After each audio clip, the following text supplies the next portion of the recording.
21st Precinct, Sergeant. Inspector who? Oh, yes, sir, Inspector. The details are somewhere here. I don't know, sir. Lieutenant King of the 21st Squad is in charge. You're in the muster room at the 21st Precinct. The nerve setter. An important case is about to break. Superior officers have been notified. They're assembling from their homes, from social functions, from all over the city. You will follow the action taken pursuant to these notifications from this minute until the final report is written in the 124 room at the 21st Precinct. Yes, sir. The brass has all been notified. They can start out any time. Yes, sir, any time now. 21st Precinct. It's just lines on a map of the city of New York. Most of the 173,000 people wedged into the 9/10 of a square mile between Fifth Avenue and the East River wouldn't know if you asked them that they lived or worked in the 21st. Whether they know it or not, the security of their persons, their homes, and their property is my job. My job and the job of 160 patrolmen, 11 sergeants, and 4 lieutenants, of whom I'm the boss. My name is Kennelly, Frank Kennelly. I'm captain in command of the 21st.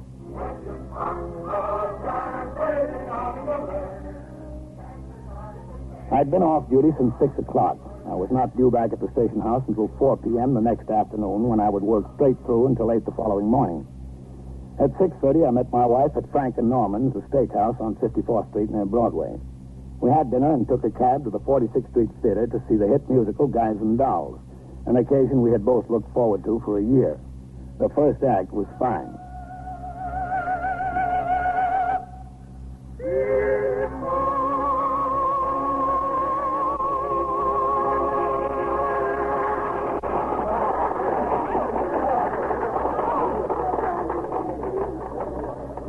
Wonderful, Frank. Just wonderful. I love it. Well, it's certainly been worth waiting for. You want a cigarette? We go down to the lounge. All right. I want to call in anyway. Oh, excuse us, please. I'm sorry. Pardon us, please. I beg your pardon. Thank you.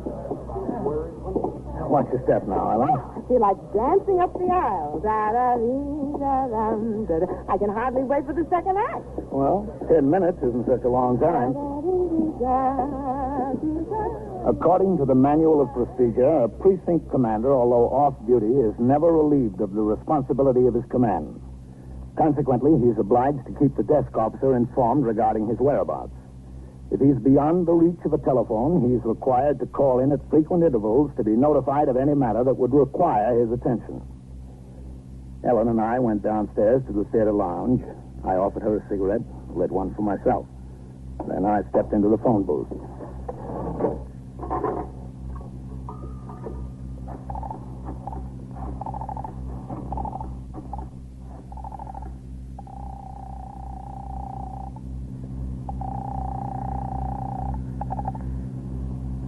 First Precinct, Sergeant. There's Captain Kennelly, Sergeant. Oh, hello, Captain.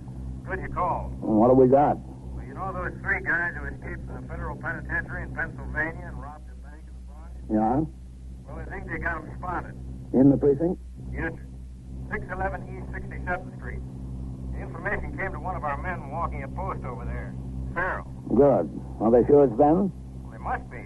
The detectives are getting ready to hit the place. I want you to notify division on it. Yes, sir.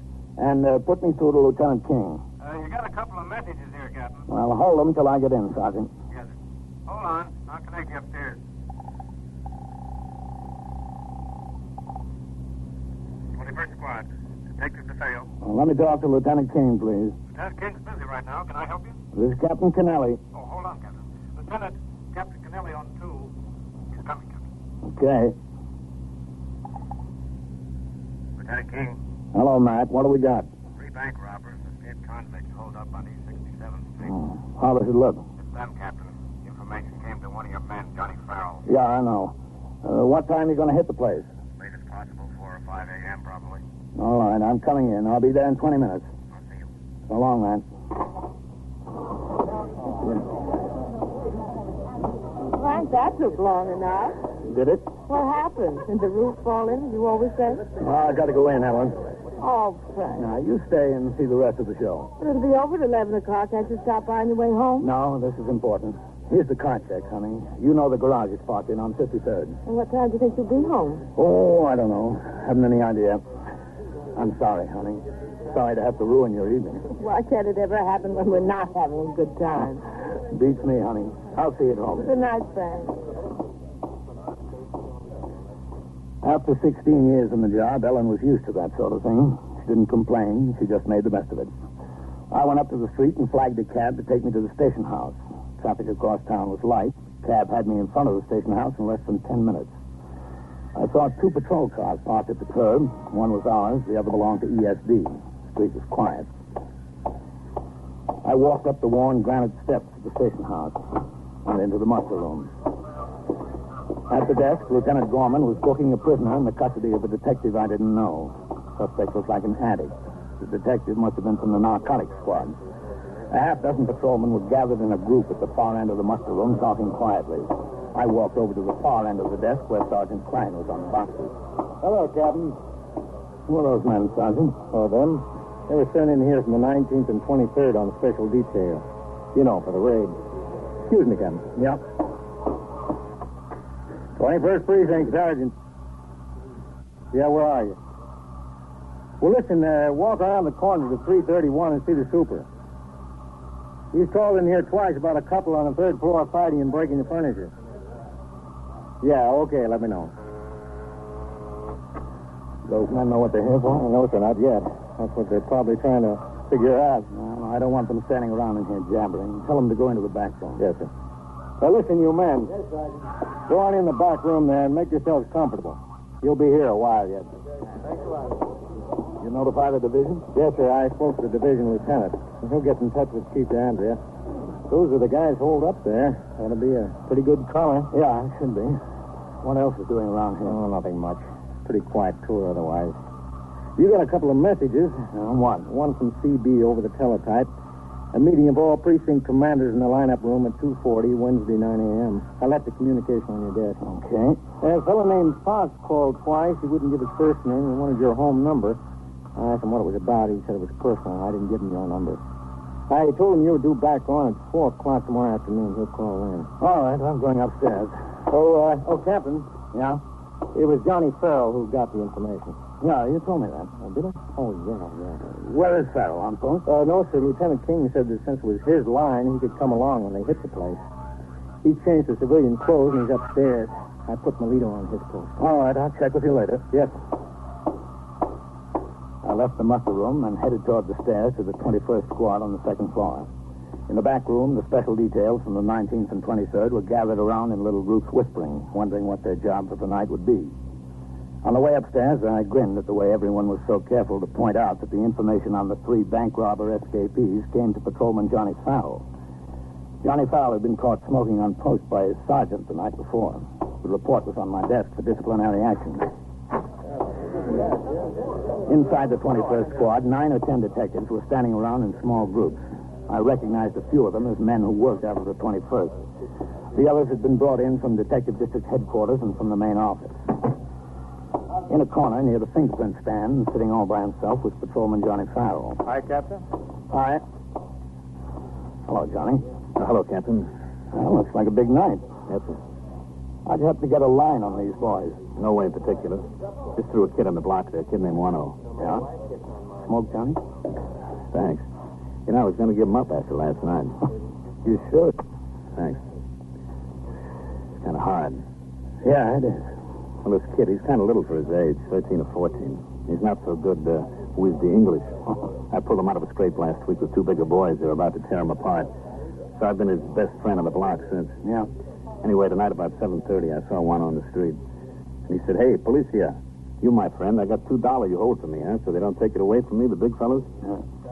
Starts waving $2 bills at me. I said, "Where'd you get it, Wano?" He said, "Oh, I don't steal it, police. I don't steal it. I earn it from the mans." I said, "What men?" Told me about the 3 men who were staying in the flat across the hall from him. Mm-hmm. Said one of them opened the door when he came out in the hall, asked him how he'd like to make some money. The guy gave him $3, sent him over to Times Square to buy some Philadelphia papers, last week's papers. Well, he brought the papers back. They cost less than $1, and the man told him to keep the rest. I put 2 and 2 together. I saw the alarms, read about the bank robbery up in the Bronx yesterday. Yeah. Well, I knew the same three guys had been made in a couple of jobs in Philadelphia. And I knew they broke out of a federal penitentiary. I started asking Wano a few questions about the man. Looked pretty good to me, so I called in. Told Sergeant Klein about it. He connected me with Lieutenant King up here. Guess it looked pretty good to him, too. He told me to come in and bring Wano, and that's it. Where's this kid, Wano? Oh, well, Lieutenant King didn't want him on the block tonight. The lieutenant was going up to the stadium with his brother. His brother works for Con Ed. Yeah. When this came up, he couldn't go. So he had his brother take the kid on the other ticket. Wano thought that was a great idea. I do, too. How'd they make sure it's the right three? Well, after Lieutenant King talked to Wano for a while, he sent one of his men over and got the super of the building and somebody else, another neighbor, in here. Super'd gotten a good look at one of them, so it's definite. Good. Good work, Johnny. I understand you're going along when we hit the place. You bet. Okay, I'm going in to talk to Lieutenant King. Who's that in there with him? That's a super captain. I think he's getting a layout of the building, you know. Yeah. All right, I'll see you. And, do your smoking at the right time, will you? Yeah, Captain. Sure. Oh, Matt. Oh, hello, Captain. Come in. Want to shut the door? Yeah. This is Mr. Albert Acosta, Captain Kennelly. All right, glad to know you. How are you? Mr. Acosta's the super for both 609 and 611. Yeah, that's right. We're just going over the layout of the buildings, and that's flat. They're in 611? Yeah, that's right, on the top floor. Fourth floor rear.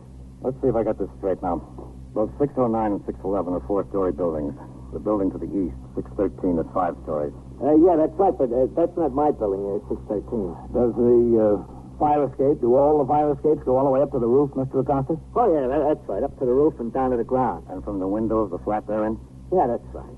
Your roofs are on the same level? The same level, yeah. They're both 4 stories. What separates the two buildings on the roof? Oh, a little brick wall, this high.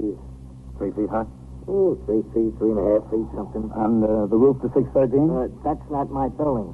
But it's 5 stories high. Yeah, 613. Then, in other words, from the roof of 611, you can't get to the roof of 613. There's a wall 10 or 12 feet high. Yeah, that's right, 10, 12, 14 feet, something. No windows in that wall? Let's see, no windows. Anything on your roof? Oh, nothing, television areas. All right, Mr. Costa. I want to talk to you again later. You hungry? You want something to eat? Could I get a can of beer? Well, the luncheonette we take from doesn't have beer. Oh, all right, coffee. Coffee and a Danish.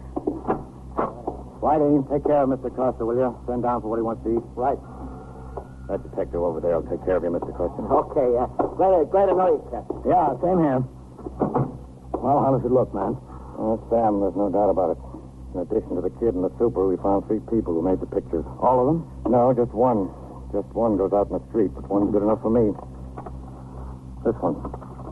Carl Ross. If he's identified and there's 2 more guys in the flat, it's got to be the others. Whose flat is it? Did they rent it? No, it belongs to a couple of sisters, Marie and Lois Dunny. Acosta says they've been living there for 3 or 4 years. The one sister, Marie, has been in Bellevue Hospital for months, 6 weeks. Alcoholic ward. Oh. They're young, too, in their 20s. The other sister, Lois, is still living there. Acosta says he thinks she works as a waitress someplace. Doesn't know where. Is she up in the flat now? Beats me, Captain. Nobody has gone out or come in since we got onto this thing. Got the place staked out. 2 neighbors that know her with the officers. They haven't seen her. Well, how about Bellevue? Is she down visiting her sister? Well, we checked that out, too. Got a man there. Well, how are you going to hit him? There's 3 rooms in that flat. It's in the back of the building and on the top floor. These boys are tough. There's no question about that. They had 2 guns apiece when they hit that bank. They roughed up a lot of people around Philadelphia. They were doing 25 years each when they broke. They're not going to sit still for a collar. It's going to be a hot one.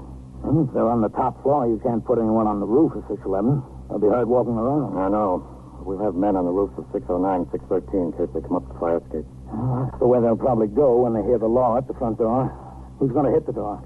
Myself, Johnny Farrell, if he wants to. He'll want to. And 1 or 2 others. Including me? Yes, sir. I've got 2 men from the emergency squad detailed. They'll be there with access to working the door if they give us a fight. All right. What time? I figure 4 a.m. There'll be less people on the street and less people up and around in the building. Also, these guys might be sound asleep by then. If we can nail them when they're asleep, or at least sleepy, there's not so much chance of fireworks. How about your notifications? They're all made. The press will start streaming in here about midnight. There's 6 or 8 cops from the 19th and 23rd down in the back room now. Yeah, I know. How much of the show did you get to see? It's a shame you. Come in. Lieutenant, Whitey says the Theo's on 3. He wants to talk to you? Okay, thanks. Yep. 21st Squad, Lieutenant King. Hey, Lieutenant. Yeah, Dee. We got the girl at Lois Denny. We got her as she was walking into the house. Good, Dee. Fine. It's not so fine, Lieutenant. She told me they were expecting her home at 11 o'clock. 11 o'clock at the latest. Shall I bring her in, Lieutenant? No. Where are you? I'm using the phone in Mix's funeral chapel around the corner. Who's there? Just Mix and us. This is the slum. Okay, Dee. Stay there. We'll be right over. We've got trouble, Captain. Oh? They've got the girl. Ross and them expect her back in the flat no later than 11. You can't wait until 4 a.m., Matt. You'll have to hit right away, as soon as possible. What about all the brass? They've been notified for 4 a.m. We can't wait, Matt. We'll notify them again. That's all. It's been moved up. Okay. Whitey, Ben, Al. Come in here, huh? All right, now listen. We're making a change. We've got to move and move quick. Got to hit them as soon as possible. Ben, get hold of ESD. You are listening to 21st Precinct, a factual account of the way the police work in the world's largest city. A new... Now back to 21st Precinct and Captain Frank Kennelly. Although we knew hardly more than her name, Lois Dunny had become the key to the situation. The fugitives expected her to return by 11 p.m. If she didn't show up, they might suspect she'd been apprehended. Lieutenant King got his detectives ready to spring immediately. I gave final instructions to the uniformed officers who were going to assist. And then together we drove up 2nd Avenue to Mix's funeral chapel. Okay, this is good. Captain? Go ahead, man. Find a place to park and walk on back there. Yes, okay. Yeah, great place to start out from, Undertaker. Better to start out from there, man. Okay, you got a point. Go ahead. At least it's air conditioned. There they are, back in the office. Not a bad-looking head. No, not too bad. Hello, Dave. Hello, Lieutenant. Captain. Hi, Dave. This is Lois Dunny. How are you? Hello. You're in a big jam, you know that, don't you, miss? Yes, I suppose so. No supposing about it, you are. That's Carl Ross up in your apartment, isn't it? Yes. And the others? I showed you the pictures of all of them, Lieutenant.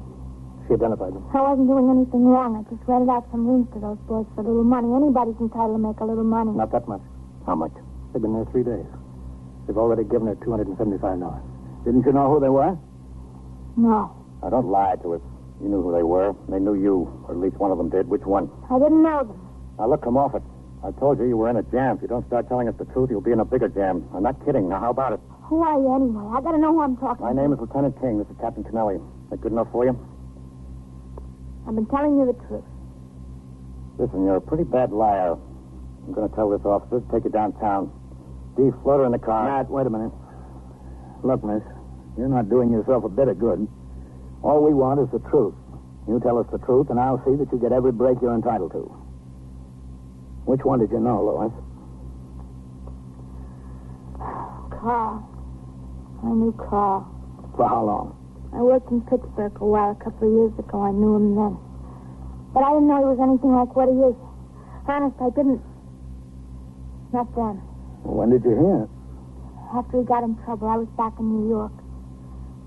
Somebody wrote me. One of my friends. If you have time to wait, the facts eventually will develop. But we had neither time to wait nor time to waste. There are 2 ways to get information quickly. One is to be stern, the other is to be full of sympathy. Most often, a lying witness will turn to the friendly officer and tell him exactly what he wants to know. Haven't heard from him in years, but one day there he is. He just turns up in the cafe where I work. There he is. By himself? Yeah, by himself then. When was that? Last Tuesday. I read about him and about how he and those others broke out of there and what they did in Philadelphia and all that. Weren't you scared? No, not too. I told you, when I knew him in Pittsburgh, he seemed like a very nice boy. He was very nice to me.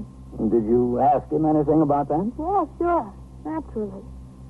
And he said that everybody had him and his friends wrong. They didn't mean any harm. Well, I mean, you know, he's good looking. He likes to spend money. How'd they come to stay in your flat? That was the first thing he asked me. Did I know where he and his friends could get a place? Well, my sister's been in the hospital, and I had a big place all by myself. So I told Carl, if you want to, I've got a big place with an extra bedroom and all that, and a sofa in the living room. So they said, okay, and that was that. How'd they know you wouldn't go to the police? I don't know. Carl vouched for me with the others, I guess. They paid me all this money, and they promised to give me $500 more when they left. I guess they figured I wanted the $500. You did, too, didn't you? Well, I mean, my sister was in the hospital. I didn't have a nickel except what I made, sure. They expect you home at 11 o'clock? Around 11, yeah. Why 11? Well, this is my late night on. I work until 10. Carl knows that. You ever see any guns up there? Well, Did you, Lois? yes, they've got guns. How many? I don't know, honest, plenty. But I never counted them. I was too scared to get near them. I don't like guns. Have you got your key to the place? Yeah, I got it, but it won't do you any good. They keep the door bolted from the inside all the time. Listen, Carl told me, he said no matter what, he wasn't going back. The others, too. They said they'd die on the spot first and kill anybody who wants to argue with them about it. Cops, they meant.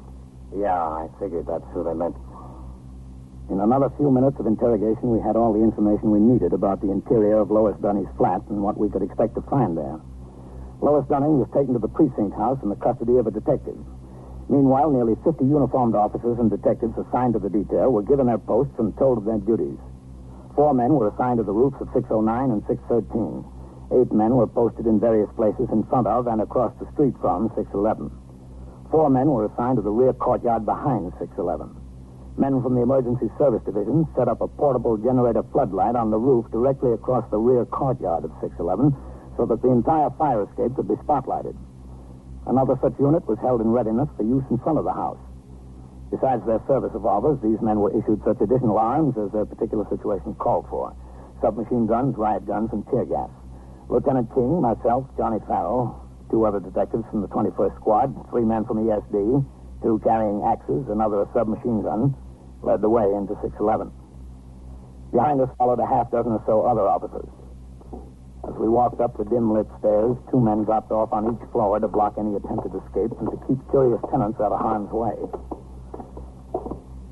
2 more were left at the top of the stairs in the 4th floor hallway. The rest of us walked to the 4th floor rear. We stopped at the door. We listened. The radio was on inside.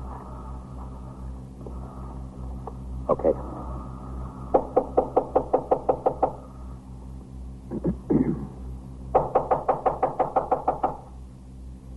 Who is it, Lois? We're police officers. Open up. It's cops, Billy. All right, okay. Open up, police officers.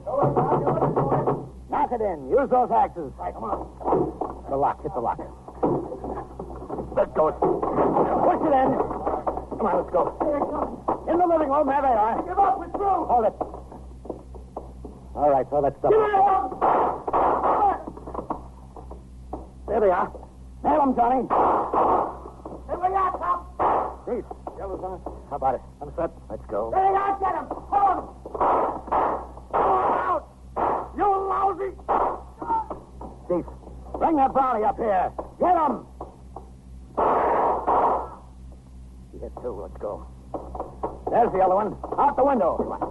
Hold up. Hold up, Ross. Up the fire escape, Captain. Let's go. Watch it, Matt.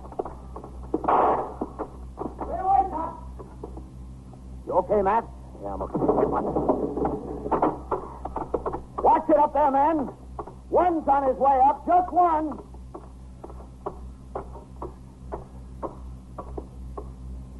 I see him, Matt. Duck.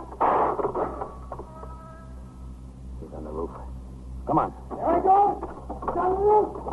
I see him. He's going for the ventilator. Where is he? Beats me. There he is! Behind the ventilator! Behind the ventilator! Let's get him.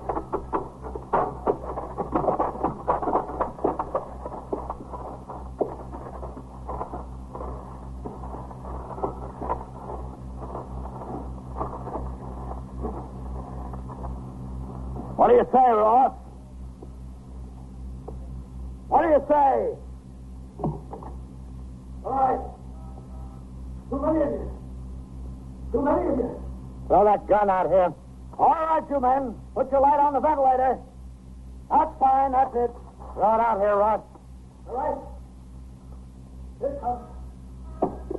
Okay, let's go. Watch him. We should have another one. Stand there, Ross. Get up again, sir. All right. Take it easy. Nothing on him. Too many of you. There's too many of you. Maybe. But now at least there's 3 less like you. The toll was heavy. 2 of the 3 fugitives were dead on the floor of the living room. Ross had a bullet through his shoulder. They weren't the only ones. Detective Carmine DeFeo, 21st Squad, dead. Patrolman John Farrell, 21st Precinct, wounded. 45 slug in the left hip. Patrolman Ezra Davis, Emergency Service Squad number 4, wounded. 38 slug through the left hand. The medical examiner and ambulances were summoned. The top command of both the uniformed and detective divisions came to the scene. At 2:15 a.m., I arrived back at the station house. There, I approved the unusual occurrence report and checked on the notification to relatives of the wounded personnel under my command. At 2:35 a.m., conferences were held in my office with the top commanders of the department in connection with a special report concerning the incident. Subsequently, the press sought additional material and photographs. At 3:50, I signed the blotter and left the precinct house. Deputy Chief Inspector DeAndrea gave me a ride as far as Kew Gardens. There, I got a cab and went home. At 4:40 a.m., I unlocked the front door of the house as quietly as I could manage. I walked through the living room into the bedroom.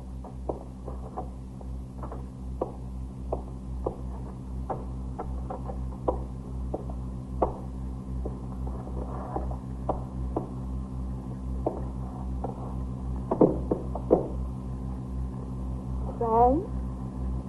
Yeah, honey? Oh, what time is it? Late. Are you tired? Yep, kind of. You know what? What? You missed a very exciting show. Yeah, honey. I bet I did.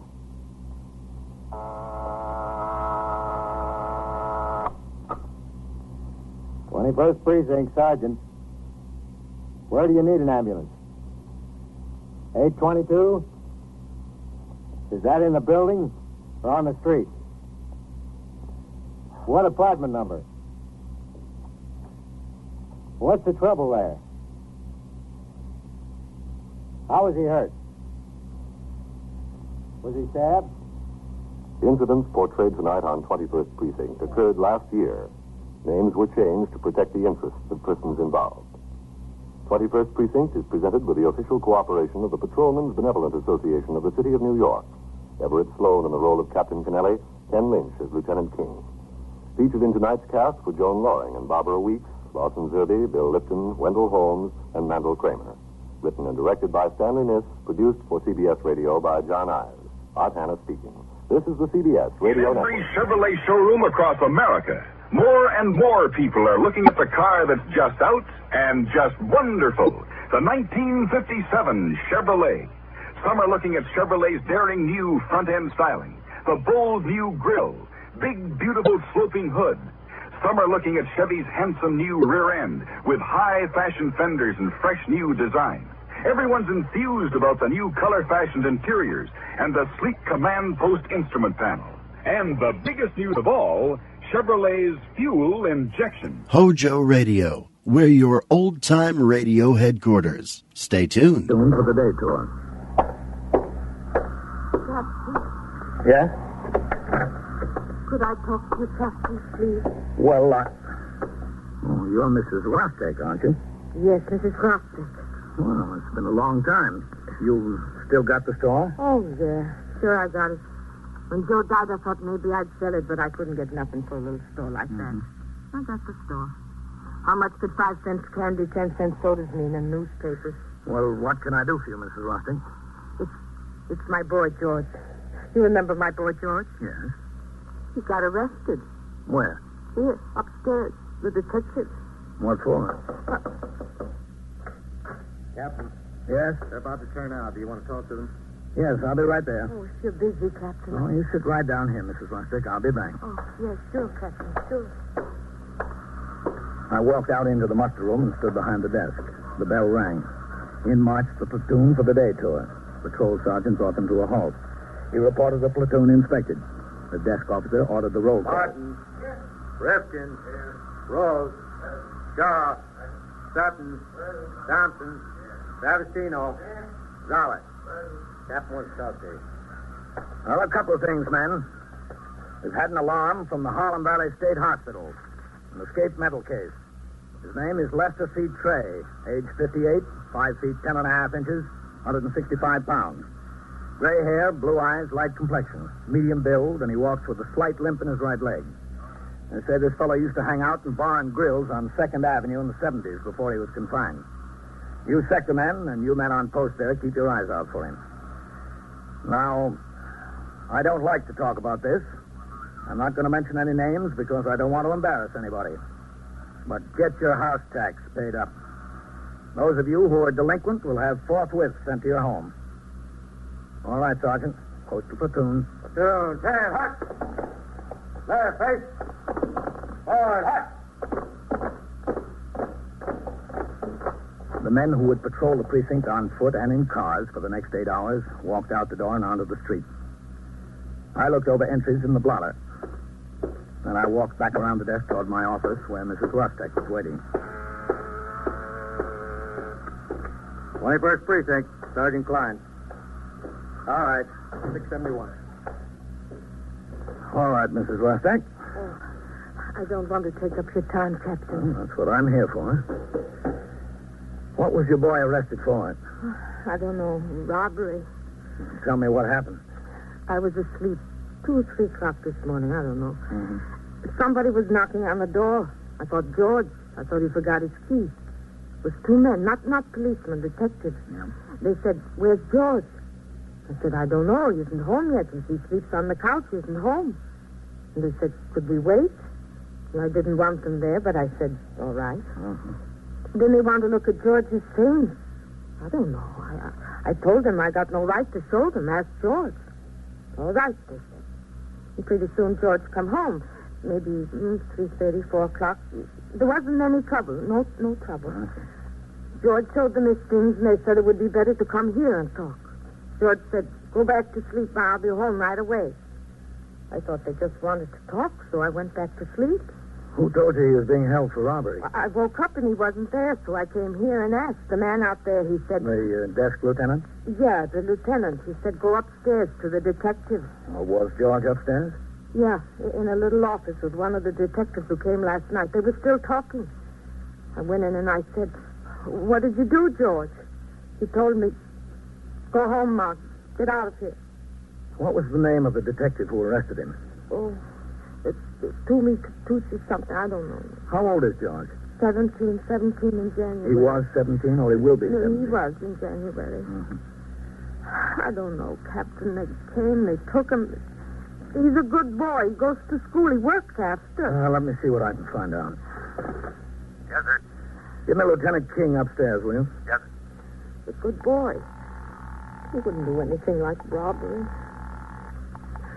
21st Squad, Detective Tully. This is Captain Kennelly. Is Lieutenant King around? No, sir, I don't expect him back until 11:30 or 12. Oh. Listen, Tully, who squealed Tully, that that's George him. Rustek Tully. being held for robbery? That's my squeal, Captain. Oh. Well, what's it look like? We've got him made in 3 muggings. The last one was about 1 o'clock this morning. Definitely him? He had the man's wallet in his pocket when we arrested him. The man's in the hospital with 2 broken ribs and a kick in the face. There was another wallet in the lady's pocketbook in his drawer at home. Those are the other 2. What does George say? Nothing, Captain. He's about the meanest, surliest kid I've seen all year. He won't tell me the right time of day. What are you going to do with him? We're waiting for the other victims, the man and the woman. When they get here, we'll have a lineup, and we'll take them down to court. Any particular reason you're interested, Captain? Well, his mother's here. Oh, yeah. He wouldn't even say hello to her when she was upstairs. She's had her hands full with that one, all right. Yeah. Well, thanks, Tully. Anytime, Captain. Yes, he's charged with robbery, Mrs. Rustek. I don't believe it. I don't. They say he mugged 3 people. Mugged? What's mugged? Beat them up and robbed them on the street. One last night. He's still in the hospital. Not my George. I don't believe it. He's been in trouble before, hasn't he? He's a good boy, Captain. A very good boy. What are they going to do? What happens now? Well, they'll take him down to court this morning. Not for a trial. No, to felony court for a hearing to set bond. He needs a lawyer? Wouldn't be a bad idea. Oh, I don't know a lawyer. Do you know somebody, Captain? I can't recommend anyone, Mrs. Rustek.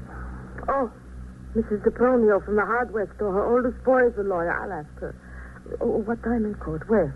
Well, I've got to get through here first, but they'll go to felony court, 100 Center Street, in the criminal courts building. You sure it's not the trial? They won't send him away? All it's for is to set bail. Oh, how much does bail cost? You'd better get your lawyer, Mrs. Rostek. You can ask him all about that. Oh, all right. I don't know, Captain. I've raised him good. I sent him to school and to church. Been hard since I buried his father, but I sent him. He's a good boy. You get your lawyer. I know you're very busy, Captain. Just one more thing. You know me, you know Joe a long time. 10, 12 years, I don't know. I do my best for him, Captain, my best. Yes, I'm sure you do. Please, one favor. If I can. Go upstairs. Talk to him. Say something to George. Ask him why. I want to know why he did this. I can't ask him. I can't. He needed money. I don't know. Well, that case is not in my hands, Mrs. Rostek. Please, Captain, please. All right. I'll talk to him. Come in. Captain, Yes? Patrolman Farrell has your car outside, Captain. He wants to know whether you're going to patrol any this morning. If not, he'll take it down to motor maintenance, have him look at a sticky valve. Oh, well, excuse me, Captain. Yes. Thanks for stopping in, Mrs. Rostek. Just talk to George. You'll see. He's a good boy. He's a very good boy. That's all right. Bye. Oh, what'd you say about my car, Sergeant? Farrell's got it outside, sir. If you're not going to patrol this morning, he'll drive down to motor maintenance and have him look at that sticky valve. Well, I was off all day yesterday. Why didn't you take it down there? Beats me, kid. Well, you tell him to... just a second, yes. 21st Precinct, Captain Kennelly. Who? Oh, hello, Eddie. Yeah, sure. I got it down on my calendar. Wednesday, 4 p.m., Clinton Playground, softball field, Comets versus Eagles. The roof doesn't fall in on us. I'll be there to see at least part of the game. I'd sure like to. Thanks for calling to remind me, Eddie. Okay. Tell Farrell to come in here and talk to me about the car. Yes. Oh, and there's a communication from the Chief Inspector's office. Yes, sir. We're getting 3 brand new rookies for the night tour today. Tell McCarty I want Sergeant Burns to put them on 6 posts tonight. Put them someplace he can keep an eye on them. Yes, sir, right away. My operator, Patrolman Johnny Farrell, came inside, and I told him to drive down to Motor Maintenance Service Station number 1 at 16th Street and Avenue C and get the valve repaired. I finished up the morning's paperwork and looked over the departmental records of the 3 new rookies who would report at 4 p.m. for the night tour. At 10 o'clock, I walked upstairs to the 21st Detective Squad to keep my promise to Mrs. Rostek. Most of the men were out, as they should have been, making investigations on squeals assigned to them. The on-duty detective sat at his desk, typing out a UF-61 report. A woman, obviously a narcotics addict, was on the bench in a corner waiting for detectives of the narcotics squad to come and talk to her. The door to Lieutenant King's office stood half open. Detective Jim Tully, who was inside, saw me come into the room and walked out to greet me. Hello, Captain. How are you, Tully? Dragging. No sleep. I promised the mother I'd talk to that Rostek boy. I've known her for years. You can talk to him, Captain, but he won't say anything to you. I know kids. I like kids. I got one of my own, his age, but this one, brother. Well, what does he say about these deals? He's not even sorry. He'd do it again. If you can figure him, Captain, you win the prize. He tried to pull away from me. I had to put the cuffs on him. You talk to your lawyer, man. Oh, hello, Matt. I didn't think you were here. Just got back, Captain. Close this, Lieutenant. Yeah, go ahead. His mother asked me to talk to him. Sure. Hello, George. If you're another cop, I don't want to talk to you. I've talked to enough cops. Now, listen, you're not in here to do what you want to do. Okay, Jim. I'm not in here because I want to be, either. George, this is Captain Kennelly. He's the commanding officer of this precinct. So? And I'm a friend of your mother's. What's that supposed to get you? Listen, boy, you're looking at a rough deal. There's no sense making it any rougher. Well, what else could I make it? What do you want, mister? I told you I talked to enough cops. I've known your mother for 10 years, George, and I knew your father. Good, hard-working people. That's the trouble with them. Slobs. Nothing but slobs, not a brain in their heads. He's dead, and he's just as smart now as he was before. You think you're so smart? Well, the 3 of you standing around trying to find out something from me, aren't you? We don't have to find out anything from you, boy. We've got you right. You mugged 3 people on the street in this precinct alone. We found that one man's wallet in your pocket. I picked it up in the subway. He lost it. Did he? Well, tell me how you got the property that belonged to the other 2. How did that wind up in your drawer? How should I know? This guy put it there to get something on me. No, listen. You weren't happy enough taking the money from them. You had to knock them down and kick them all over the sidewalk. You're the one kind of guy we don't want around here, George. We're bringing every mugging victim in from the 19th and 23rd to have a look at you, boy. And if what I think is true, we'll just about clear the books. Sure, clear them all up. What do I 17 years, and you've already done more damage than the average guy we get in here. We're doing 70. We're no juvenile anymore. You can get the book thrown at you, George, and I'm going to help do the throwing. See, Captain, you can get back and tell my mother how nice they treat me around here. Give her a written report. Why don't you be sensible about this thing, George? Get it straightened out. Be a little help. Help for what? Come in. Whitey's back with the victims, Lieutenant. The woman, too? Yes, sir, he's here. All right, let's have a lineup. Who've we got? There's a couple of fellas, 18 or 19, down in the cells, car thieves. All right, get them up here. Give them a hand getting it set up, Jim. Yeah, Lieutenant, you bet. Where's Whitey? What happens, huh? What gives now? Look, Captain, if you're a friend of my mother's, tell him to take these bracelets off, huh? Look at this. They got me chained to the chair like an animal. Look at that. Would you rather be locked up? They'll come off when you settle down. We can take them off now, Captain. What is this, a new deal? The people you kicked around and robbed are here, George. We're going to have a party. Yeah? You're the guest of honor. The purpose of a criminal investigation is to arrive at the truth through the accumulation of evidence. Because a police officer is at the scene of a crime only in rare instances, he cannot depend upon his own direct knowledge for the truth. In cases of robbery and assault, the greatest amount of help in arriving at the truth comes from victims and witnesses who can usually identify the assailant on sight. The process of identification is very exact and painstaking for two reasons. First, to protect the suspect against erroneous identification if he is innocent, and second, to establish the fact beyond all question if he's guilty. Come in. We're all set for the lineup, Lieutenant. Where are the witnesses, Jim? Across the hall. Hold them there for a minute, I'll tell you. Yes, sir. Would you like to stay around for this, Captain? Yeah, sure. Thanks, man. All right, George, on your feet. Why? Get up. Now, look, we're going out in the squad room. There's a couple more fellas we're holding out there. They and you and two young detectives are going to line up. And this woman, this Mrs. Brown, and the man, Mr. Clayman, are going to come in one at a time. They were both mugged on the street. What we want to see is, can they pick out the one who mugged them? It's a frame-up. It's all fixed. Is it? I guess it was all fixed that you had Mrs. Brown's pocketbook and Mr. Clayman's wallet at your house. Well, that's possible, isn't it? Look, George, the truth has to come out. Why don't you save everybody a lot of time and trouble? Why don't you save your advice? All right, come on. Okay, let's have the lineup. Yes, sir.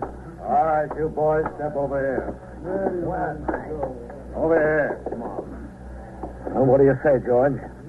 You can't duck it if you're the boy. Come on, George. All right, get lined up over here like I showed you. Sally. Go ahead. Yes, sir. Come here. All set, Lieutenant. There's one or two more men to stand up there. I don't want any mistake about this. Whitey, Max, give us a hand with this, will you? Right. One of you on each end. All right. Keep it quiet. Okay, George, this is your party. Get wherever you like. Oh, what difference does it make? Go on, pick your spot. It's all a put-up job anyway. Great kid, Captain. Yeah, I know what you mean. 21st squad. Now stand up straight and don't jabber. Hold on. Captain Canelli phoned for you. All right. Excuse me, man. Yeah, sure, Captain. We're about set, Lieutenant. Okay. Captain Canelli. Sergeant Klein, Captain. All right, Whitey. Bring Mr. Mrs. Brown here. Arsenal from the Stand Corporation still in Counsel's line office. there. Yeah? He wants some information about a woman who fell down the subway stairs on April 6th and has a claim against the city pending. Well, did you get out the aided case card? Yes, sir. He wants to talk to the officer who was on the job and to Open you. that door over there. Oh, well, who was the patrolman? Eisman, sir. He worked a late tour last night. All right, Sergeant. Tell Mr. Arsenal to wait in my office. I'll be downstairs in a few minutes. Yes. All right, come in, Mrs. Brown. Yes, sir. Come off this way, please. This won't take long, will it? I have an appointment. No, I don't think so. At the beauty parlor. This is Captain Canelli, Mrs. Brown. How do you do? Hello. I'm Lieutenant King. Hello. You see those men standing over there, Mrs. Brown? Yes. Could you identify any of them as the man who robbed you? Oh, well, it's an awful thing. I want you to be sure. I don't want any mistakes. Oh, there won't be any mistake. I'll be sure. I want you to look them all over good, every one of them. All right. Look them over twice if you have to. Keep quiet If you there, see will the you? one, tap him on the shoulder. And now? Yes, now. All right.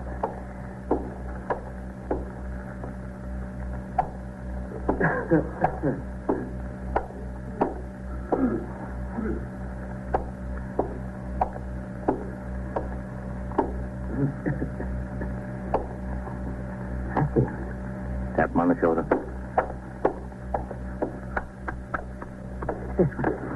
Who are you kids? He's the one, all right. All right, hold them. The other victim is here, too. All right, the rest of you. All right, what do you think this is? Quiet down. You ought to be ashamed of yourself, young man. Do you know that? I had a cut in my forehead. My back was sore for a week. A week. What do you want me to do? Break down and cry? That wouldn't be a bad idea, George. I'd think a lot more of you if you did. After the second victim had identified George Rostek as his assailant, I left the detective squad and walked down the stairs through the back room to my office. Mr. Ralph Neal of the Corporation Counsel's office of the City of New York was waiting. He explained to me that a woman who slipped on the subway stairs was making what appeared to be an unfounded claim for damages against the city. I arranged for the patrolman who answered the original call to give his immediate and full cooperation to the Corporation Counsel's office. Meanwhile, the robbery suspect, George Rostek, had been taken by detectives to New York Hospital, where he was also identified by his latest victim. I was still at my desk when Detective Tully returned from the hospital with George Rostek with instructions to book the suspect on 3 charges of robbery and assault. The act of booking is the first step in the judicial process leading to trial. The charges and the circumstances of the arrest are entered in the arrest record by the desk officer in the muster room. I sat at my desk and watched the procedure through the open door of my office. Rostek, H-R-O-S-T-E-K, George. Any middle initial? No. No middle initial. Age? 17. Occupation? What are you, a student, George? When I work at it. Student. Robbery and assault, 3 times. He's going down to 240 to be mugged and printed and then to felony court. Yeah. Let's see what you got on you, George. Handkerchief, comb, 50, 70, 78. Let me go. It happened faster than it can be told. A citizen, a woman, had opened the front door leading to the street, apparently to make some inquiry or register a complaint. She held the door open while talking to a friend who remained on the sidewalk. The 17-year-old suspect saw his chance and made a break for the door. We were all out the door and onto the crowded street a few feet behind him, but he was young and fast, and he knew the neighborhood. He ran across the street, down the block, and disappeared between buildings. Within minutes, there were over 30 uniformed officers and detectives on the job. The search continued late into the afternoon. No luck. An alarm was put out by CB to every precinct in the city of New York. The store, owned by his mother, and the flat in which they lived were both put under surveillance. Detectives were sent to talk to all his known friends. By 6:15, when I signed the blotter and left the precinct to go off duty, there was still no sign of him. Nor was there when I called in twice that night and 3 times the next morning. When I came back on the job at 3:45 in the afternoon, Lieutenant King was waiting in the muster room for me. Hello, Captain. Oh, Matt, you look deep. I am. No sign of him, huh? Nothing. I want to talk to you about it, Captain. Yeah, sure. We think the mother knows where he is. Yeah? Hello, Sergeant. Captain? 21st Precinct, Sergeant Klein. Yeah. All right. 9-8. Well, what's doing, Sergeant? Nothing much, sir. A few messages. I left them on your desk. Thanks. We're sure she knows where he is. Did you talk to her? Yes, sir. She's a pretty bad liar, but she keeps on lying. He's not in the house or the store? I've had men watching both ever since. Well, a lot of people go in and out of that store. That's the point, Captain. Somebody that went in knows where George is and told her. What do you want me to do? Talk to her? Yes. You've known her a long time. Maybe she'll open up with you. Sure, Matt. I'll talk to her. There's nothing to lose. Nothing, Captain. Nothing except sleep. We've all lost plenty of that already. I signed the blotter, read the communications and reports, and turned out the platoon for the night tour. At 4:45, I had Patrolman Farrell drive me over to 2nd Avenue to the small candy store run by Mrs. Rostek. I got out of the car and told him to wait. As I crossed the sidewalk, I spotted Detective Jim Tully standing in the doorway 100 feet or so down the block. He'd been on the job 48 hours straight. It was his prisoner. He wanted him back.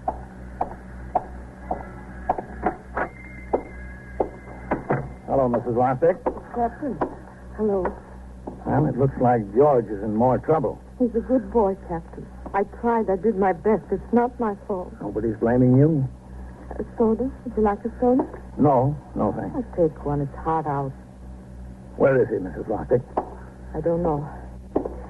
Not even a glass of water? No. I'll have something myself. Chocolate's nice the way I make it.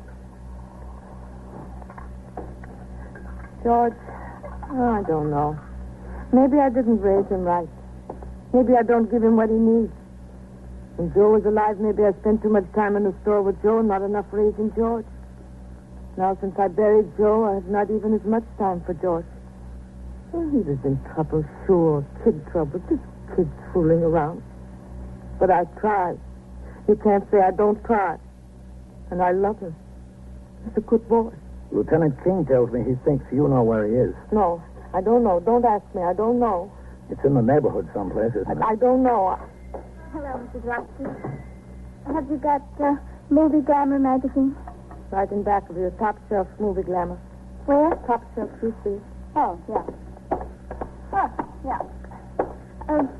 Can I have 2 dimes and a nickel and change, Mrs. Roxy? Here's the telephone. Yes, sure. They find George? No, not yet.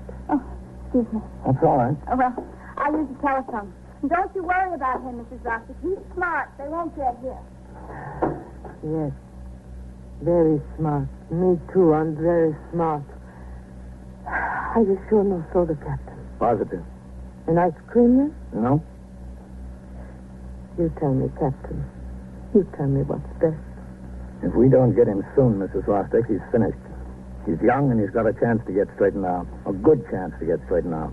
If we don't get him, he can't do anything but get worse and worse. He's a good boy. He's very good. Worse and worse. So bad he'll never get straightened out. There'll be more muggings. He'll get a gun. He'll kill somebody or get killed himself. Himself? No. That's the way it'll be. The next charge will be murder. The line was busy. So wait and try again. Oh, they're on the phone all the time. What's the use? No, thank you, Mrs. Rostick. Bye. Where is he? I don't know. You want him to get straightened out, don't you? I don't know, but he does, Joan. Yeah? He's been coming in for money to buy him food. He's hiding in a clubroom someplace, a clubroom that the boys have got. I put the money in the magazine, $5. Thanks, Mrs. Rostick. Captain. Yes? He's a good boy, Joe. A good boy.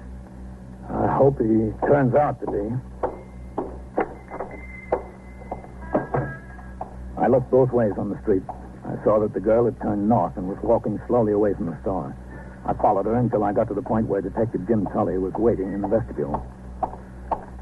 Jim. Hello, Captain. That girl, yellow dress and blonde hair.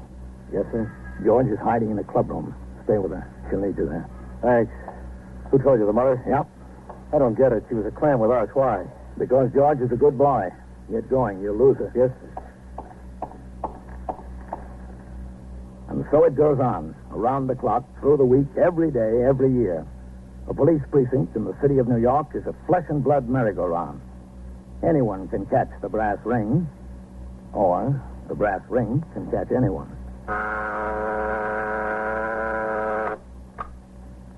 21st Precinct, Sergeant Klein. Yes, sir. What's the address? 205? 209.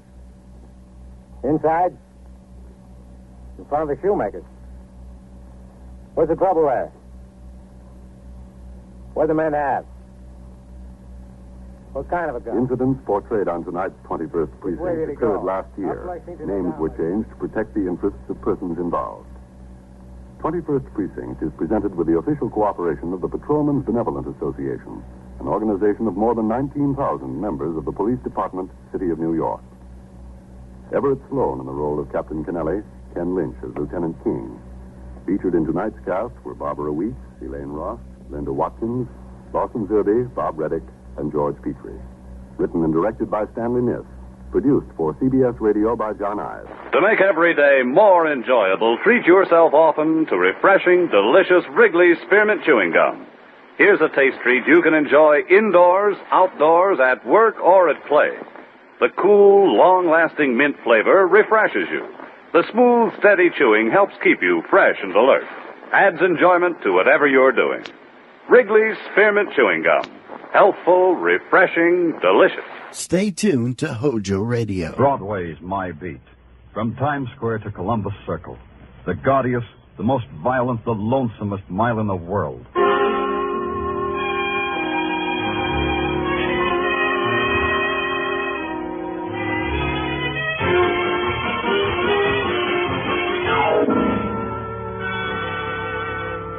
Broadway's My Beat, with Larry Thor as Detective Danny Clover.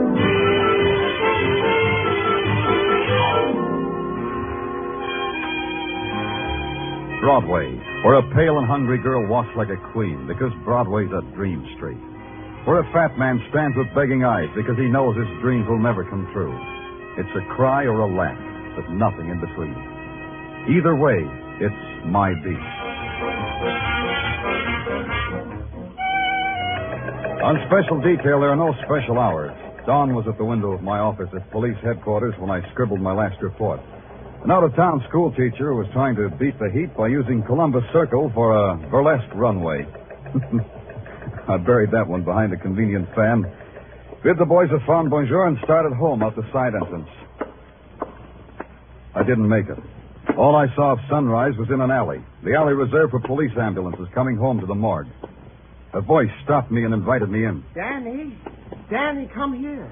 The man who stood silhouetted in the slice of light was a man who called himself Capek, a freelance photographer who hung around headquarters. You never knew he was there, but he always was. The quality of dawn, Danny. Who can hold it? Who can imprison it? It is the eternal enigma for a photographer. Why don't you go home then, Capek? What keeps you here? That ambulance, perhaps. Huh? You see, creative men like me have a devotion. It is always the same. Perfection. Everything neat and perfection. Oh, so that's what it is. Watch that stretcher, Joe. Yeah, okay. Hiya, Danny. Hi, what do you got, boys? Suicide. Guy jumped in front of an 8th Avenue subway. I didn't know anything about it. Well, not your department, Danny. See you later. See what I mean, Danny? Neat and perfection.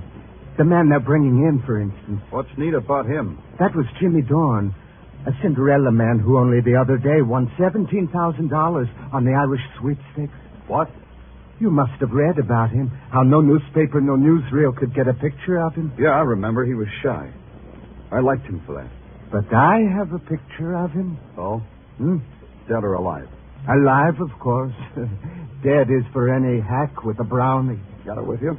Mind if I see it? No harm. I've already sold it to the news. Here, look at it, Danny. Note the delicate play of light and shadow, the exquisite... This guy looks happy. I never seen anybody look that happy. Because Capek took it at the moment of Jimmy Dorn's greatest joy, the supreme ecstasy of winning $17,000. Yeah, to each his own. How did you get it when no one else could? The famous Capek tact. It cost me $50 to arrange it. But the news paid me twice that. That much, huh? When Mr. Dorn committed suicide, it raised the price. You see, in the newspaper game, one must know. Excuse me, Capek.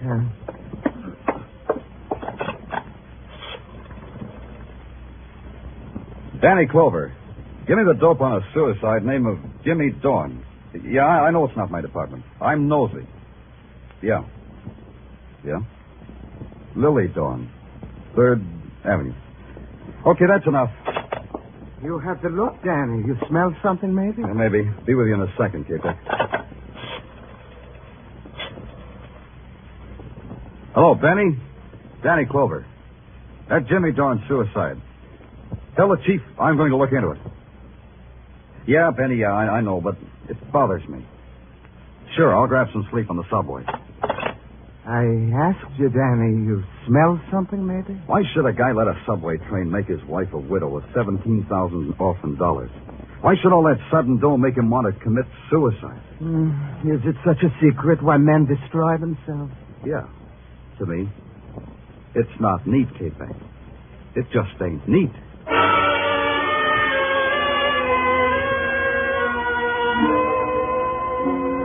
Third Avenue is a tenement 5 stories high and miles long. At 9 o'clock in the morning, it was going full blast. The elevated, housewives hunched in open windows, kids flipping pennies against the wall, and every 7 minutes it screamed. Somewhere between Sam Chu's hand laundry, special attention paid to pleated dress shirts, and the Blue Star delicatessen, cream soda and hot pastrami 2 bits, somewhere between there was a doorbell. I pushed it.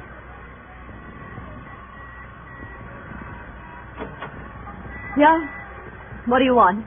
My name's Danny Clover. I want to see Mrs. Dorn. Suddenly, everybody wants to see Mrs. Dorn.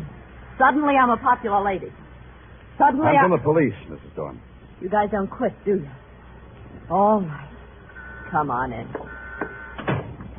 You want to know how it is to win $17,000? Is that what you want to know? Look, Mrs. Dorn, I'm sorry about your husband. Oh, sure.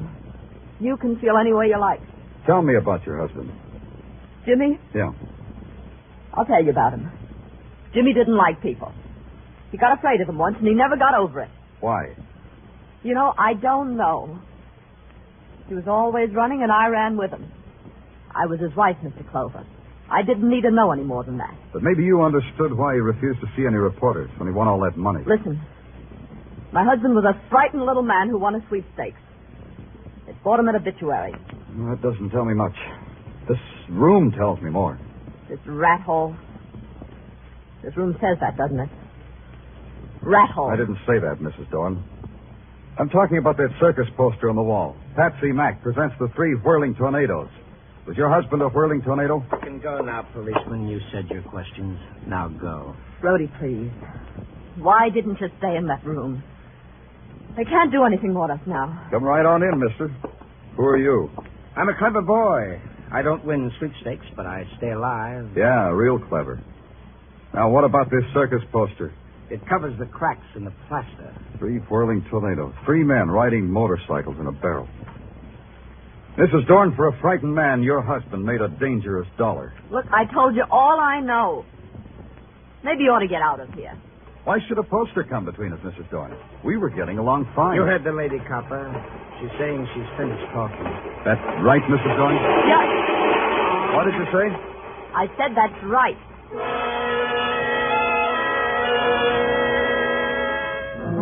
Maybe I should have let it alone, got some sleep. But it kept eating at me.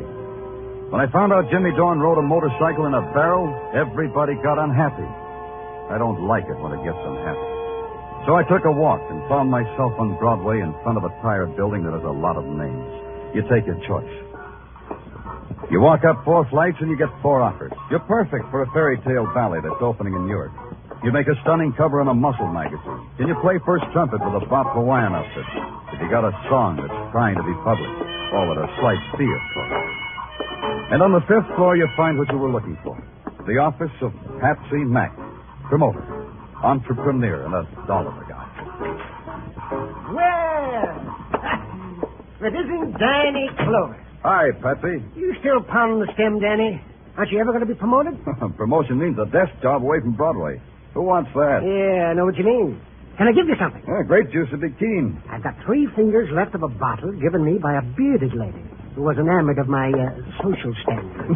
It'll bring a smile to your lips. You drink it, Patsy, and thank her for me, Patsy. Send her a dozen blue roses, or is it red roses for a bearded lady? Yeah, I'll do that. She'll appreciate it. She loves delicate things. Don't they all? Patsy, tell me a story. Okay. Now let me see. Oh, have you heard the one about... Tell me the one about the 3 whirling tornadoes. The 3 tornadoes? What fond corner of your memory clutched onto them? Tell me about them. Well, I don't remember much about them, Danny. They've been out of the business a long time. The 3 tornadoes, huh? Well, there were 3 of them. Thanks. There was no one else connected with them. Oh, no. The tornadoes ran their own carny. Toured the villages and the metropolises. Patsy, you got a reputation for remembering every act that ever played a circus or carnival. What were their names? Oh, you put me on my mettle, boy. Now, let me see. There was Jimmy Dorn. Yeah, I think. Oh, could he be the one who ended up under a subway this morning? I'll look into it. Who were the others, Patsy? Well, there was a fellow named, let's see now, a Russian kind of a name, Danilov. Yeah, that's it, Joe Danilov. Joe Danilov. And the third? Oh, now you're pressing me, boy. The third was a man named, let me see, Brady? No. Could it have been Brody? Brody, that's it. Well, how'd you know, Danny? Brady, it's a short jump. I'll try real hard. You're sure there was no one else connected with the act? Well, now come to think of it, there was another guy. Yeah? He backed the show, I think. His name doesn't register, Danny. This guy whose name doesn't register. Was it you? Oh, are you kidding? I had nothing to do with the tornado. Well, Thanksy, thanks a lot. You're a gentleman and a scholar, Patsy. And a liar. I left Patsy there waving his jaw at nothing, which was about what I had. Nothing. An ex-carnival performer wins $17,000 and dies under the wheels of a subway train. They say he jumped. Why should he do a fatal thing like that? Why should Patsy lie to me? A one-sheet poster said, Patsy Mack presents the 3 whirling tornadoes. Patsy had just told me he had nothing to do with the tornadoes. Well, there's another guy I know in another place I know. His name's Pop, and he takes care of the file room of a magazine. Magazine that tells a lot about people, especially if the people are show people. The file room was deserted except for Pop. What you doing down here, Danny? Angling, Pop. Oh, you don't have to hide that comic book from me. My wife packs it with my lunch, Dan. Now, you take this one. Yeah. Sandra, the Jungle Queen. Ain't she a honey? Makes a man with me. Yeah, she's keen. What are you holding on a guy named Joe Danilov, Pop? Take a second to find out. How was that name again? Danilov, Pop. D for Doll, A for Avenue, N for... Avenue N? Yeah, Avenue N, Pop. Yeah, got it. Only, you didn't spell it right, Denny. You didn't let me finish. Didn't need to. Here's the file on Joe Danilov, all right. Only it's D for dead. Let me see that. Joe Danilov, ex-carnival performer, a member of the 3 tornadoes, was found dead today at the bottom of an elevator shaft. Danilov left no survivors, his wife having died a year ago. Hey, how about this? How about what? Listen, a week before his death, Danilov came out of obscurity to win a cross-country motorcycle race with a purse of $1,000. So he made funeral expenses. That's hot news, huh? Last night, another man, a man named Jimmy Dorn, came out of obscurity to win a lot of money. He died, too. 2 whirling tornadoes all played out, one after another. You know something, Danny? What? I don't know what you're talking about. Oh, sorry, Pop. I was playing with a jigsaw puzzle. Well, you said right down there and do just that. I'm going upstairs for some coffee. You want some? Coffee, Daddy. Want some? Yeah, your coffee. Be nice, Pop. I'll just be a few minutes. Don't let anybody kidnap Sandra, the Jungle. Yeah. 2 whirling tornadoes. The third one named Brody. Maybe you'll blow away, too. Brody and the bitter widow Dawn, and Patsy Mack, the sweet guy who told lies. That you, Pop?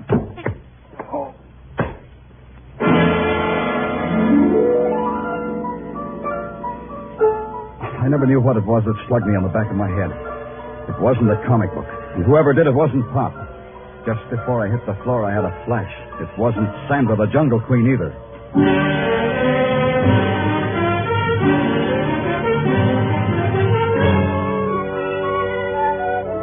You are listening to Broadway's My Beat with Larry Thor as Detective Danny Clover.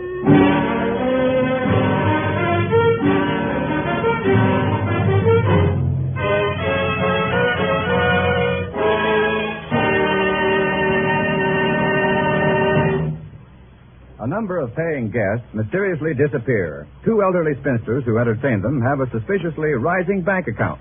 And it's a murder farm story for Casey, crime photographer, to explore on CBS Tonight. Also on CBS Tonight, you'll hear the network's famous series, Escape, in place of Suspense, while Suspense is on summer leave of absence. Tonight's opener on Escape will be John Russell's famous story, The Fourth Man, a tale of a Pacific Islander adrift on a raft with 3 murderous companions. Be sure to hear Murder Farm on Crime Photographer and The Fourth Man on Escape tonight. They come to you on most of these same CBS stations. And now back to Broadway's My Beat.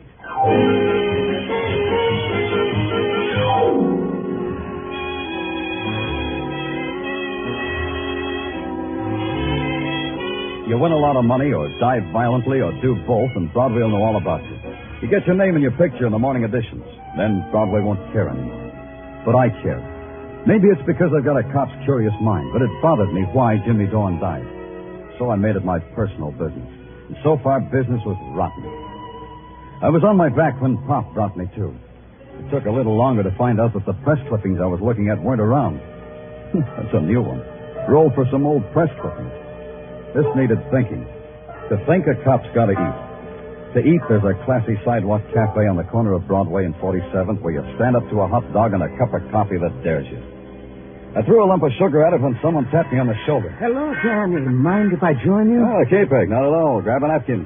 Danny, somehow you look unsymmetrical today. What happened to your head? I had it done over. Oh, you detectives, always intruding yourselves into violence and danger. Who did it, Danny? Person or persons unknown. Oh, you should go home and get some rest. Yeah, what about you, K-Peg? Don't you get any sleep either? I am a vain man, Danny.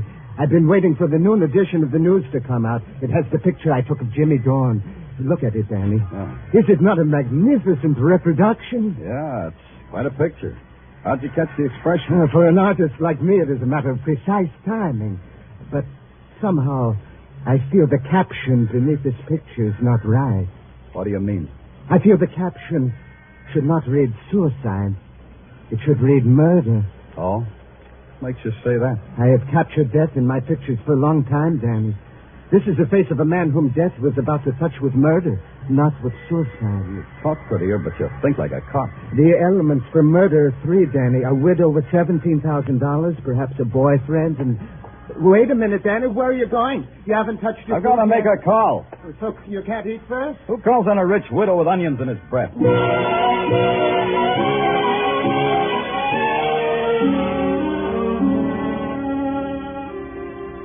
Hey, you up there. You at the window. Who, me?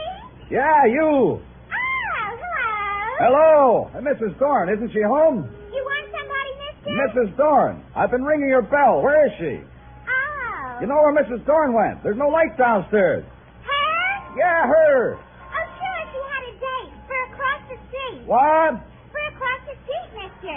The Eagle Tavern. I saw her go in there with a guy.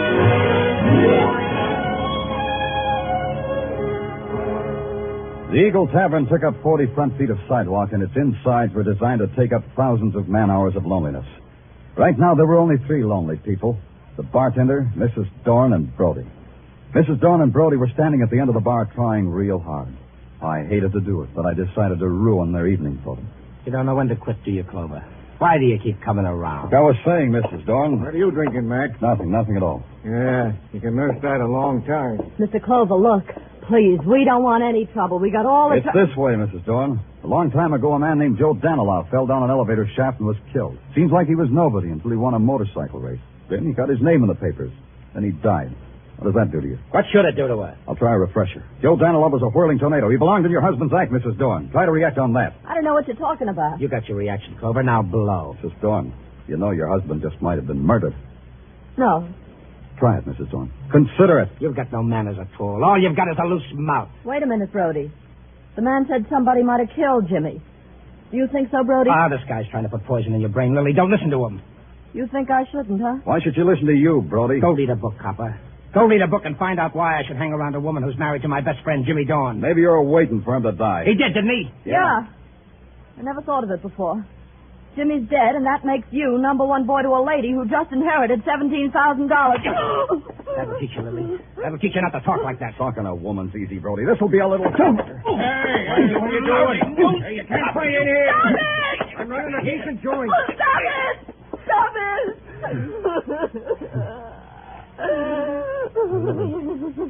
Lily, I'm sorry.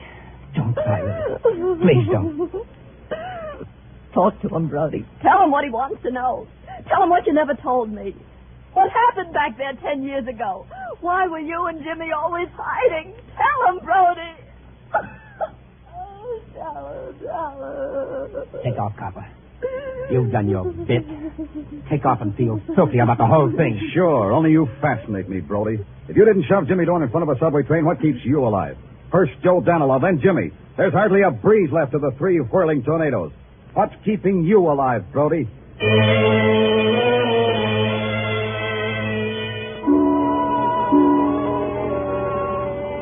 Now there was a guy I just had to see. Capex. There was a chance he had taken more than one picture of Dorn. Maybe in the background I'd see a familiar face. Out in Sea Beach near Coney Island, I found the door with Capex's name on it.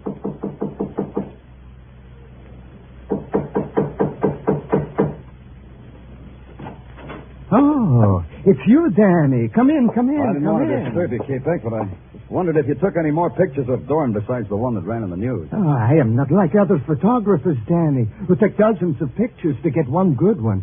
I take only one, and it is always perfection. So the one in the news is the only one? Yes. It is important that there should be other ones? It might have been. Quite a gallery you have on the wall. Yes. Come look, Danny, come look. This one, Danny. This girl who looks like a tired angel on a lonesome street. Yeah, nice. And look, and this one, a derelict asleep in the gutter. It has the texture and the lighting of a Rembrandt, though. Capex, a man of your talent could live in a penthouse with dancing.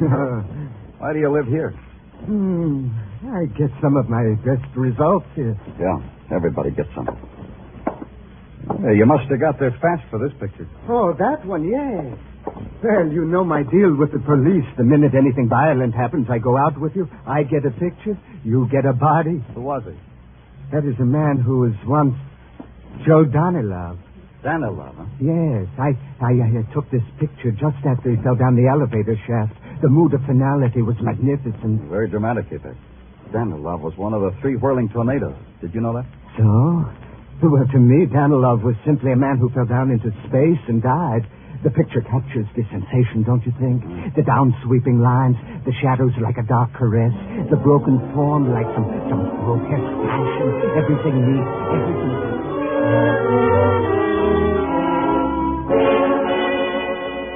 I don't think Kipek even saw me open the door and leave. It's a long subway ride and a transfer back to Broadway. Coming up from an underground of naked concrete into the blare of 49th Street, well, there's a magic to it. I didn't have time to enjoy it. I had a job to do and a chance to take. And the chance paid off. Patsy Mack was in his office working late. Okay, Danny, so I lied to you about my connection with the tornadoes. And why not? First Joe Danilov, then Jimmy Dorn. Next, maybe me. Why should I take a chance? They were accidents, the people say. Oh, not just accidents. Danny, not that kind. Tell me, Patsy, why do you think you'll be next? I don't know. This looks like everybody connected with the tornadoes is written down in a little black book. Tell me more, Patsy. This time I'm leveling, Danny. Once I managed the tornadoes, but I dropped them like they were a basket of snakes. Why? What did they do? Remember, I told you there was another guy, their backer? Yeah. Well, he got sick. He went to a sanitarium. While he was there, the tornadoes robbed him of everything he ever had. All 3 of them did that? Yes. Danilov, Brody, and Jimmy Dorn. Danilov and Dorn are gone. That leaves only Brody, plus the widow Dorn and $17,000. Were you ever in a sanitarium, Patsy? No. But they might put me away for slugging a cop. Oh, what do you want me to do, Danny? Cross my heart and hope to die? Nothing easier than that. Use your phone for me. Anything for a friend, Danny. But you are my friend, aren't you, Danny? Call Billboard for me. Oh, what? Personal ad, Patsy. A personal ad on the front page where a guy in the show business will be sure to see it. You phrase it. Phrase what? Just this. Anyone connected with the act, the whirling tornadoes, meet at the entrance to Crescent Midway on Coney Island tomorrow night at 11. Have information to wind up affairs of the tornadoes. Phone that in, Patsy. Because you say so, friend? Because the police say so. And Patsy. Yeah? Sign your name to it.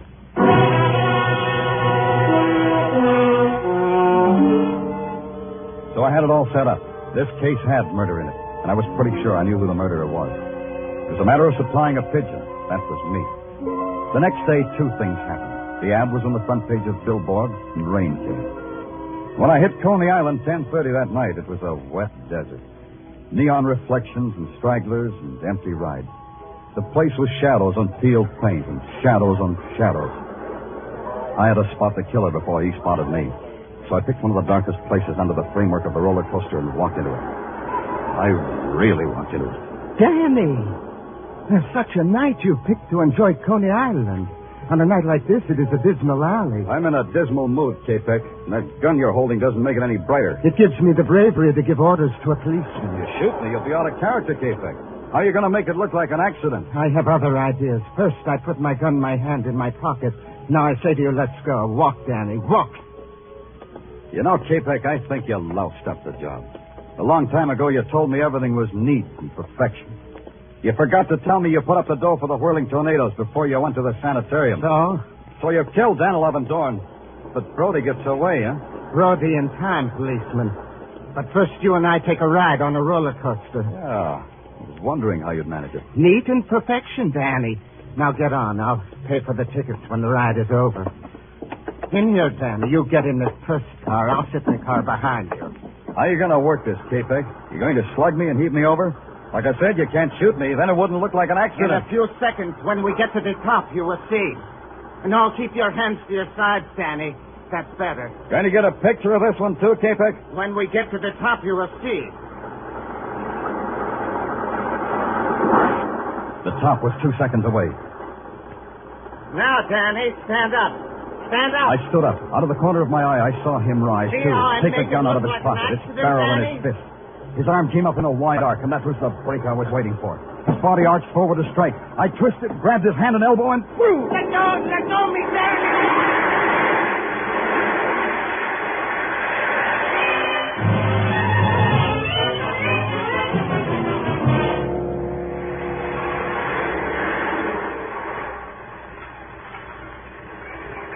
How long can a roller coaster ride last? Long enough. Long enough to piece together the jagged edges of some frightened lives. Danilov and Dorn murdered. Murdered because they'd crossed a twisted man named Capek. Brody and Patsy Mack hugging the shadows because they were afraid of Capek's revenge. And Lily Dorn with a handful of dust and dollars. You pay for the ride here, mister. Hey, you didn't take that ride all by yourself. Yeah.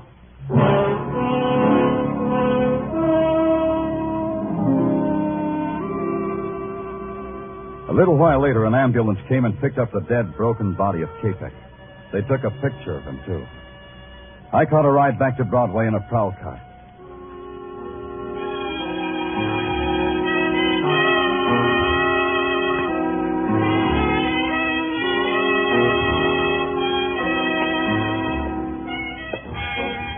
It stretches out in front of you, this street called Broadway, like a midway to some cruel and fantastic circus.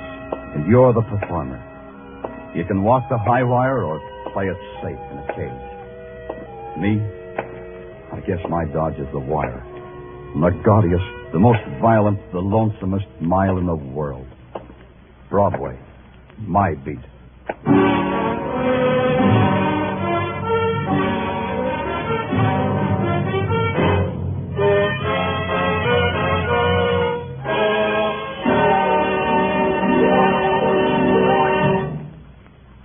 Broadway's My Beat, with Larry Thor as Detective Danny Clover, is produced and directed by Gordon T. Hughes, with script by Morton Fine and David Friedkin. Musical direction is by Lud Gluskin.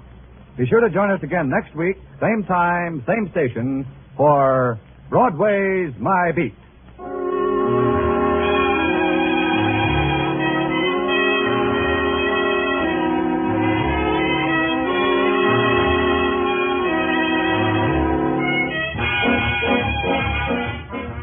In just a few minutes on most of these same CBS stations, you'll be hearing the familiar strains of Someday I'll Find You. And the action, as you know, starts with Mr. Keene, the famed tracer of lost persons. A top-rating detective throughout radio's fall, winter, and spring seasons, Mr. Keene will be on hand all summer. So don't miss one of his great cases these Thursday nights on CBS.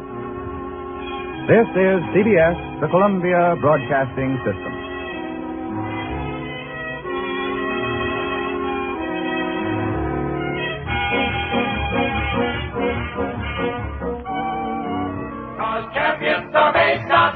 Yes, sir. Get on your way. Get on your way. Get on your way with Wheaties. It's good to know that champions are made, not born. Gives us all a chance. For instance, let's go back to 1943 and listen to the story of champion Mickey Mantle of the New York Yankees. Mickey worked hard to learn the game. As he got on his way to fame, he practiced batting, learned to throw. And Mickey knew what champions know. Wheaties for breakfast, away you go. No wonder Mickey's got all that steam. Mantle and Wheaties, they're still a team. Why, Mickey Mantle grew up on Wheaties, been eating them since he was 12. So good for a guy. There's a whole kernel of wheat in every Wheaties flake. Come on, Mickey, belt that ball. He's on his way, on his way. He's on his way, on his way. Get on your way with Wheaties.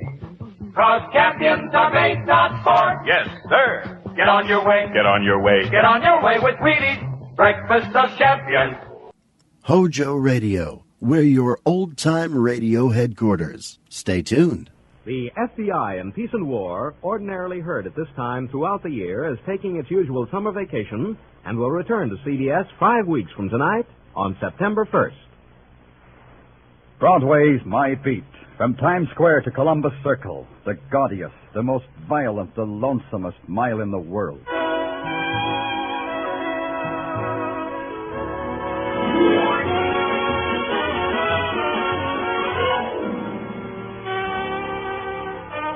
Broadway's My Beat, with Larry Thor as Detective Danny Clover.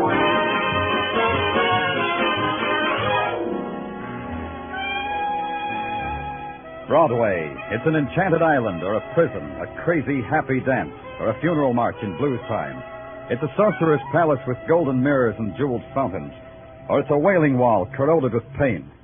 Call it anything you want. It's my beat.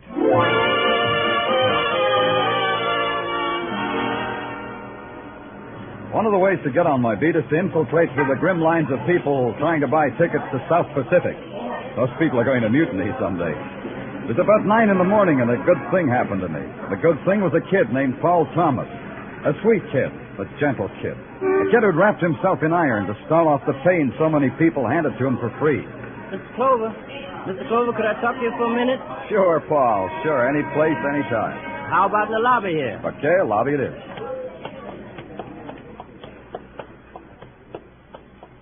Well, I'm sure glad to see you, Paul. Been a long time. Not so long, Mr. Clover. It's only 5-6 months since you got me that job. Maybe 7 months since you caught me breaking into a store. Who remembers what happened 7 months ago? How's the job, Paul? How's it working out? Mr. Arcane's been treating me fine. He's even had me bonded so I could deliver all that jewelry and stuff. I bet your folks are proud. Yeah, they're real proud, Mr. Clover. I've been meaning to get up to Harlem to visit them. Your mother's a fine woman, Paul. Give her my best. I'll do that, Mr. Clover. She keeps asking about you. Paul, it's a good thing to see you the way you are. I'm in trouble, Mr. Clover. I think I'm in big trouble. Oh? You want to tell me about it here? We could go someplace and get a quiet cup of coffee. I better tell you about it fast, Mr. Clover. A couple of days ago, they came... Danny Clover, how's Broadway's grabber boy? How's the finest of the finest, Oh, hi, Kirk. Am I interrupting something, Danny? The boy won't mind being interrupted, will you, boy? Maybe I mind, Kirk. Oh, no offense, Danny. Come on, ask me how I am. Ask me how I've been doing. How are you? How you been doing? Oh, great. Very, very great, Danny. Yes, sir. Don't I rate an introduction to the boy, Danny? Paul, this is Jerry Kirk, a private investigator. Paul Thomas, Jerry Kirk. Hi, Mr. Kirk. Danny, you don't keep up. A smart detective like you should keep up. I'm not a private eye anymore. No? Well, so long, Kirk. See you around. No, I'm not a private eye anymore. I'm in the plush, Danny. Plush office, plush stipend, furnished by Acme Insurance Company. I investigate insurance losses for them. Oh, it's a lot easier than breaking down doors to hall apartments. But not so much fun, huh, Kirk? More, Danny, more. It even gives me the price of a couple of tickets to South Pacific here. But how about you, Danny? You still hitting the triple features in the grind houses, Danny? Goodbye, Kirk. Yeah, it's been swell seeing you, Danny. I'm sorry about him, Paul. Now, tell me what's on your mind. I can, Mr. Clover. I got to get to work. I'm late. Paul, come back here.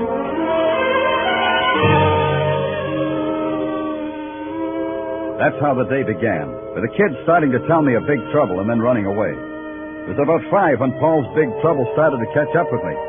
A patrolman leaned out of a squad car and handed me a slip of paper. J. Arcarian, the paper said. It said the Paramount Building, and at the bottom it said urgent. I'd been there before.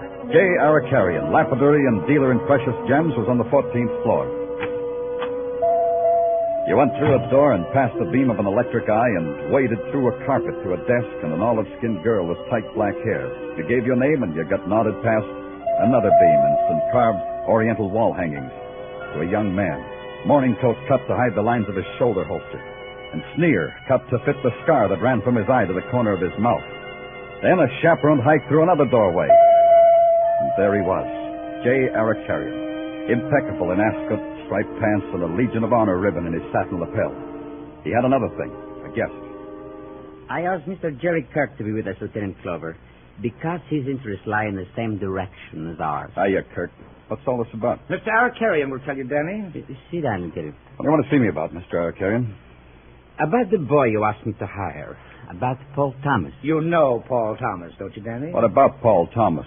Mr. Arcarian is a polite man, Danny. He's trying to tell you the kid absconded with an awful lot of jewelry. Please. This matter is very dolorous to me. $100,000 worth, Danny. How about letting Mr. Arcarian tell it his way, huh, Kirk? He was just phrasing it neatly. $100,000, Danny. Right now, you just listen, Kirk. What did Paul Thomas do, Mr. Arcarian? He failed to deliver a consignment. Failed to let me know the reason why. He has been gone since this morning. Disappeared. Like a puff of smoke, huh, Mr. Actuarian? That's what you said? They assign a bright eye like you to this, Kirk? Like me, Danny. Mr. Jerry Kirk is from the insurance company. In a matter like this, one thinks are insured. In a case like this, one also thinks of how maybe Paul got slugged. One also thinks he could have been robbed, Mr. Carrion. Paul Thomas turns up in an alley, Kirk, slugged. A bet? Yeah, sure. I know human nature, Danny. He's gone a long way with those rocks. Absconded. He's stolen. In a matter like this, the amount is not a pittance, Lieutenant. $100,000 worth of first water jams, your cases, settings. Got a list of what's missing? Right here. You see? It makes not an inconsiderable... Yeah, it's not inconsiderable. It is very dolorous, Lieutenant. You'll get them back?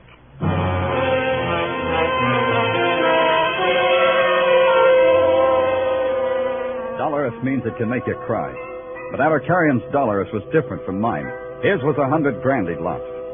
Mine was a boy named Paul Thomas that maybe I'd lost. But it was still only a maybe. I had two things to do. Turn the list of missing jewels into headquarters, which I did, then call it Paul's home in Harlem.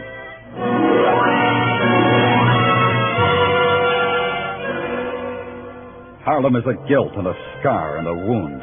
And the wound is a tenement lighted by kerosene lamps. A tenement with barred windows through which you can watch the moonlight darting out on the backs of hungry rats. And Harlem is a place of quiet laughter that stops when it sees you walking up the stairs to the one room in which Paul's family of 5 lived.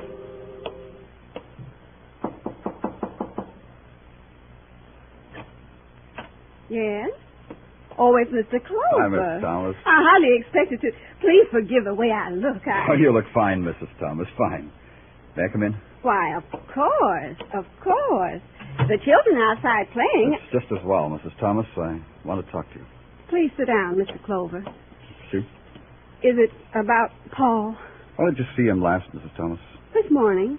He stopped by on his way to work. Is there anything... He doesn't live here anymore? No, Mr. Clover. Paul's a man now, and he needs a place of his own. Where is it, Mrs. Thomas? Is my boy in trouble, Mr. Clover? Well, we don't know. I don't think so, but I have to be sure. Where's his place, Mrs. Thomas? It's a rooming house on 137th Street, 26 East. It's clean. You can actually see the sun. Paul couldn't do anything wrong. Not anymore, Mr. Clover. Paul's good. He's good. He hasn't been by here tonight. No, but that doesn't mean anything. Lots of times he doesn't come by at night, but he'll be here in the morning. He's always here for breakfast in the morning. Well, I think I'll run over to that address you gave me, Mrs. Thomas. I'm sorry I can't stay and visit with you. You'll let me know about my boy, Mr. Clover. Whatever way it is, you let me know. It'll be all right, Mrs. Thomas. It has to be all right. Outside, it was 1 block north and 2 to my left of the subway station at 125th and Lenox. In those 3 blocks, you could feel the breeze from the East River fighting a losing battle with the heat. But it wasn't the heat that stopped me. It was Squad Car 15, Patrolman Florio at the controls. Not bad, Florio. 3-point landing. Hi, Lieutenant. Come on, get in. Thanks. You headed uptown? Well, that depends, Lieutenant. Wherever you say. Uptown. You better call headquarters first. I've been cruising looking for you. Headquarters said you were in Harlem. Yeah, call him, Florio. Sure. Patrol car 15 calling headquarters. Come in. Patrol car 15 calling headquarters. Headquarters receiving patrol car 15. Go ahead, 15. I take it, Danny. Yeah. Danny Clover speaking. Danny, Tartaglia speaking. About that Abercarian robbery. Guy named Jerry Kirk called you. Yeah? Said he wanted you there when he took Paul Thomas. Oh, where's all this taking place? 137th Street, a condemned tenement, 3 houses underneath the northeast corner on Lenox. 10 o'clock, the guy said. That's right now, Tartaglia. Thanks. Let's go, Florio. You heard the man. Right. Florio. Yeah, Lieutenant? You're only giving me a lift down the block. Turn off that siren, huh?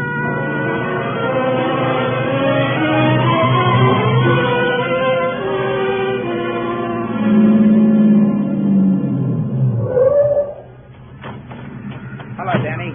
Glad you showed. Headquarters said you had Paul. You got him, Kirk? He's in that tenement, Danny. But he materialized out of that puff of smoke? How do you know he's in there? Look, Danny, a guy steals $100,000 worth of jewelry. It's hot. He can't get rid of it. So he makes a deal with the insurance company. The deal Paul made was for $15,000. He got in touch with you? Yeah, sure. He said meet him here. So I got in touch with you. I'm double-crossing him, Danny. I called in the cops. You wouldn't want it any other way. Yeah, let's go in. And Kirk, keep your gun in your pocket. Danny, you know I seldom carry a gun, and tonight's one occasion when I don't. Come on.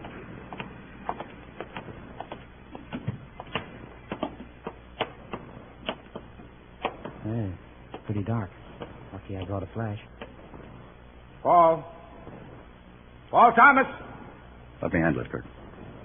Paul, it's Danny Clover. Paul! Maybe he isn't here, Kirk. He's here. That sound came from down in the basement. Hey, Kirk, somebody's shooting downstairs and not at us. Yes, and somebody's taking a powder, too. Let's get him! Don't you think it's time you got out your gun, Danny? Yeah, it's all changed now. Hey, shine your light over there. Where? Back of the staircase. Yeah.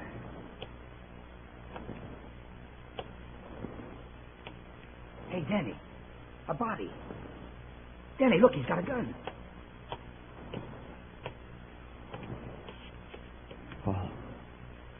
Paul. He's dead, Danny. Your boy's dead. Why was he killed? He was a bad boy, Danny. A bad boy with bad company, and the company just took a powder. How do you like your boy now, Danny?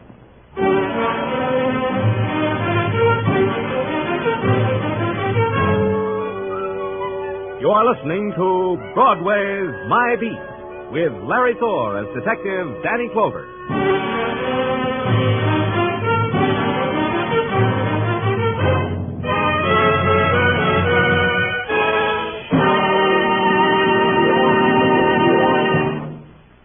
Casey, crime photographer, finds an innocent-eyed young woman riding a murder-go-round tonight.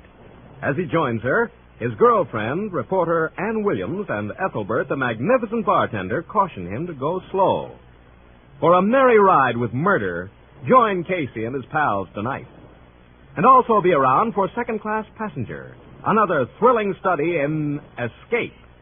Crime Photographer and Escape are Thursday night features of most of these same CBS stations. Now, back to Broadway's My Beat.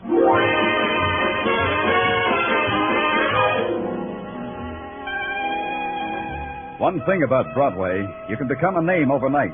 All you have to do is have 3 current wives or ride 4 winners in a row.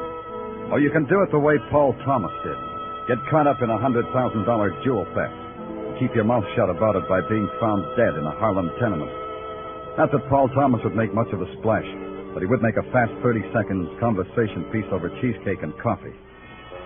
A cop uses up the night begging, pleading, grubbing for a break in a murder case. Then he goes home and begs for sleep. And in the morning he goes back to his office at headquarters and starts all over again. And that's where it broke. Come in. Come in. Danny, open your eyes. I got a surprise for you. You open them, I'm tired. I got something on the Paul Thomas case. What? Yeah, see? You opened your eyes all by yourself. It's not hard, is it, Danny? I could close yours just as easy. What do you got? Well, one of the Arakarian jewels showed up at a pawn shop. When? 10:30 last night. 10:30. That was after Paul's murder. How come you wait till now to give it to me? Easy, Danny. Take it easy. All right, but how come? Larry of Larry's Pawn Shops Limited just phoned it in. Says he didn't get our list till 10 this morning. Larry's, huh? Give me a squad car, Tartaglia. I'll pick it up front. Okay. Danny. Yeah? I know what this means to you. Sorry I kidded. Oh, that's okay, Sergeant. It's okay. But get that squad car, huh?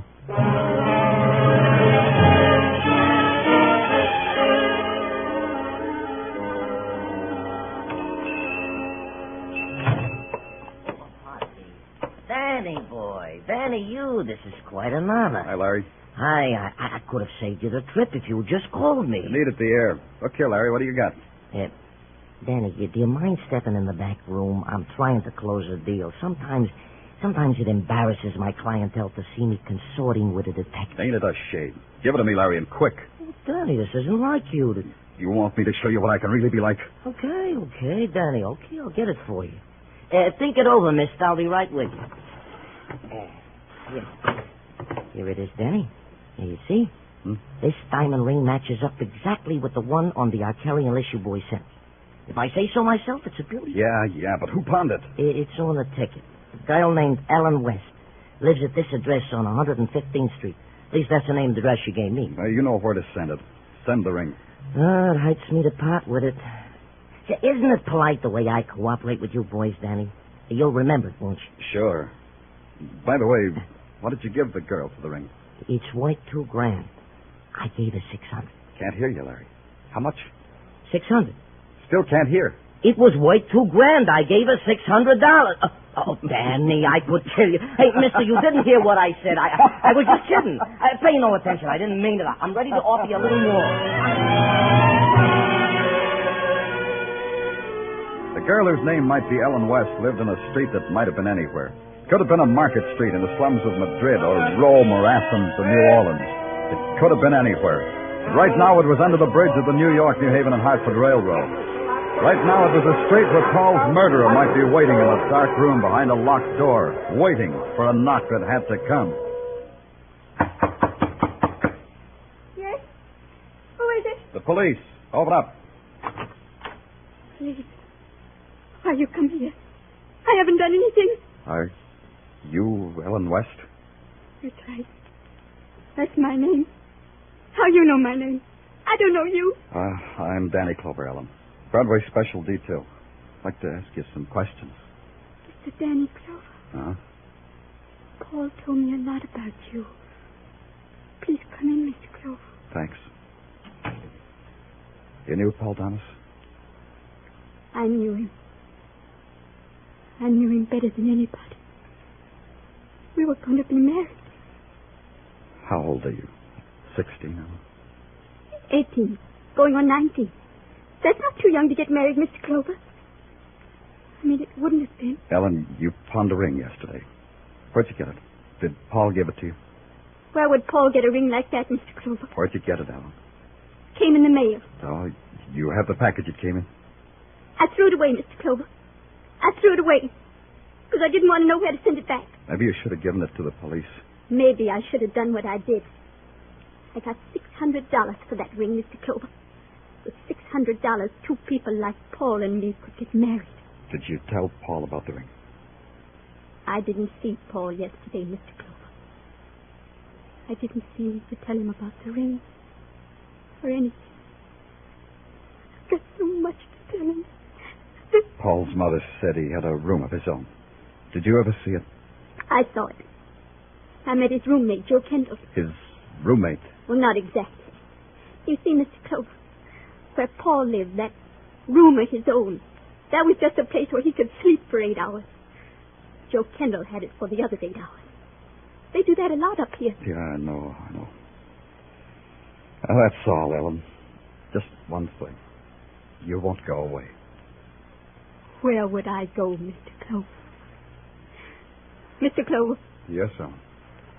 Here's the $600. I got no use for it now.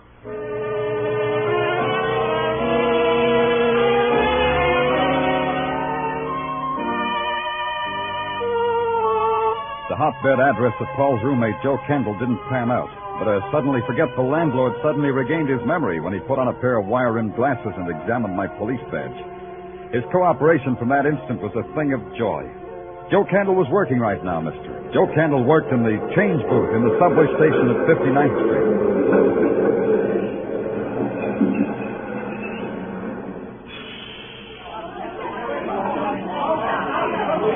Want some change, mister? No, sir. Information. What kind of information? Your name's Joe Kendall? That all depends on what connection the name's being used. In connection with the police. Show me. Try this. Yeah, that badge says you're the police. Says my name's Joe Kendall. What can I do for you, Lieutenant? It's about Paul Thomas, Joe. I read about him in the papers this morning. I'm sorry about Paul. How sorry? Lieutenant? Oh, wait a minute. Here you are, lady. 2 dimes and a nickel. Lieutenant, it's this way. Maybe I asked you a bad question, Joe. Not at all. I'm sorry about Paul, Lieutenant. As sorry as I am for any man who died the way Paul did. What about Paul? What did he tell you about himself? Well, things like I'm tired, Joe. That's what he used to say to me. When he woke me up because it was his turn to sleep, he'd tell me things like that. That's all? Other things, too, Lieutenant, but that was the general idea. Something else, Joe. That ring on your finger. Where'd you get it? Are you going to believe me? Okay, Lieutenant. I'll tell you anyhow. I got it in the mail yesterday. You should have let the police know. I should have, but I didn't. Maybe I was going to. Maybe I was going to pawn it. I don't know. You'd better let me have it. Well, sure. Here. Take it. Lieutenant, I'm in trouble now, huh? I guess right now you come under a couple of laws in the penal code, Joe, but which one escapes me? Just don't run away. I'll be here, Lieutenant. Here or in Harlem. One place or the other.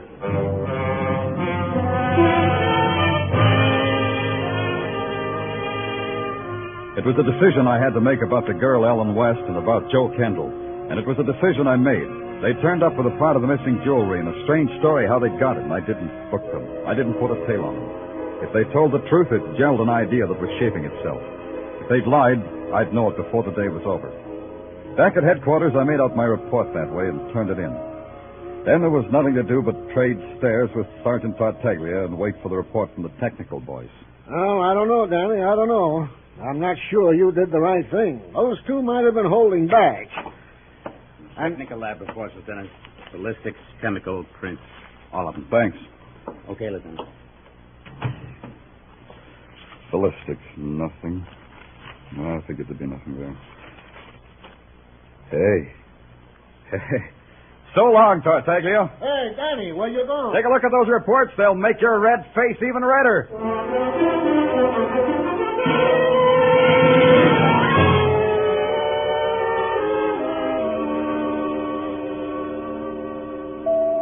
Those photoelectric eyes wink even at you, huh? They're carrying. They make no distinction, Lieutenant, between friend or enemy. They're ever alert, ever suspicious. Yeah. You kept me waiting a long time, Eric Carrion. A jeweler has many things to take care of, Lieutenant. Sometimes you must keep even the police waiting. But you're not lonely. Did not Monsieur Arthur amuse you? Oh, so that's his name. No, your flunky Arthur didn't amuse me.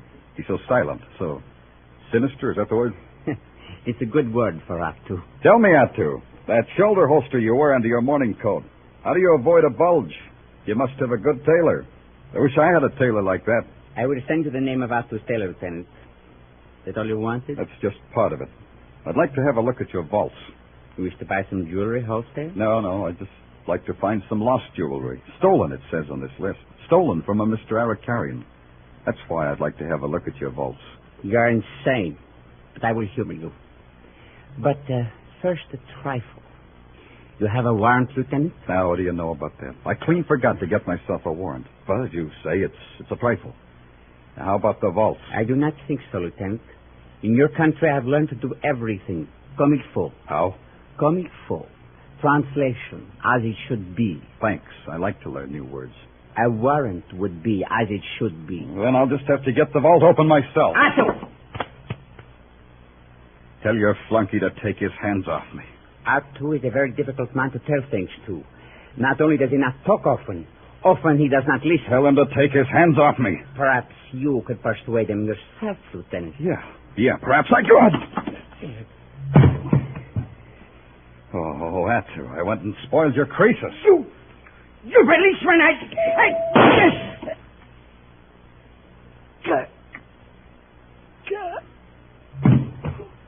Well, Kirk, the eminent investigator, today on occasion for carrying a gun.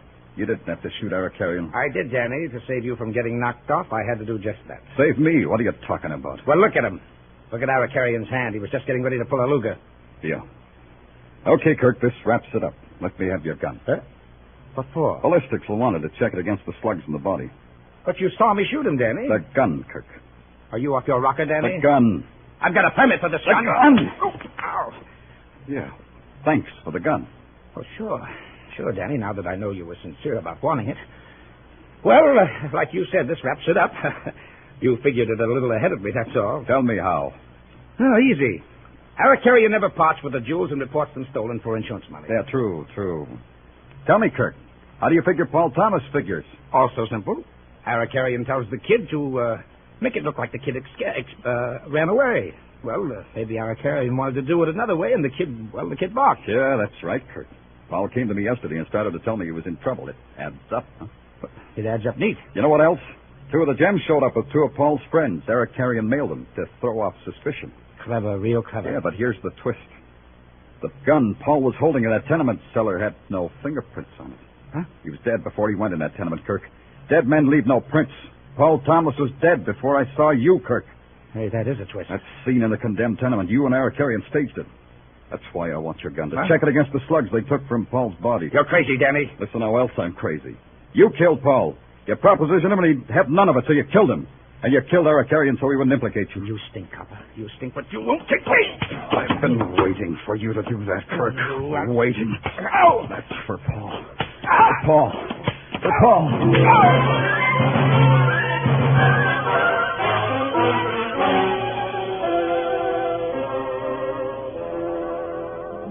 What stopped me was something gentle. A tap on the shoulder, that was all. But it stopped me. Man from headquarters looked down at me, and his tap was gentle. He said that was enough. I quit, but I didn't believe him. He said Kirk was something the law had to take care of. Then I had to believe him, because I'm a cop.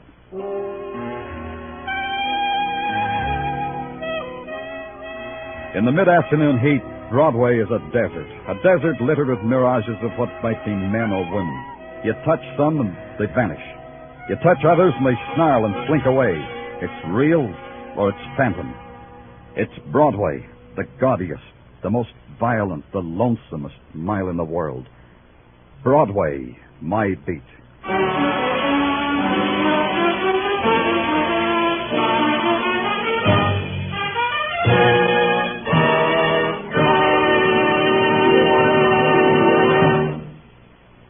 Broadway's My Beat, with Larry Thor as Detective Danny Clover, is produced and directed by Gordon T. Hughes, with script by Morton Fine and David Friedkin.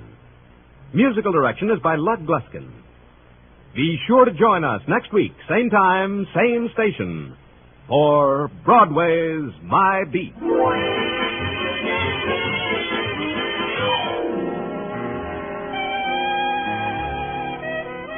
Mr. Keene, the famed tracer of lost persons, goes society tonight. Knowing Mr. Keene, you realize at once that it's not so much the question of which court, but which suspect. Mr. Keene's latest adventure, the Society Murder Case, will follow in just a few moments on most of these same CBS network stations. This is CBS, the Columbia Broadcasting System.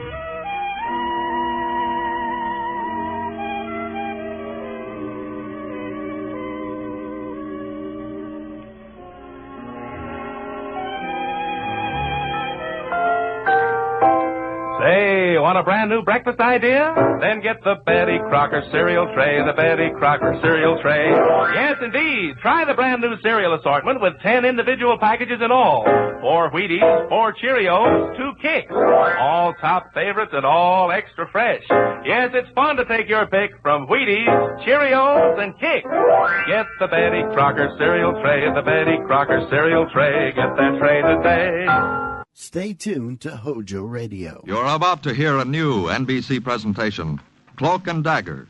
Program number 1 in 90 minutes of continuous mystery and suspense on NBC. Following Cloak and Dagger, stay tuned for High Adventure. Then listen to The Big Guy, NBC's new unique mystery series. But first, Cloak and Dagger. Are you willing to undertake a dangerous mission for the United States, knowing in advance you may never return alive?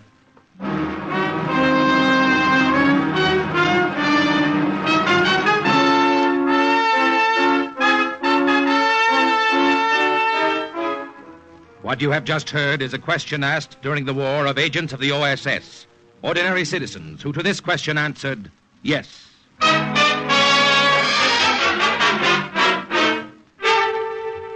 We have the honor at this time to present a former OSS officer, co-author of the book Cloak and Dagger, upon which this series is based, Colonel Corey Ford.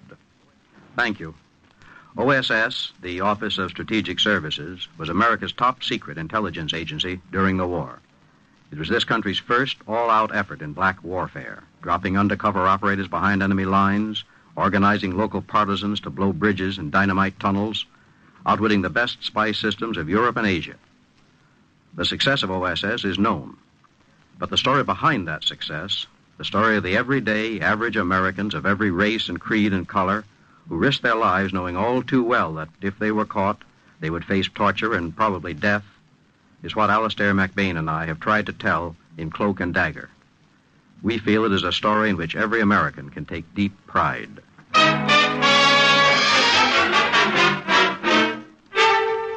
The National Broadcasting Company takes you behind the scenes of a war that nobody knew. This is Cloak and Dagger. My name is Friedrich Schmidt. I'm a German soldier. I had a medical discharge from the Army. I was in the 268th Infantry Division. My family was killed in an air raid near Berlin. My name is Friedrich Schmidt. I'm a German soldier. I'll repeat it over and over again so I won't forget. My name is Friedrich Schmidt. Where did I go wrong? Where did I go wrong? Think back and remember. From the beginning. Everything the Colonel told me to remember.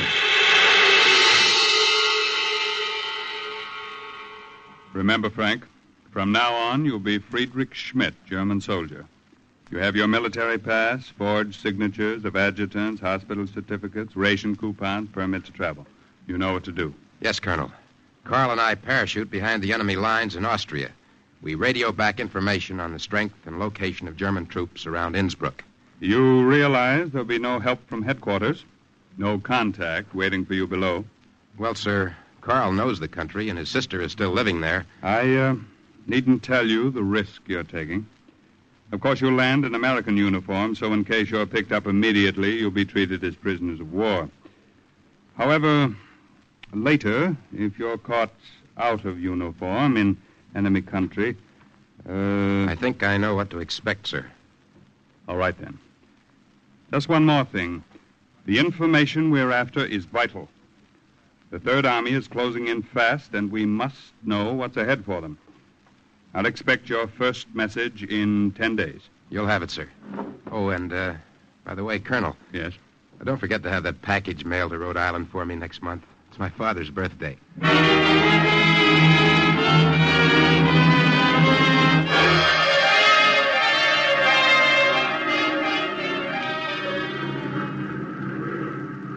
Cigarette, Frank? Thanks, Carl.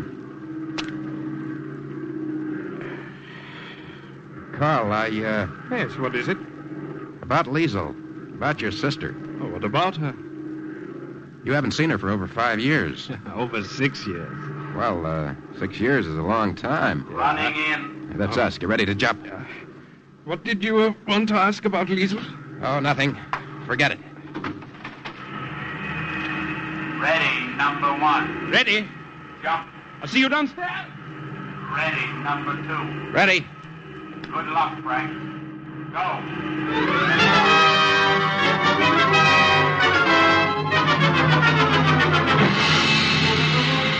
I heard the crack of the parachute as it snapped open. I looked down. I saw a patch of snow in the valley, spreading wider and wider in the moonlight, like a blot of milk spilled on a kitchen table. And I thought of Carl's sister, and the question I didn't have the courage to ask him.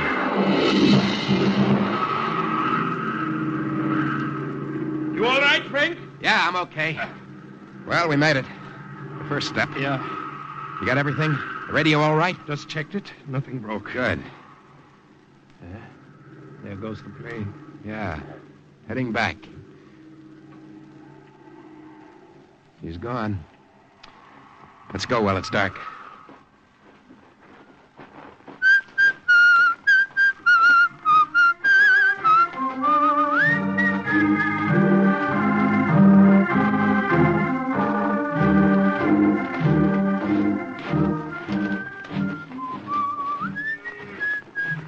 Sun's starting to come up.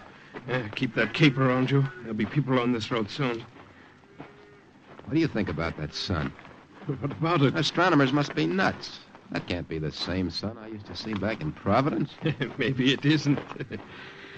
Schlaf nun ein, die Nacht ist da, der Morgen naht.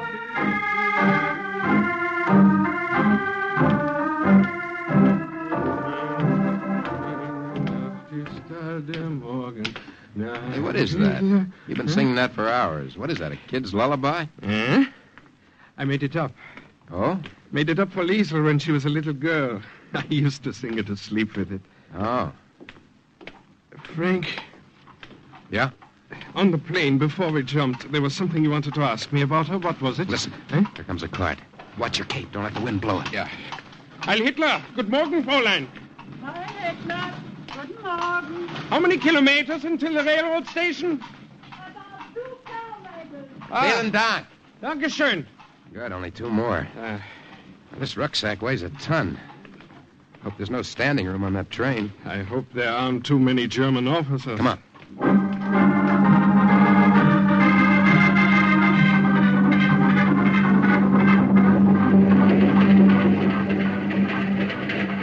You know, one thing I like about European trains? What? These little compartments. I'd just as soon be closed off in here until we get where we're going. We've got to get rid of these American uniforms, Frank, as soon as possible. Well, we'll just have to find 2 obliging German soldiers who'll be willing to give up theirs. That obliging they are not. Well, so far they've been. Let us have a nice compartment all to ourselves. Well, there's no guarantee they'll let us keep it that way, you know. I know one of these things here. Get out your tribal permit and identification now. Right. Hope those papers are good forgeries. They better be. Gentlemen, your identification, travel permit, please. Yeah, Herr Inspector, yeah.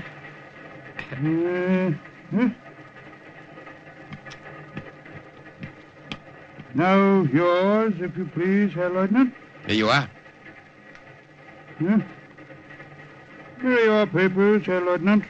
These seem to be in order. Dankeschön. How much longer till we get there? About 30 minutes. Think he was suspicious? Well, he didn't act it. Just the same if anyone else comes. If you have to take off your cape, take it off in one motion. Your jacket with it. We might get away with a khaki shirt. Our luck's held out so far. Maybe nobody will come. Let's hope so. You Salzburg, Here comes company. Here comes trouble. May I share your compartment, gentlemen? Yeah, of course, Herr Hauptmann. It's stuffy in here. Why don't you remove your capes? Well, it was so cold in the snow country. We're both of us just back from there. It will take us time to thaw out. Join me in some schnapps, gentlemen. Danke. And you? Dankeschön. These trains, either too stuffy or too drafty. They're all badly on down since the war. Are you warmer now? Oh, much. Then remove your capes. I perspire looking at you. Well, Go on, take them off. The Hauptmann is right. It is hot. Better. Yeah, much better. Are you going to Salzburg? No.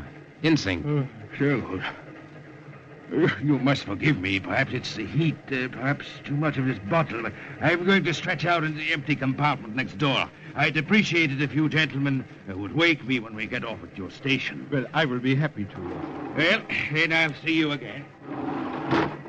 You'll see me again and soon, Frank. Wait here with the radio. What are you going to do? Our friend was warm. I'll help him out by relieving him of his uniform. No, Carl, no. They'll find his body before we get to Listen to Insing. me. They'll find it on the roadbed 2 days from now. No, Carl, you can't take that risk. One of us in German uniform would help. Wait here.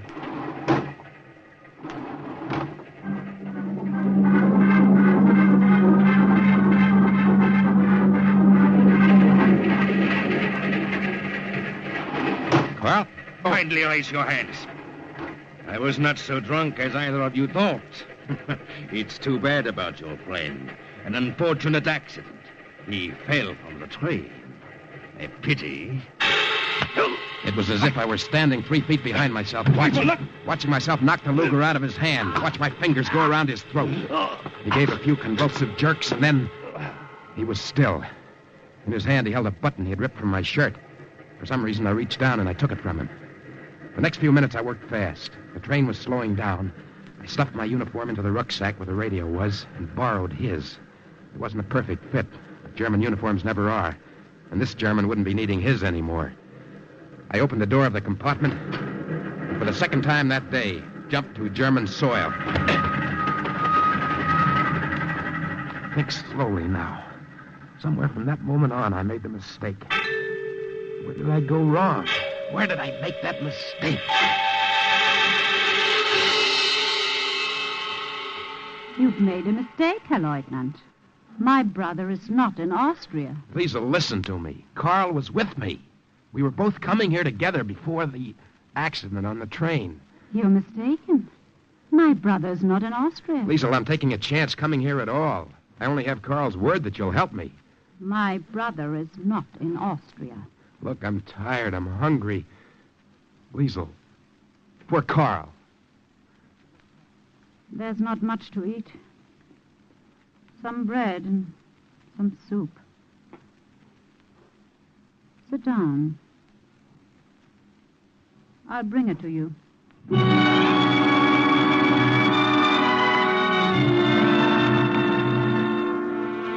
I watched Carl's sister as she went over to the stove. She was small and dark, and her hair was cut short and brushed back. It was fine, like soft baby hair. I felt so tired I wanted to brush my face against it. Here's your soup. Dankeschön. There's more in the pot if you want it. I'll be back. Where are you going? There's someone you might like to meet. A contact. I'll get him. Stay here and eat. I'll be right back.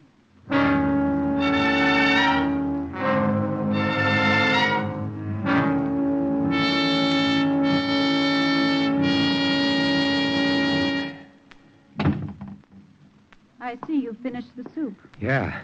I hope it isn't all you have. Oh, no. It's all right. Where's your friend? Friend? Oh, you mean, well, he's coming. He's coming soon. Good. Carl said you'd be in touch with the Austrian partisans. I need help, Liesel. I need all the help I can get. My friend should be here any minute.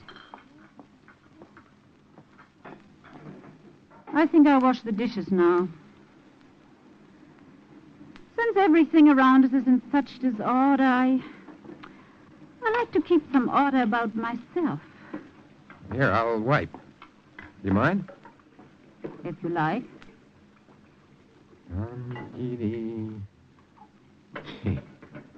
Why does this seem so funny? What? What's happened to the world when you start taking the crazy things for granted and the ordinary things seem out of tune with the rest of living? Like watching a woman doing the dishes, helping her. You don't seem tired anymore. No, I feel fine now. Fine.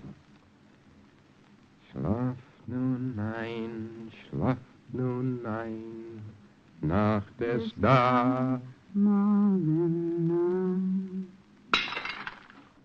How did you know that song? Carl was singing it. Oh, my Lord. Oh, Liesel, what is it? You're pale as a ghost. I didn't know. Oh, Lord, I didn't know. You didn't know what? What are you talking about? The Gestapo is coming. I told them you were here. What did you say? The Commandant, Grubner, he suspected me for a long time, but he's had no proof. I thought he had sent you to trick me. I was afraid. Are you telling me the truth? Yes. Are you telling me the truth now? I swear I'll it. shake it out of you if you don't... You've got to trust me. You have no one else to turn to now. You've got to trust me. Oh, you've got to trust me. I should kill you. I ought to kill you. Now, listen to me. You can get out of the back door now if you want. Oh, but no, you won't get far there. Oh, you better go down there, to the cellar. And trust me. Open up in there. I have no choice. Quick, that door. It leads to the cellar. Go quickly. Open up! In a minute. Well, where is he? Gone. Gone? What do you mean gone? Well, I tried to keep him here. I couldn't without arousing his suspicion. Yeah. So I Yeah? Well, you asked me not to do that, remember? Yeah, go on. Well, he was only passing through. He said he had a friend in the mountains. In a hut in the mountains. He told me where it was. You'll take us then, now. Of course. Sergeant, Just follow me. round up the men. Ja, Herr Kommandant. After you, Liesel. I needn't tell you, you're doing a great service for the fatherland. Take your hands off me. I've given enough proof of my loyalty.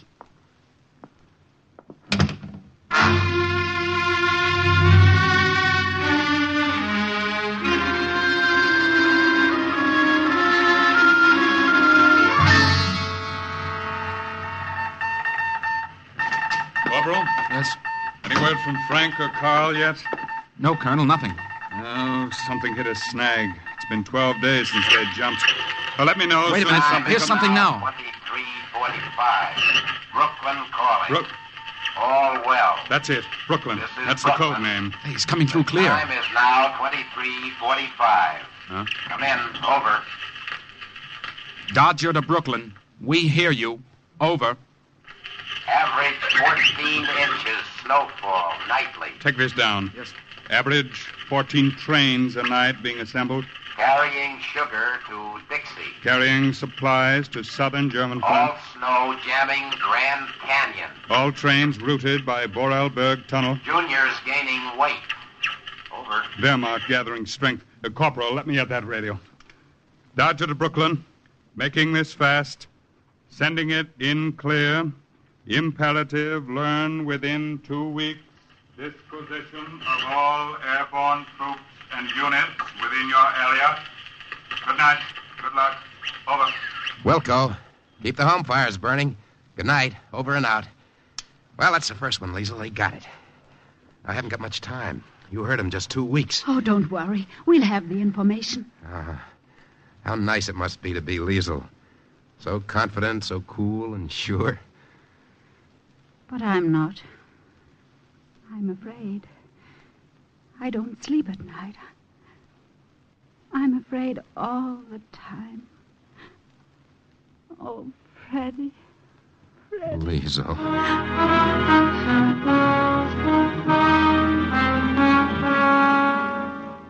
From the night I first came there and crawled into the corner of that damp cellar while she led the Gestapo on a merry chase through the mountains, Liesel and I worked hard. My radio aerial was set up, hidden, lost in a mass of clotheslines. Together we rounded up Austrian partisans. Where did I go wrong? So you are Liesel's cousin, Freddy. Ja, Herr Kommandant. I am Liesel's cousin. Would you like some wine, Commandant? Dankeschön. I didn't know Liesel had a cousin from Berlin. We knew she had a brother, Karl. Well, Liesel and I never mentioned Karl, Herr Kommandant.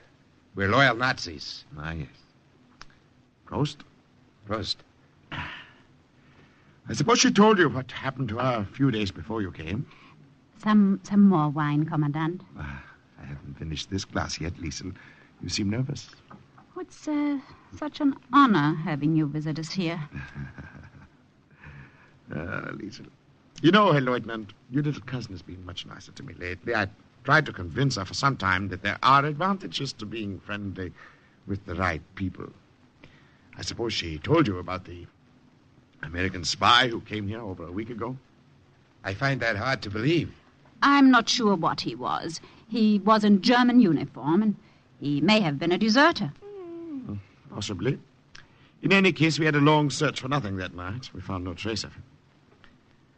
You say you have a medical discharge, Herr Lieutenant? Ja, Herr Kommandant. The rest of my family was bombed out in Berlin. Oh, yes. I had no place to go, no one else to come to, so I came here. Strictly a matter of regulations. May I see your papers? Your papers, Herr Lieutenant. I have them here. Here you are. Yes.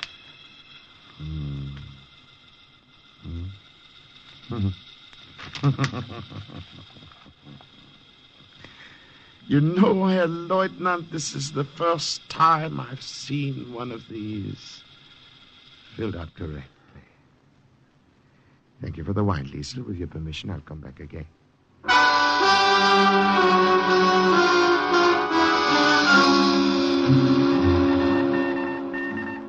Brooklyn to Dodger.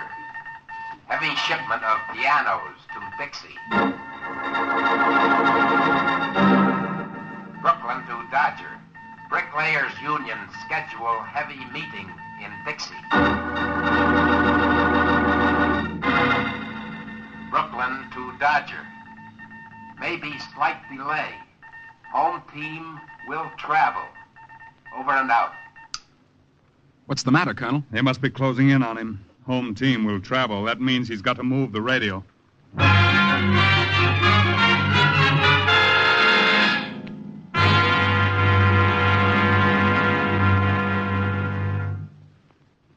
I'm going with you, Freddie. No, you're not, Liesel. You're going to stay here. If we both leave when I move the radio, Gubner's sure to be suspicious. But, Freddie... You go to Fritz Heimer. Tell him to send a courier to the other town. Tell him I'll be there tomorrow night. All right. Anything you say. Here. Let me sew on that button for you. No, it's all right. I'll do it. Take my mind off things. You're tired. You've worked too hard. If the Allied armies are as close as you think, maybe it'll all be over soon. I'll be back.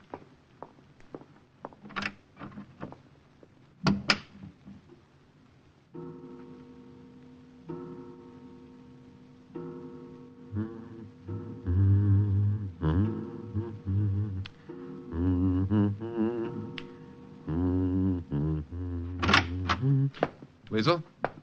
Oh. Forgive me for just walking in, Herr Leutnant. Good evening, Herr Kommandant. The door was unlatched. It's all right, Herr Kommandant. I was just passing. I wanted to say hello to your little cousin and invite her to dinner at my house tomorrow night.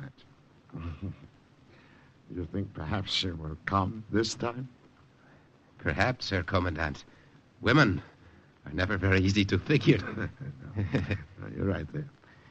What are you doing? Don't let me interrupt you. Oh, just this button. It came off. So I see.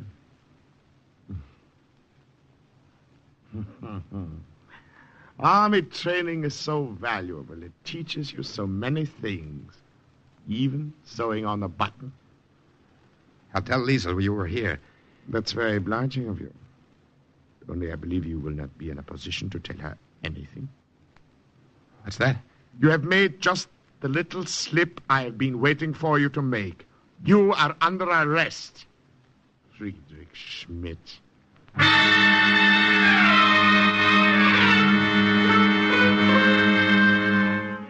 So many things to remember.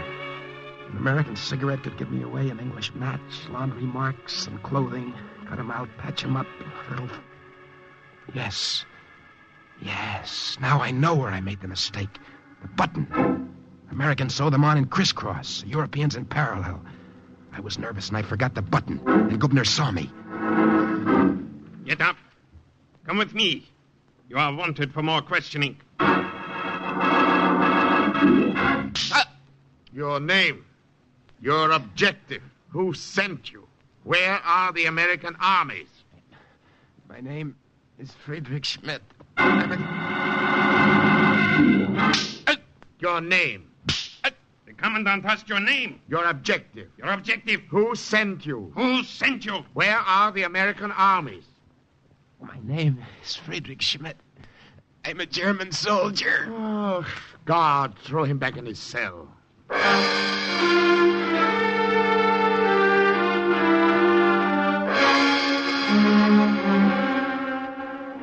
Sleep. Trying to sleep. Remember to lie when they come to take me out again for questioning. I wonder if Liesel got away. You're going on a journey, Schmidt. To another camp where they have even more persuasive ways of making you talk. I shall escort you there myself. My name is... Get up! I said get up!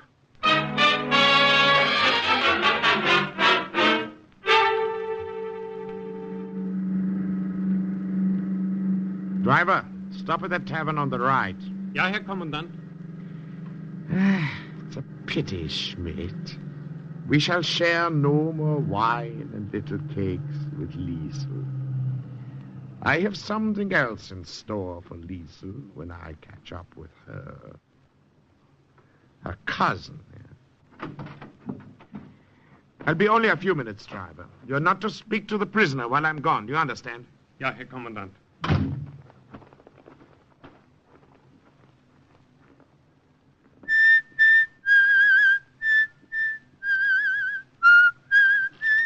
Frank, listen. He won't catch up with Liesel because she's with friends. Carl! So you think a little fall from a train could kill me? Herr Gubner wants to know where the American armies are. He'll find out soon enough. It was your messages, Frank, that brought them where they are. Carl, I don't believe it. Listen to me, Frankie. Listen to me. Our armies walked right into that Dixie front you told them about in your messages. Right now, they're only 20 miles north. I've got 1,500 partisans organized and ready to surrender the whole town and the mayor when they get there. It's impossible. You'll see. How did... Listen now. At the next fork of the road, there are friends waiting to take us through to the army. The 3 of us. 3 of us? Yes. I imagine you have a few scores to settle on the way. With Herr Gubner.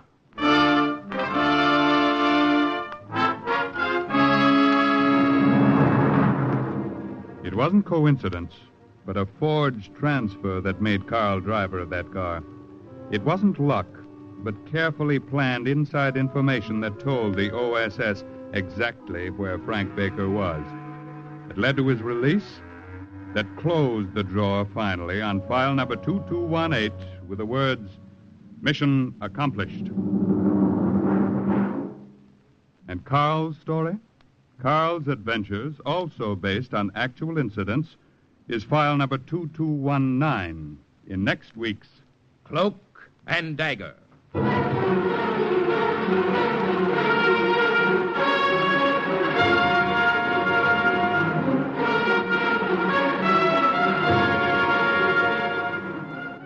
In today's true OSS adventure, the part of Frank was played by Joseph Julian. Ross Martin was Carl, the Commandant Barry Kroger. Raymond Edward Johnson played the Colonel, Bernard Pollock the Corporal. Dolly Haas played Liesel. This has been a Louis G. Cowan production under the supervision and direction of Sherman Marks. Material heard on today's program was based on the book Cloak and Dagger by Corey Ford and Alastair McBain. The script was written by Winifred Wolfe, and the music was under the direction of John Gart. This is Carl Weber speaking.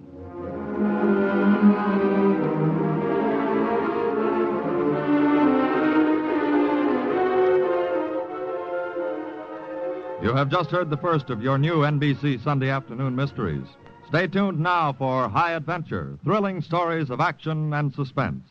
Then be sure to hear The Big Guy, an exciting and different kind of detective. Now keep tuned for number 2 in NBC's new Sunday afternoon mystery lineup. I'd like to tell you folks about Kraft's golden cheese food, Velveeta. Velveeta is such good eating. Just taste that grand, rich, yet mild cheddar cheese flavor. And Velveeta is so good for you. It's rich in important food values from milk itself. For swell-tasting snacks, for good hearty sandwiches, for thrifty, easy hot dishes, it's smart to keep stocked with Velveeta. Get it tomorrow in the handy quarter-pound package or in the economical 2-pound loaf. The cheese food of top quality. Velveeta is made only by Kraft. Keep it tuned right here to HOJO Radio for more classic old-time radio. Are you willing to undertake a dangerous mission behind the enemy lines, knowing you may never return alive?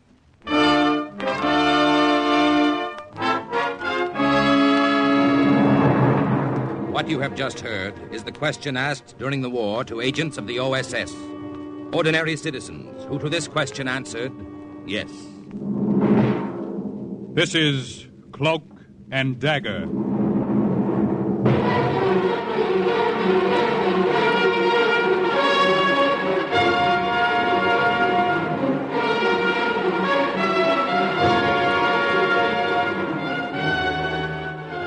Black warfare, espionage, international intrigue.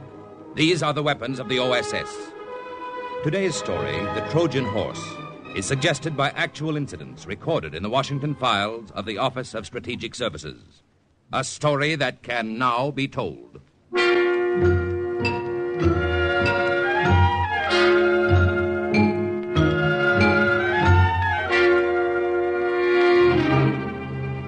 August 1942. Report to OSS headquarters in Casablanca from Agent Henri Fontaine in France. Contact with girl Gabrielle Monet was made in the Bluebeard Café in Paris.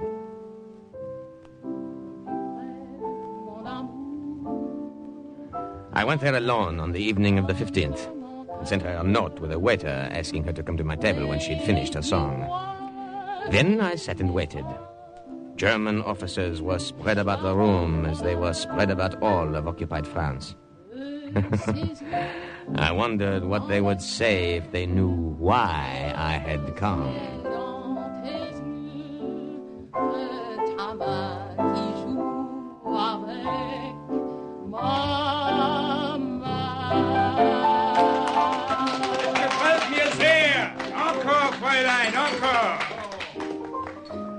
You send me this note, eh? Oui, mademoiselle. Will you join me? Why not? I drink with anyone these days. What will you have, eh? What have you? Let me taste from your glass. It is very bad wine.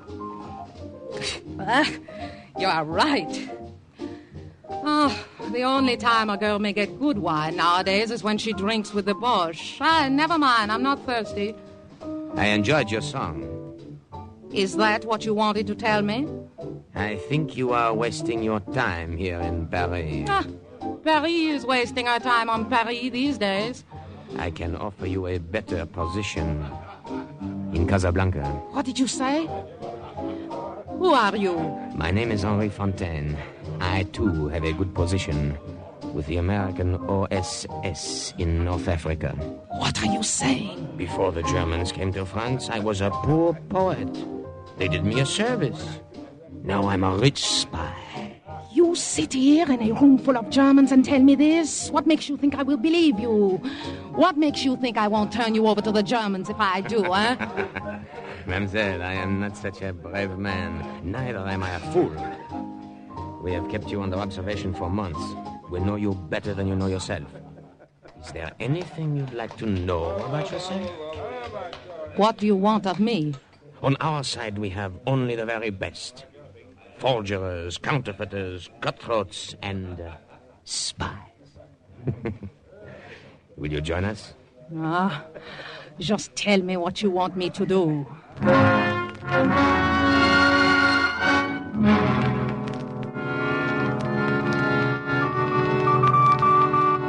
Agent Henri Fontaine in France to Agent Steve Lytle in Casablanca. Arrangements have been made to transport the girl Gabrielle Monet to the south of France and then to Casablanca. Awaiting further instructions. Over.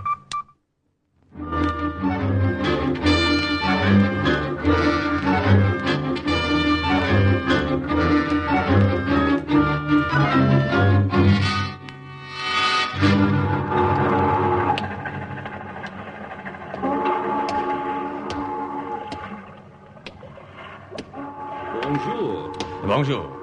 The roses will bloom early this year, I think. Oui, but not too early, I hope.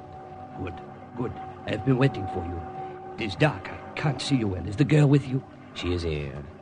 Gabby, say something so our friend will know you are here. I am tired. Did you have difficulty reaching my safe in Paris? Not too much. With swarms of displaced persons all over France to mingle with, and a slight bit of help along the way from the underground, it was not too bad. Good. Now follow me. I will take you to the fishing schooner. But I know you're tired. Cheer up, Gabby. You'll have a nice long trip by water to rest up. Oh? And then another nice long trip by auto to Casablanca. Oh, I like automobiles. In the old days, I liked nothing better than a pleasant ride.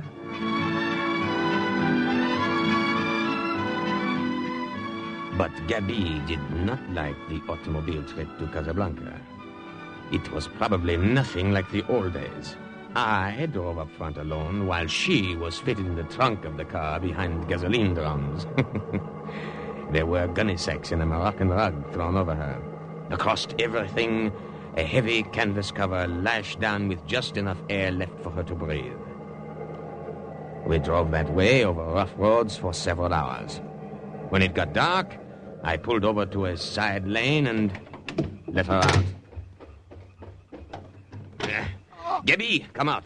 Oh, my back. It is broken. I will gladly massage it for you.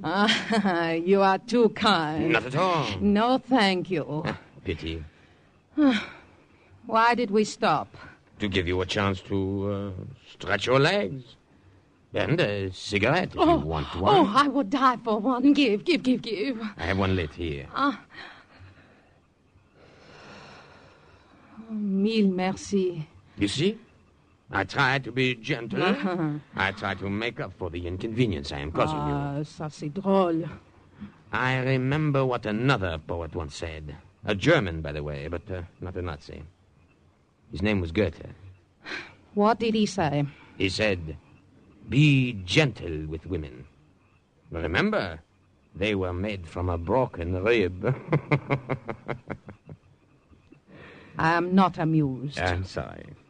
You are always smiling. Do you enjoy the war, huh? I am a poet. There is poetic excitement in being behind the lines, working underground. I enjoy being a spy. Well, I am no Matahari. You will do. You still have told me nothing. Why did they send for me? You remember a German named Paul Vogel? Paul... What do you know of him? Tell me. Not now. The time is late. But I must Throw know. away your cigarette. Why did you mention his... I said later. We have a long journey ahead. If we pass the border post, I will tell you. If we do not, the words and minutes would only be wasted.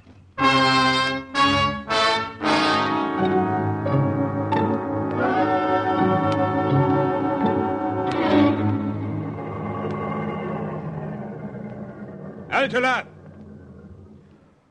I thought I would never reach the border.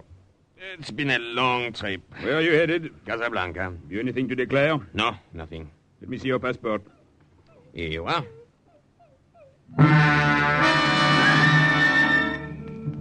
All of a sudden, I spotted a small black dog sniffing and whining at the trunk of the car where Gabriel was hidden.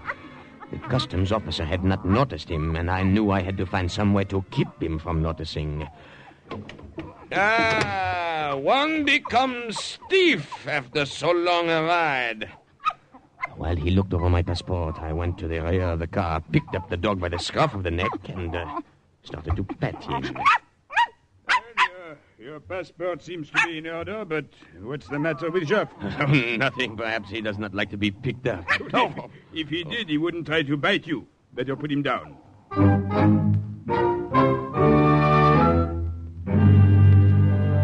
I knew if I put Jeff down, he'd go back to sniffing around that trunk. I felt like strangling that cute little black puppy. Well, put him down. I have taken a fancy to him. How do you feel about selling him to me, eh? Huh? Well, you are serious, monsieur? Oui, I like him. Come, how much, eh? Oh, take him. There are two more like him around somewhere. Thank you. He will liven up the journey. Wait. Huh? Before you go. Yes? What is in your trunk? Huh? I said, what is in your trunk? Let me put the dog in the car, and then I will show you. The trunk, I will show you. You see? Gasoline drums. Yes, I see. Very well. Close the trunk. I may go? Of course. Thank you again for Joff.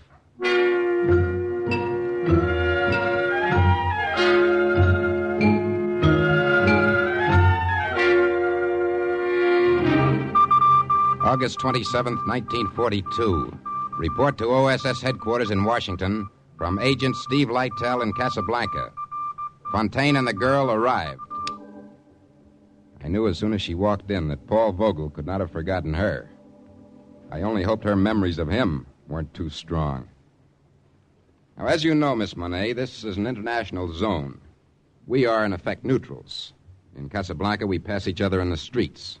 Germans, Americans, Vichy, and Free French. You can imagine what a hotbed of international intrigue we have here. Oh, I know nothing of that kind of intrigue. Then perhaps we can broaden your horizon. Hold it, Henri. Now, listen to me, Yabby. The head of the German Armistice Commission in Casablanca is a man named Paul Vogel. Does that name mean anything to you? We knew each other once, before the war. Knew each other? He was an attaché to the German consulate in Paris. You almost married him once, isn't that so? That is my business. I'm afraid we've made it our business. Now, Gabby, we've kept close watch on you these past months, and we're sure that you're no Nazi or Vichy sympathizer. Oh, I hate them all for what they are doing to France. But Vogel, what are your feelings toward him? I haven't seen him in years. That's not answering my question. If he is a Nazi, I have no feelings toward him. All right, then. Now, the open secret here in North Africa is the planned American invasion. The closed secret is where and when. Now, that's what Paul Vogel wants to find out for German headquarters. I still don't understand what You're to tell him, Cherie. What? Henri's right. You're to take up this friendship with him once more. Give him all the information he wants. You'll get it direct from us. What? Now, rest assured it'll be the wrong information. You understand now? I'm beginning to. Good. We have a job for you at the Three Lanterns Cafe. Now, starting tomorrow.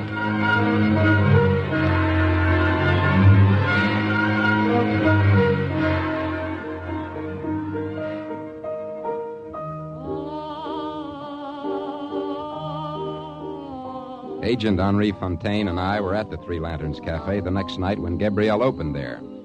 The cafe was packed, but even the crowd around the bar, officers with ribbon chests, waterfront riffraff, and black marketeers, all of them were quiet when she sang.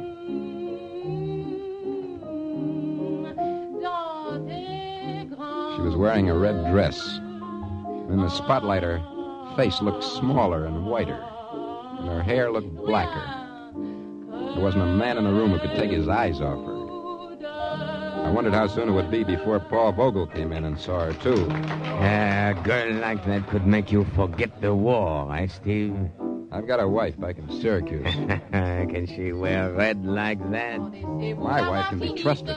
And this girl? She and Vogel were pretty close in the old days. I know my own kind. She can be trusted. I hope you're right. The success of the whole American invasion may hinge on it. A lot depends on how hard Vogel falls for that little bait up there on the bandstand. Steve, Vogel, he's just come in. That's all I wanted to see. Come on, let's get out of here. Excuse us. Pardon?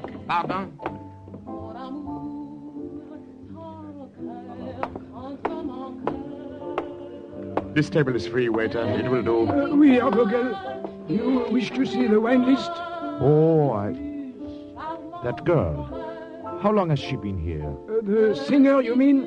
She started only tonight. Tell her to come to this table when she's finished. You understand? Oui, I understand. No, you don't. You only think you do. Go tell her what I said, and bring a bottle of your best wine.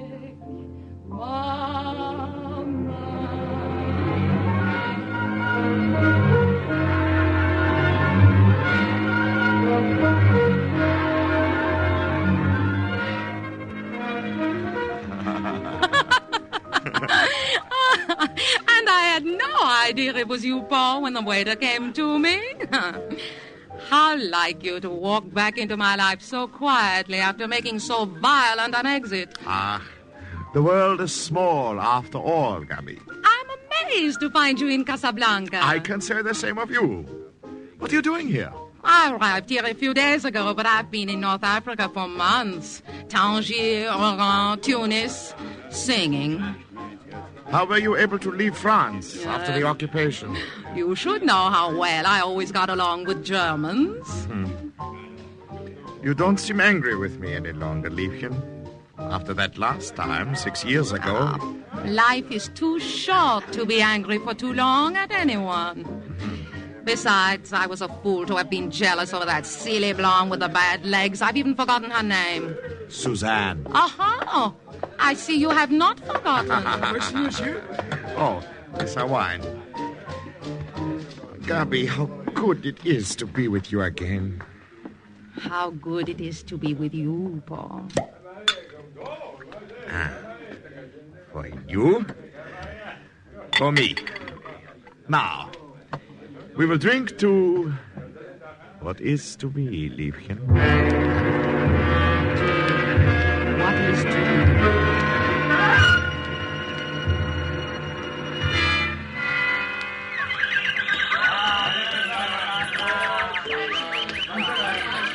You could have no better guide through Casablanca than I, Gabi.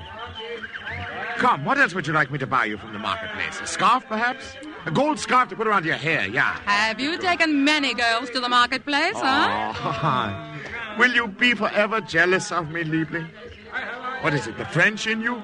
It is the woman in me. I imagine you are in great demand by the women here. The chief of the German Armistice Commission. How did you know that? I know more than you think. Oh? Would it interest you to know the name of one of the most important American agents in North Africa? Who? Steve Lytle. What do you know of him? I know him. And he knows the details of the planned American invasion. Come. I will buy you a gold scarf. Well, have you nothing to say of what I just told you? I knew that already. I, too, have agents. However, thank you for telling me. I can promise you more than a gold scarf if you find out additional information for me. Is this possible? It might be. Very possible.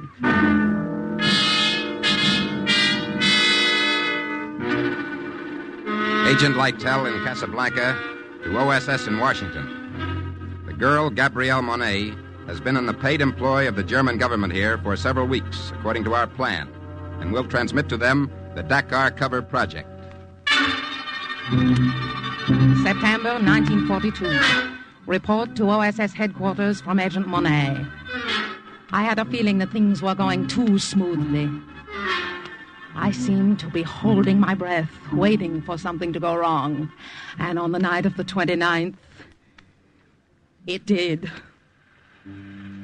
Paul Vogel was in my room above the cafe. We were listening to my record of our favorite song.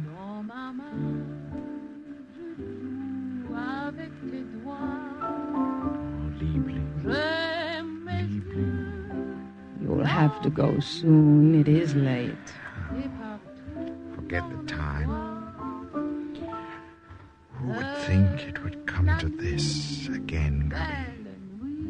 After that day in Paris, when we quarreled so. I remember that day.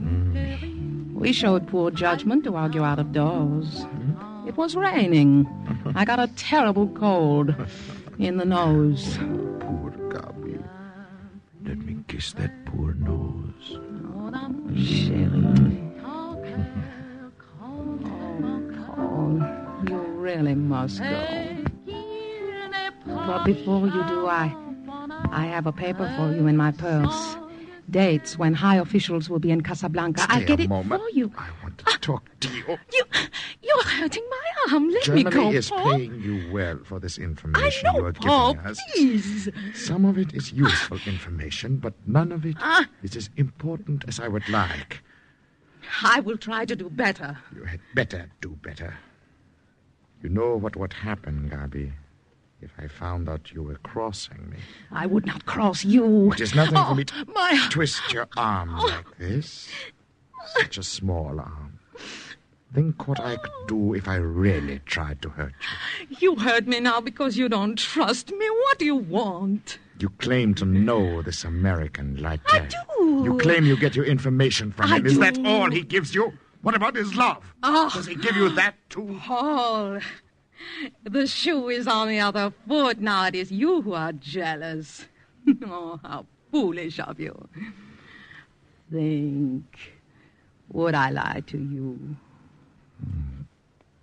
Gabi, Gabby. Oh, Gabby. If you ever lie to me, I would rather see you dead at my feet than standing looking at me and lying. You hear what I say. Yes. Yes, I hear. I hear.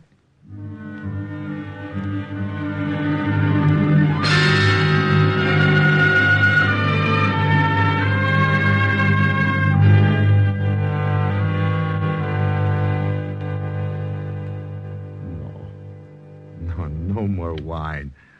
I must keep my head clear to think of what you have just told me. Now, are you satisfied that I'm earning my money? Dakar. So the Americans will land in a few weeks at Dakar. Very likely, very likely. Dakar is strategically important. It will be more important if the German fleet is there to stop the invasion. Yeah.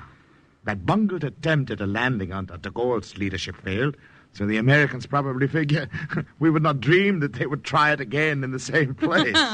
One American, Steve Lytle, does not dream you nor this. Are you going to tell German headquarters? But of course, this is something they will want to know.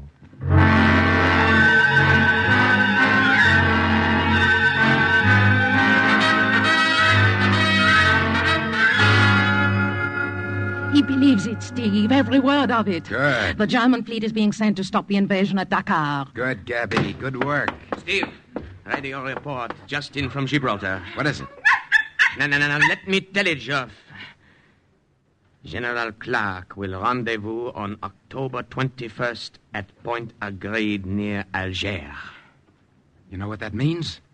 Final preparations for the Iran invasion. Nothing must go wrong now. Nothing.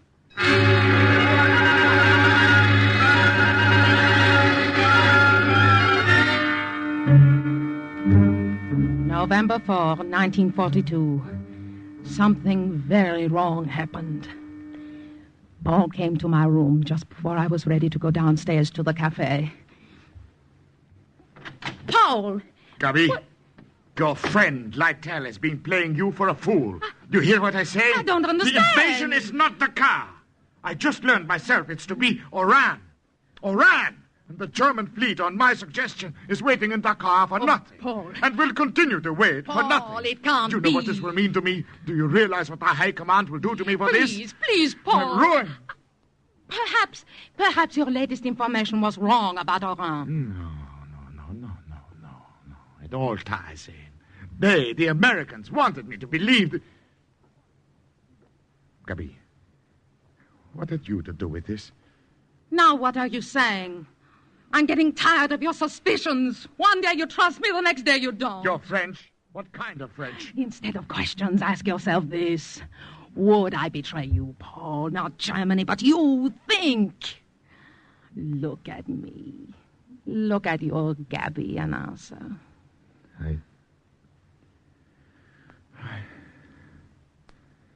No, of course not. Not you. You wouldn't dare. There may still be time to stop the Americans at Oran. I must get back to headquarters and let them know by radio.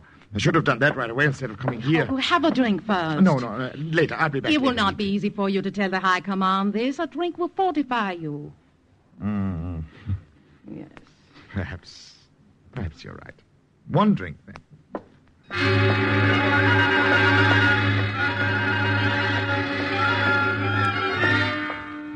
Paul sat on the edge of the couch, his head in his hands. I remember thinking how very blonde was his hair, how large his hands. It was not difficult for me to drop half the L tablet from my purse into his glass as I poured the liquor over it. Here you are. Dankeschön. Poor Paul. Pauvre petit. You look so tired. Drink. Where are you going? To put on the record you like. We've played it so often lately, Paul, that one of these days it will just rise up in protest. You tired? No. No, why should I be tired? I must go now. I've had my drink. Hear my record through, then you will go. No. No, now. I must go now.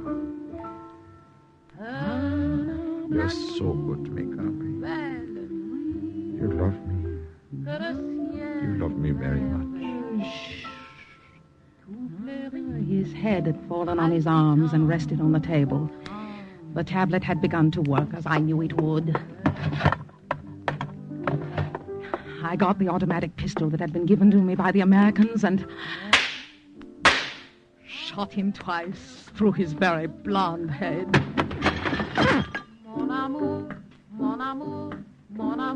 Report from Agent Gabriel Monet. Fini.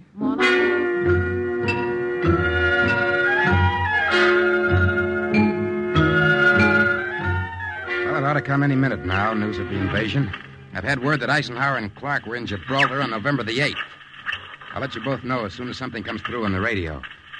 Are you all right, Debbie? Me, don't concern yourself. You did what you had to do. It took courage. Well, if I had thought about it longer, perhaps I would not have had the courage. You cannot know. I think I do. He meant a great deal to me. A long time ago. I killed him. Listen to me. I told you something once that the poet Goethe said. He also said this. Give up what perished long ago, and let us love what's living. Do you hear, Gabi? Do you hear?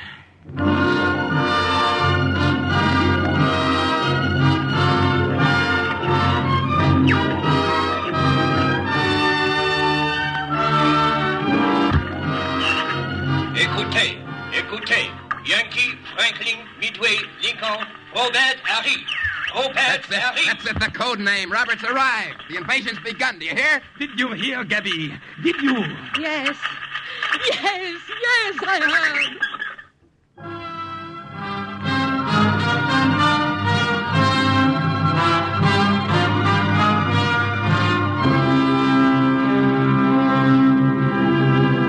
And once again, the report of an OSS agent is closed with the words, Mission accomplished. A further adventure in black warfare is next week's Cloak and Dagger.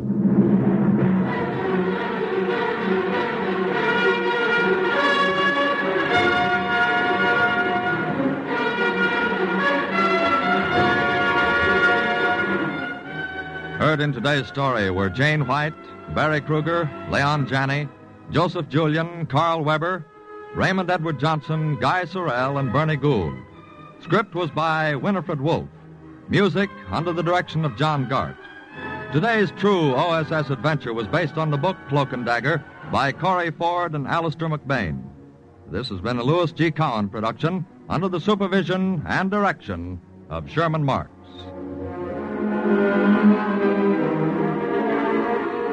Stay tuned for the second big mystery, High Adventure, on NBC. You know, everybody's working at top speed these days.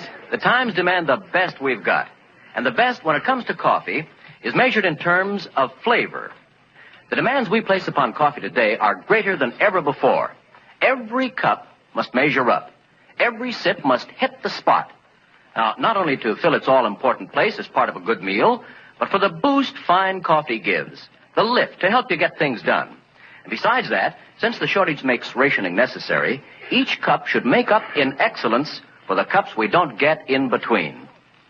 Now, to fill the bill and more than fill it, get Chase & Sanborn coffee. You'll marvel that a single cup can hold so much delicious flavor. The secret is that Chase & Sanborn is more than one coffee. It's the finer ones blended. And today, our experts are turning out the richest, most satisfying, most flavorful blend of our entire history. You want all the flavor you can get, so get all the flavor you can. Every time you part with a precious ration coupon, ask for Chase & Sanborn. Naturally, nowadays, with so many others buying Chase & Sanborn, too, your grocer may sometimes run out. If he should, please understand and cooperate. And the next time, be sure to ask again for Chase & Sanborn coffee. HOJO Radio, where the classics come alive. In cooperation with the Kraft Foods Company, makers of new Kraft Deluxe Margarine in the red and gold package, X-Lax, America's largest selling laxative, and Permanente for waves and curls that last from shampoo to shampoo. Safe, easy, gentle Permanente. The Mutual Broadcasting System presents David Harding, Counter Spy. And now, here's important news for every woman. Well, Edith, I gotta run. Don't want to be late for my permanent. Permanent? You still get permanent. Who needs permanents now? Right. Who needs permanents now? Because now you can get beautiful, lasting waves and curls with Rand's Permanente. Not permanent, but Rand's Permanente. And just as the name implies, you get beautiful curls and waves that last from shampoo to shampoo. No more damaging permanents. No more messy lacquer sprays. No more pin-up problems. Rand's Permanente gives you springy, longer-lasting waves and curls because it's absorbed by hair. Amazing how hair thickens luxuriously, takes on body and sheen. Curls and waves are locked in to stay. So who needs permanence now? You're all set with safe, gentle Rand's Permanente. Condition and set your hair once with this fragrant lotion, and you'll never stop using it. I'm so glad I found Rand's Permanente. Who needs permanence now? Get Rand's Permanente at all cosmetic counters. Counter Spy, a program especially transcribed to help investigate and combat the enemies of our country, both at home and abroad.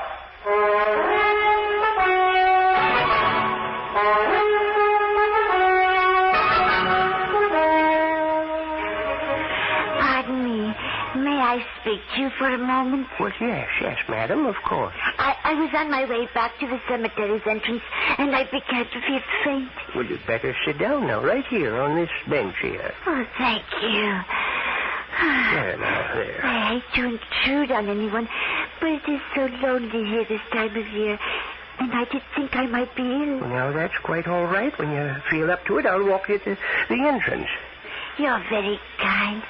I've seen you here often. Really? Well, no, I come here every Sunday. So do I. My boy is buried here. Yes, so is mine. He was killed in Korea. He was a Marine. Now, that's odd. My son John was also killed in Korea. He was also a Marine. For over a year, I thought I would lose my mind. But now that I talk to him every week, it is so much better. Now, I'm not sure that I understand you, madam. How do you manage to talk to him if he's dead? I have found a simply wonderful method of communication. Spiritualism. Oh, I see. Oh, seances and all that sort of thing. If you knew what peace of mind, what comfort spiritualism has brought me, you wouldn't speak of it the way you do. No. I didn't mean to sneer at it. If it gives you comfort and peace of mind, no, perhaps I've been missing something. Well, I'd like to know if you'd be so kind to permit a lonely man to go with you the next time you attend a meeting.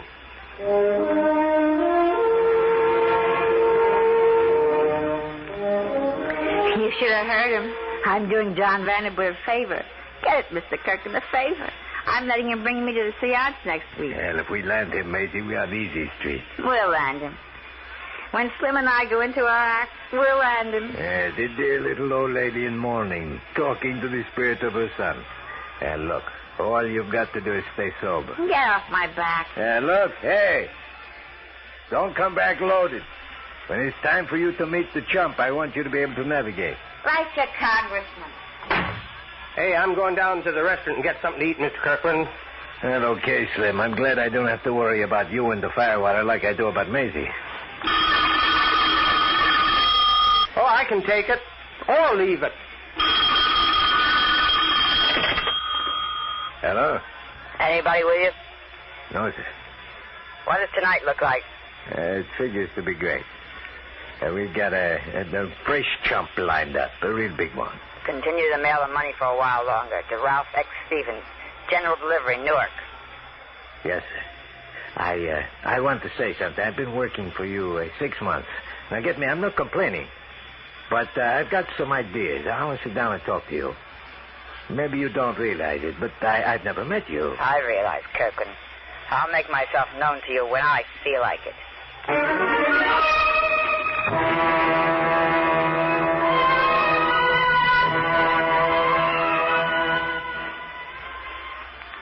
speaking. This is Slim, Mr. Harding. I'm calling from the restaurant phone booth. I've been waiting for your call, Slim. Hey, I got it all arranged for late tonight. After the seance, there'll be some drinking, and then they'll go to bed. Good. I want to go over their whole layout.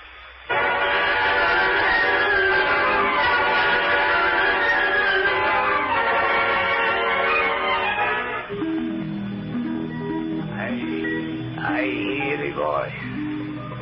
It is crying out.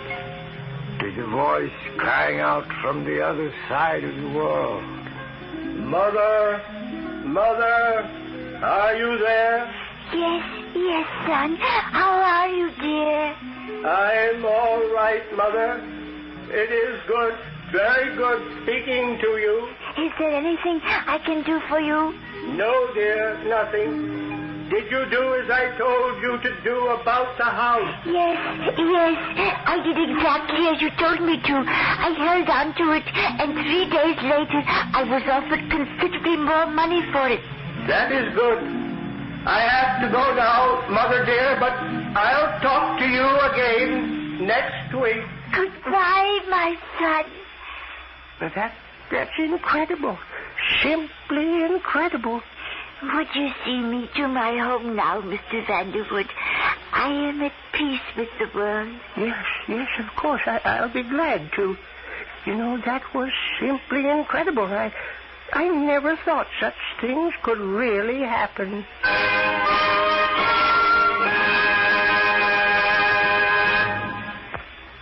Back to Counter Spy in just a moment. There's a surprise waiting for you next time you go shopping for food. It's in a red and gold package with the familiar name Kraft on it. It's new Kraft Deluxe Margarine, and it's a delicate blend of ingredients that actually captures the flavor of the most expensive spreads that money can buy. You don't believe it? Well, you can actually prove it to yourself. The true flavor test for any spread, you know, is to taste it on hot rolls or bread. Try Kraft Deluxe Margarine on hot muffins or toast. You'll taste that subtle, delicate flavor. And if you can tell new Kraft Deluxe from the highest priced spreads, Kraft guarantees to give you double your money back. How's that for an offer? Next time you're out shopping, pick up a pound of new Kraft Deluxe Margarine in the red and gold package. It's the luxury spread in every way but price. New Kraft Deluxe Margarine, the spread specially made for table use. And now, back to Counter Spy.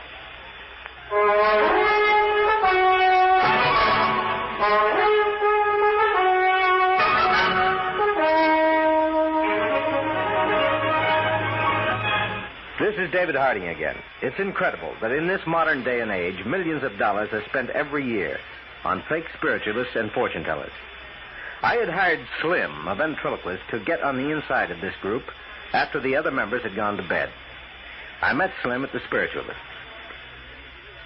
Hey, we got to be careful, Mr. Harding. If they wake up, we're in trouble. This is the room, Mr. Harding. All the fake spiritualist seances are held right here. All right, throw your light there, Slim. All right.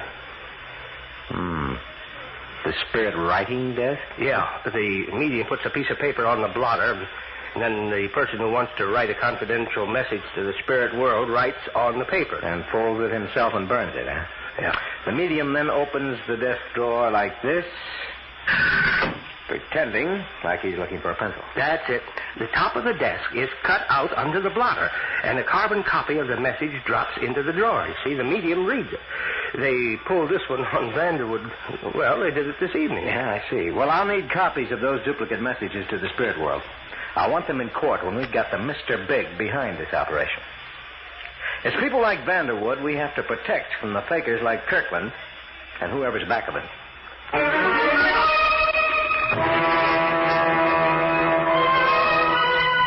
Mr. Vanderwood, I'll come right to the point. Now, you've become involved with some dangerous and very clever swindlers. Your cook been with you long, Mr. Vanderwood? She about 12, 15 years. Well, she happens to have a new boyfriend. The courtship started the very next night after you attended your first seance. Huh? You mean these people have gone that far to learn about me? I do. Your cook has been talking every night about you. You, with your background, Mr. Vanderwood, are just the bait we need. count on me, Mr. Hart. You can count on me.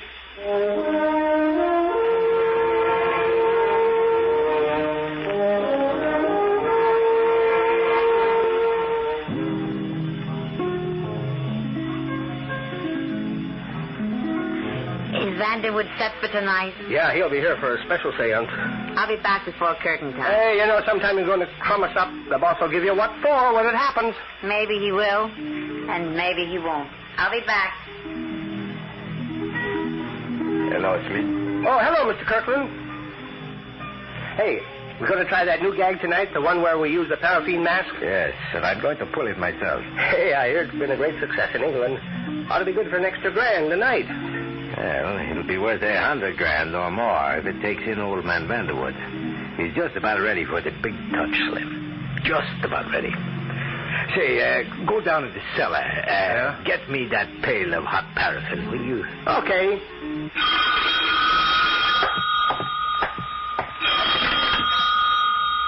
Hello? Hello? Just a minute.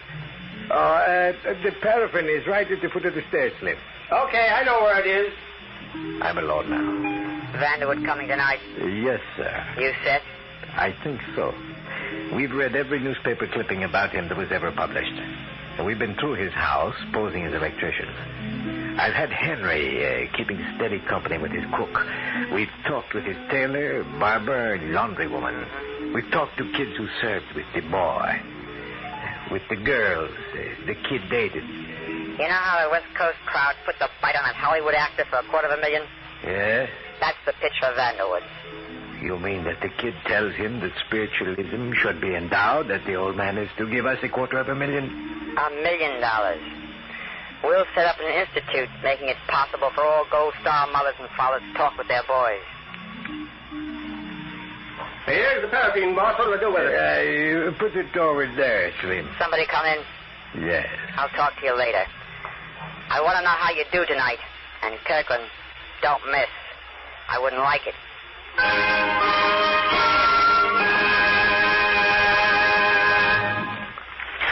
Back to Counter Spy in just a moment. Don't let irregularity make you feel dragged out, below par. Take X-Lax. X-Lax is the laxative that helps you toward your normal regularity, gently, overnight. X-Lax is so gentle that many doctors recommend it for youngsters as well as grown-ups. That's because X-Lax gives you the relief you want, the gentle way that nature wants, without upset, without embarrassing urgency. Just take pleasant-tasting chocolated X-Lax at bedtime. It will not disturb your sleep. And it's so effective that the next morning you'll be well on your way toward your normal regularity. Seldom, if ever, will you need X-Lax the next day. So, when your system is irregular and you need a laxative, do what most people do. Take X-Lax, the laxative that helps you toward your normal regularity. Take X-Lax today, feel better tomorrow. Introductory size, only 15 cents. Now, back to Counter Spy.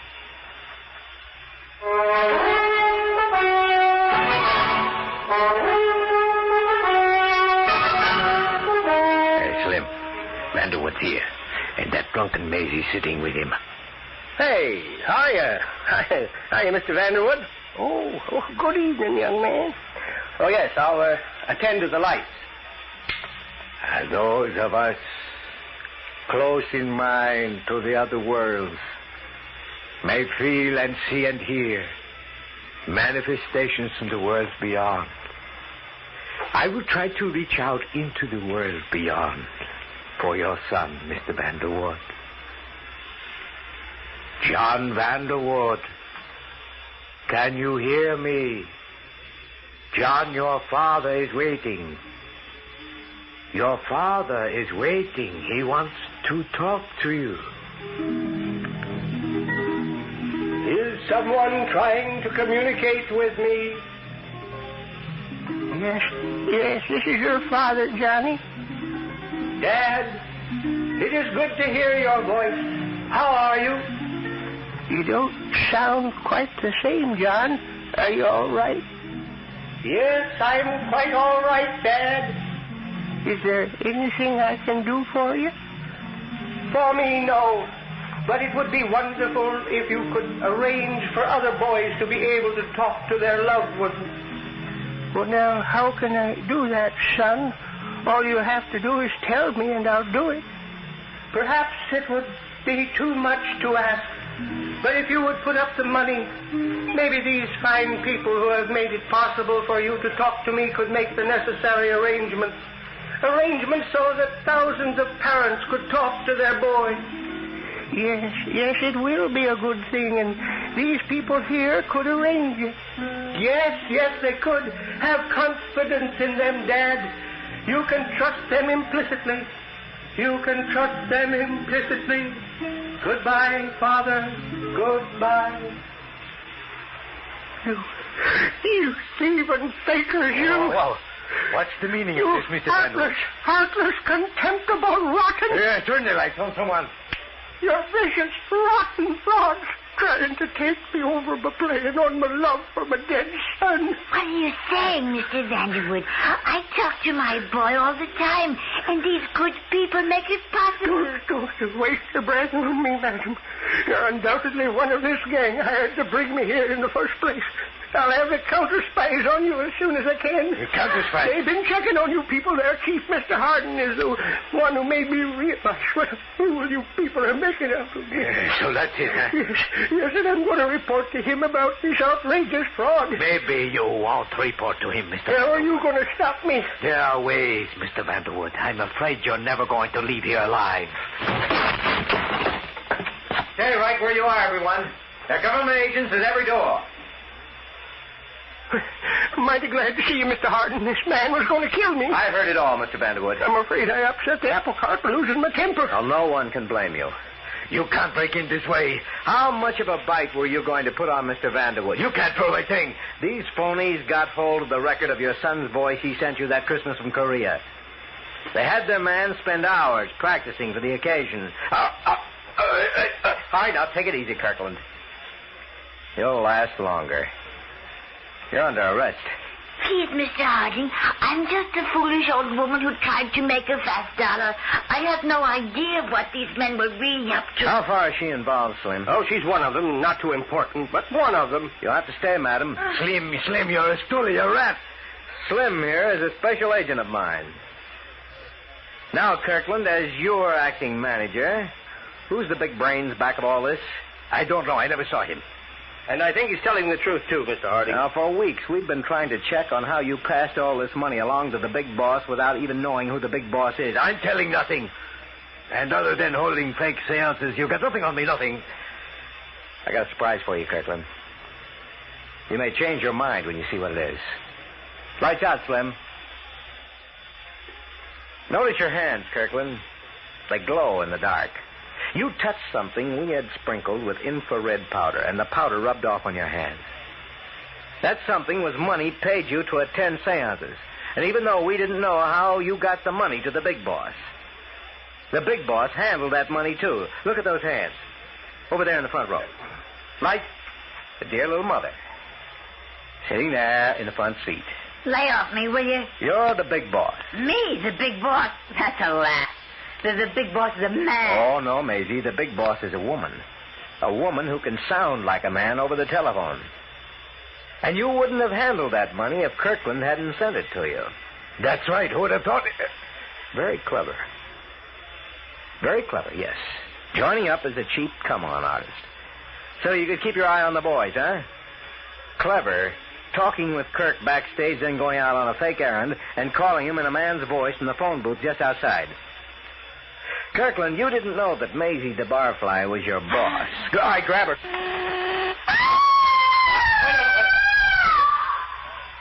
She went for the high-power electric switch. Don't touch her. Don't touch her. Wait a minute. Can't we do something? Easy way out. She chose to electrocute herself. It's more eloquent than a written confession.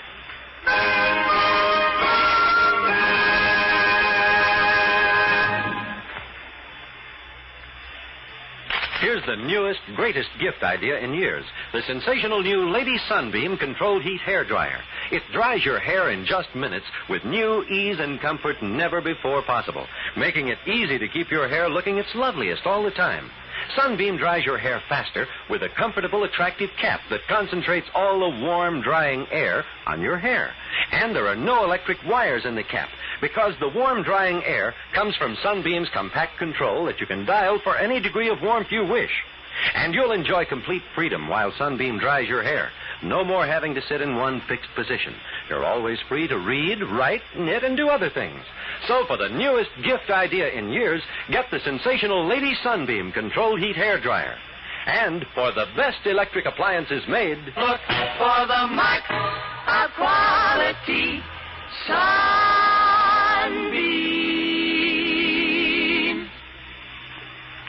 Counter Spy, originated by Phillips Lloyd, was brought to you tonight by the Kraft Foods Company, makers of new Kraft Deluxe Margarine in the red and gold package, chocolated X-Lax, America's largest selling laxative, and Permanent for waves and curls that last from shampoo to shampoo.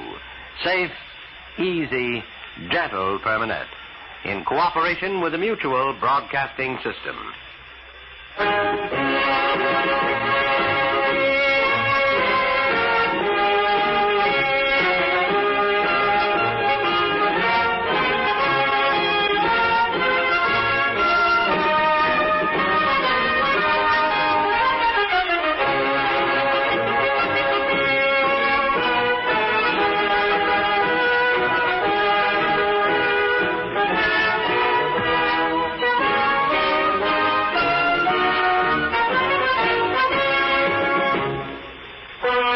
Lawson Zerby is heard as David Harding.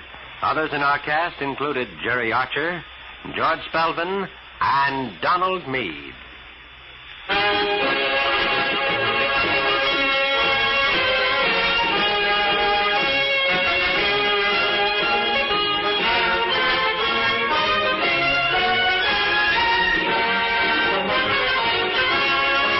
This is Guy Wallace speaking and inviting you to listen to Treasury Agent at this same time on Tuesday nights and Gangbusters at this same time on Wednesday night. Counter Spy is produced and directed in New York. You know, in a great many businesses and trades, a man's or a woman's hands are exposed either to weather or to such things as paints, chemicals, and abrasives. Now that more and more people are doing industrial work, that's truer than ever. Maybe you or someone in your family has a job like this. It's tough on hands. So let me tell you about a marvelous, simple routine. Before work, smooth a light protective coating of Vaseline petroleum jelly on your hands. This helps keep grit from grinding into your skin, helps safeguard against infection when the skin is broken, and it makes cleanup easier. Also, after washing, apply Vaseline petroleum jelly again. This brings soothing relief to chapped, sore hands, and it helps promote quick healing of nicks and scratches.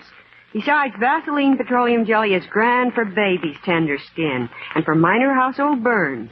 Get a jar or two of Vaseline petroleum jelly tonight or tomorrow.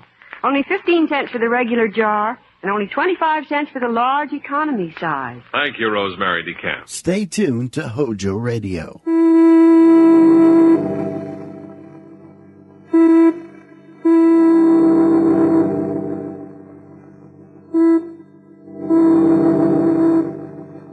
Washington calling Counter Spy. Washington calling Counter Spy.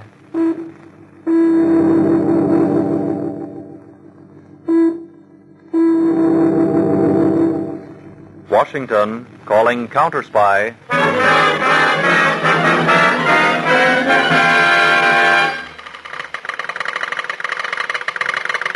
Harding, Counter Spy, calling Washington. Harding, Counter Spy, calling Washington.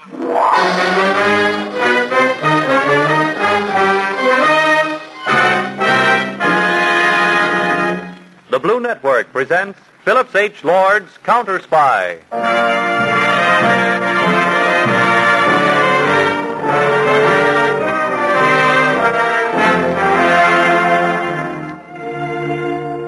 Backing our great Army and Navy at the front is our invisible army of United States counter spies who work quietly, effectively, and swiftly against the enemies in our midst They are the dread of the German Gestapo, the Italian Obra, and the Japanese Black Dragons. Imagine the ace counter-spy of them all as David Harding, specially appointed with authority to work however or wherever he will. 3 weeks ago, in Washington, a very prominent bachelor by the name of William R. Terrace stood in the center of his expensive apartment. The time? 11:25 at night. A dim light burned on a little ebony side table. Mr. Terrace stood there. His face was ashen white. Great beads of perspiration stood out on his forehead. Go on. You've betrayed your country. Go on. Go on, pull the trigger, you coward. Go on.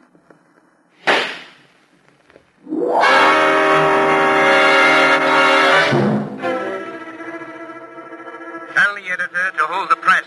William R. Terrace has just committed suicide in his living room. He left a note saying it was because of ill health.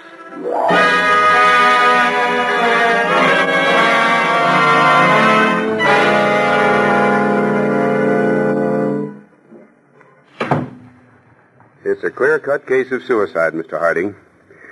You're the chief, and what you say goes, but it's just the case of a wealthy bachelor in poor health. Well, I admit, Mark, William Terrace probably did commit suicide. But remember this. We're at war. The Gestapo are experts at making a murder appear to be a suicide. Then you're really going to investigate it? Well, I think I'll at least ask a few questions. Yes, sir. Now, the note Terrace left, Mark, said he was committing suicide because of ill health. I think I'll drop in on his doctor and see how bad his health really was.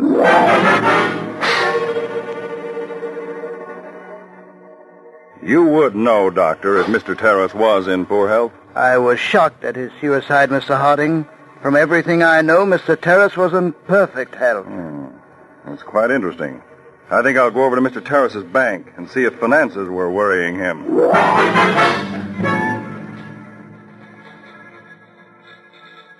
No, Mr. Harding.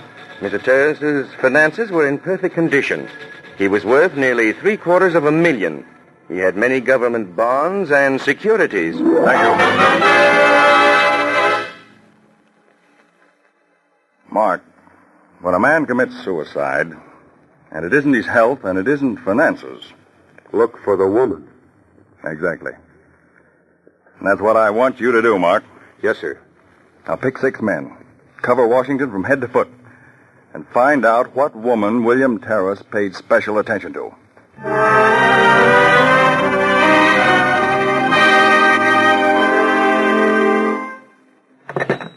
Yes? Mr. Harding, I've just completed that investigation. Man in question was spotless. Described as congenial, social, friendly, but never escorted any particular woman. Was known to be very proper and old-fashioned in ideals. All right, Mark, that ends that lead. Meet me later. I'm going to take a long chance and visit the accounting firm which checked Terrace's books.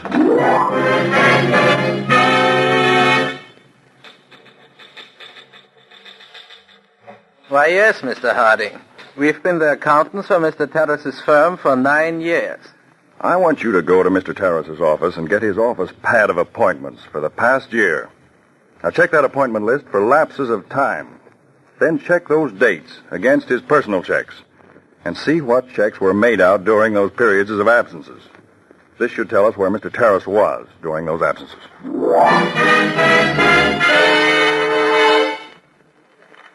Mr. Harding, we went over Mr. Terrace's office pad and found he was absent from his business during the past year on 4 different occasions, a week at each time. Good.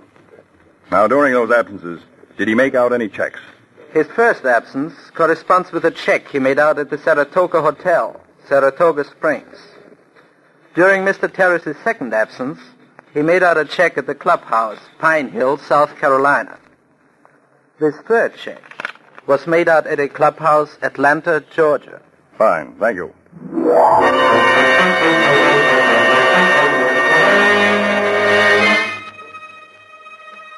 Proceed. This is G6, calling from Saratoga Springs. Man in question spent week here in company of woman. Dark complexion. About 31. Expensively dressed. Unusually attractive. Full report follows. Fine. Proceed. G8, reporting from Pine Hill, South Carolina. Man in question stayed here accompanied by unknown woman in early 30s. Most attractive, expensively gowned, dark. Report follows.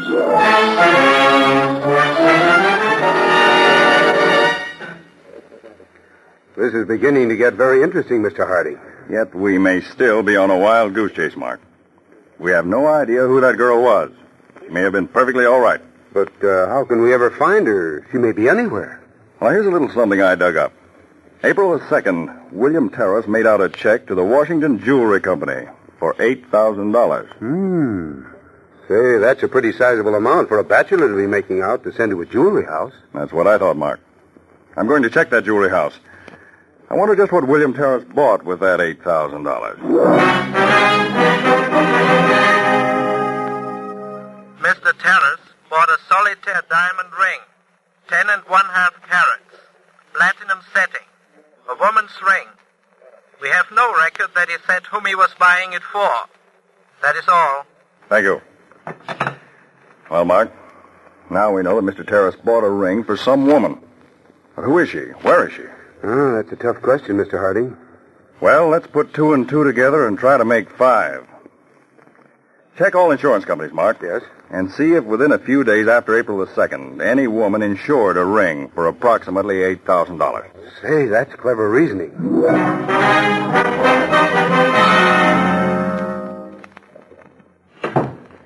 You win, Harding. We're getting hot. Here's the insurance report. April 5th, a solitaire diamond ring, platinum setting, was insured for $8,000 by a Miss Avery Rollins of 1370 Lincoln Boulevard Northwest, Washington. Rollins. Avery Rollins. That name's very familiar. She's high society, Mr. Harding. Lives with her uncle and aunt. Now, I got a report on her. Age 32, height 5 feet 5, light hair, light complexion, very social, educated at the Sorbonne, Paris. Above reproach. Yeah, but the woman seen with William Terrace at the resorts was dark hair. The weights are approximately the same, both apparently wealthy, both smart dressers. Mark, there's something wrong, something very wrong. It's a problem that's got to be approached from some unusual angle.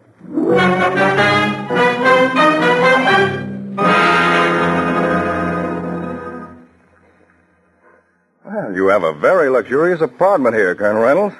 Thank you, Mr. Harding. I'm pretty proud of it, especially this library den. I'm here to make a very unusual request, Colonel. As you may know, I'm a United States counter-spy. Yes, I do. Now, Colonel, you knew William Terrace personally, didn't you? Oh, yes. Was his suicide a bona fide suicide, Mr. Harding? Well, to be perfectly frank, Colonel Reynolds, I don't know. That's why I've come to you. I need the aid of a citizen, Colonel, prominent, who has some government responsibility. Now, you're 48. That's correct. A bachelor? A confirmed one. You're a very handsome man. Oh, come now, come. Yes, and very fascinating to women. Now, wait a minute, Harding. No, this is very serious business. Now, you're chairman on the board for the new airplane formations and armor. Yes? That makes you a very interesting person to certain other persons. Colonel, do you happen to know a Miss Avery Rollins? A very gorgeous woman, but I've never happened to meet her. She's usually surrounded by any number of admirers. Well, I'm going to arrange for you to meet her, Colonel Reynolds. And I'm going to ask you to make yourself just as interesting to her as possible. In fact, I'm going to ask you to try and make it even a constant attachment for a time. What? Oh, no, Harding, that's a little too much. I don't wish to get mixed up with women. Now, Colonel Reynolds, you could be the principal factor in possibly exposing one of the most cunning spy rings in this country today. You don't think Avery Rollins was in any way connected with Terrace's suicide? You don't think she's acting as a spy? That's what I want to find out, Colonel. Good Lord, Harding. I've arranged with Lady Keston to give a formal ball next Friday evening. I've given her a list of guests she's to include. Miss Rollins will be one. And I'd appreciate your being another and casually meeting her. Naturally, Rollins. Mr. Harding, under these circumstances, no man could refuse. I thought you'd feel that way, sir. Now, after you meet her, please don't try to contact me in any way. Leave it up to me to find out what you're doing.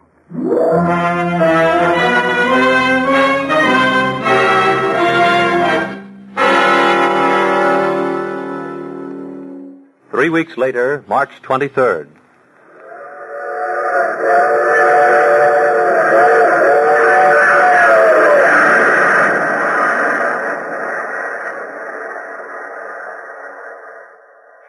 G6, the colonel boarded train at Washington. After an hour, was joined by a woman already on train. She is of dark complexion, expensively dressed, very attractive, black hair, height approximately 5 feet 5. Ticket reads Palm Springs. That is all. That's strange. That's not the description of Avery Rollins.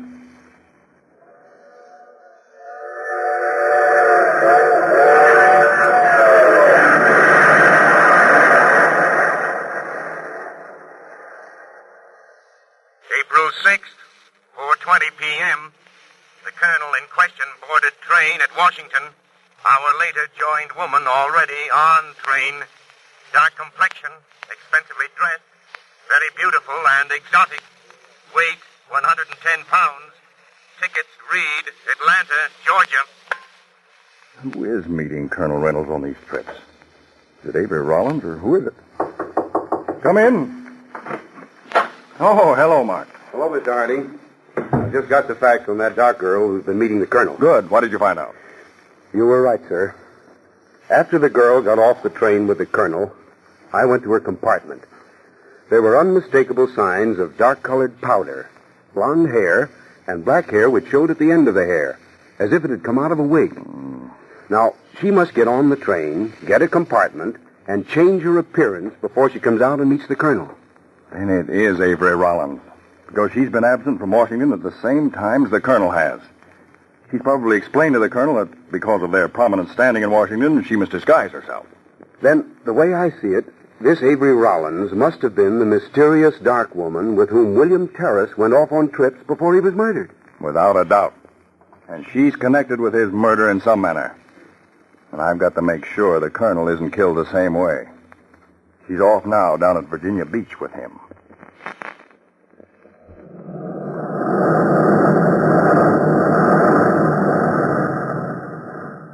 What a sunset, Avery. Beautiful. I love to lie on the beach after all the others have gone in.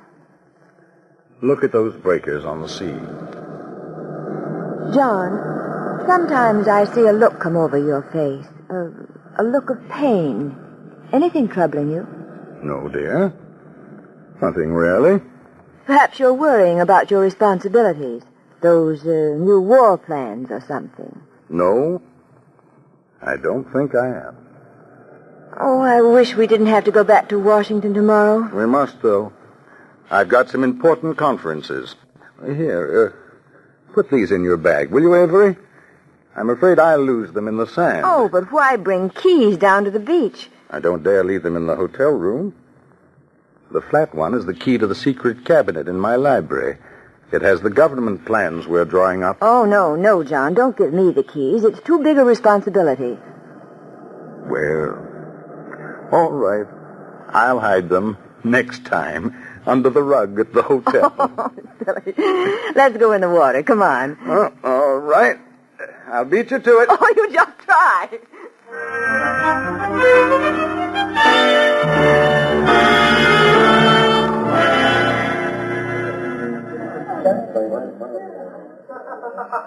Oh, I was looking for you, Harding. Well, hello, Colonel Reynolds. Glad to see you. Sit down. Now, I thought it might be better for us to meet openly at the hotel here rather than for me to go again to your apartment. A good many things have happened since we last talked, Harding. Yes. And you've proved yourself a veteran. A professional counter spy couldn't have done better. Anything the matter, Harding? Well, I think the big moment's here. It's now or never. What shall I do? Now, I'd like to have you invite Miss Rollins up to your apartment Tuesday night for a formal dinner. Just you two. I'll try. You don't think, do you, Harding, Miss Rollins really is a spy? Yes, Colonel. I do. But I kept the key to my secret file where she could get it. Called her attention to it. Harding, tell me the truth. You don't think Miss Rollins was the girl who was with Terrace on those trips before he committed suicide? Yes. His blood is on her hands, Colonel. And probably the blood of a dozen other men. Now, Tuesday night, after you've had dinner, I wish you'd go with her into your library den for coffee. But under no conditions, Colonel, drink the coffee. Now, I'll casually drop in a little later. You intend to break her Tuesday night? If I can. And I hope I can. What's the matter, Colonel? You're white as a sheet. I'm all right. What? Can I get you something? No. What is it, Colonel? You can tell me. Harding, I love her. You don't mean that. Yes. Yes, I do mean it. I love her. But good heavens, man, you can't. But I do. I think she's innocent. She didn't try to copy the key. She's never tried to ask me questions about secret government affairs. But she's a murderess, Colonel. Take my word for it, the blood of Terrace is on her. She'd double-cross you in a second. I didn't realize how lonely I'd been. She's so clever, smart, beautiful, everything about her. I can't stand it. You're not thinking of doing what William Terrace did? No. No, not that. I guess I can see it through. I'm sorry, Colonel. Terribly sorry. I guess there's no more to be said. You'll go through with it tomorrow night, as planned. Yes. Now remember, do not drink any coffee that's poured. I wish I could say something, Colonel Reynolds. I feel for you from the bottom of my heart. But this is bigger than you, or me. I know. But still, I think she's innocent.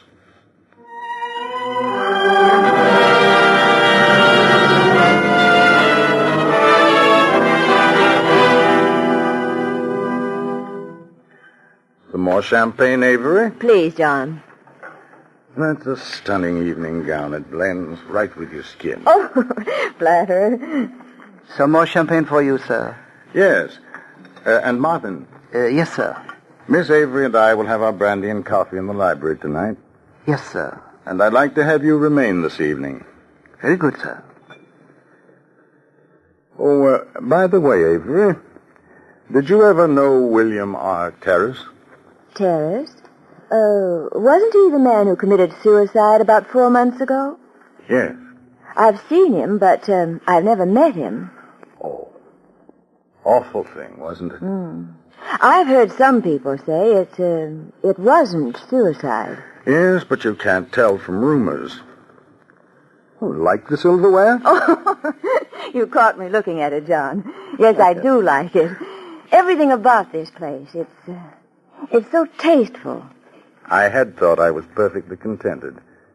But now it all seems so insignificant. To have something really worthwhile, you've got to have someone to share it with.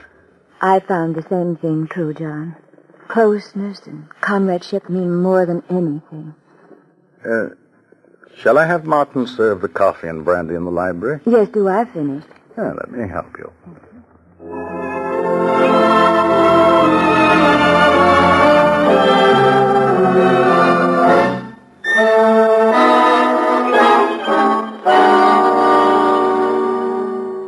But I'd rather sit on the divan with you. Avery, you look like the most sophisticated woman in the world. Like one of those gorgeous paintings. And then you say something so tender. Oh, but a woman should be a mystery to a man. There. Avery.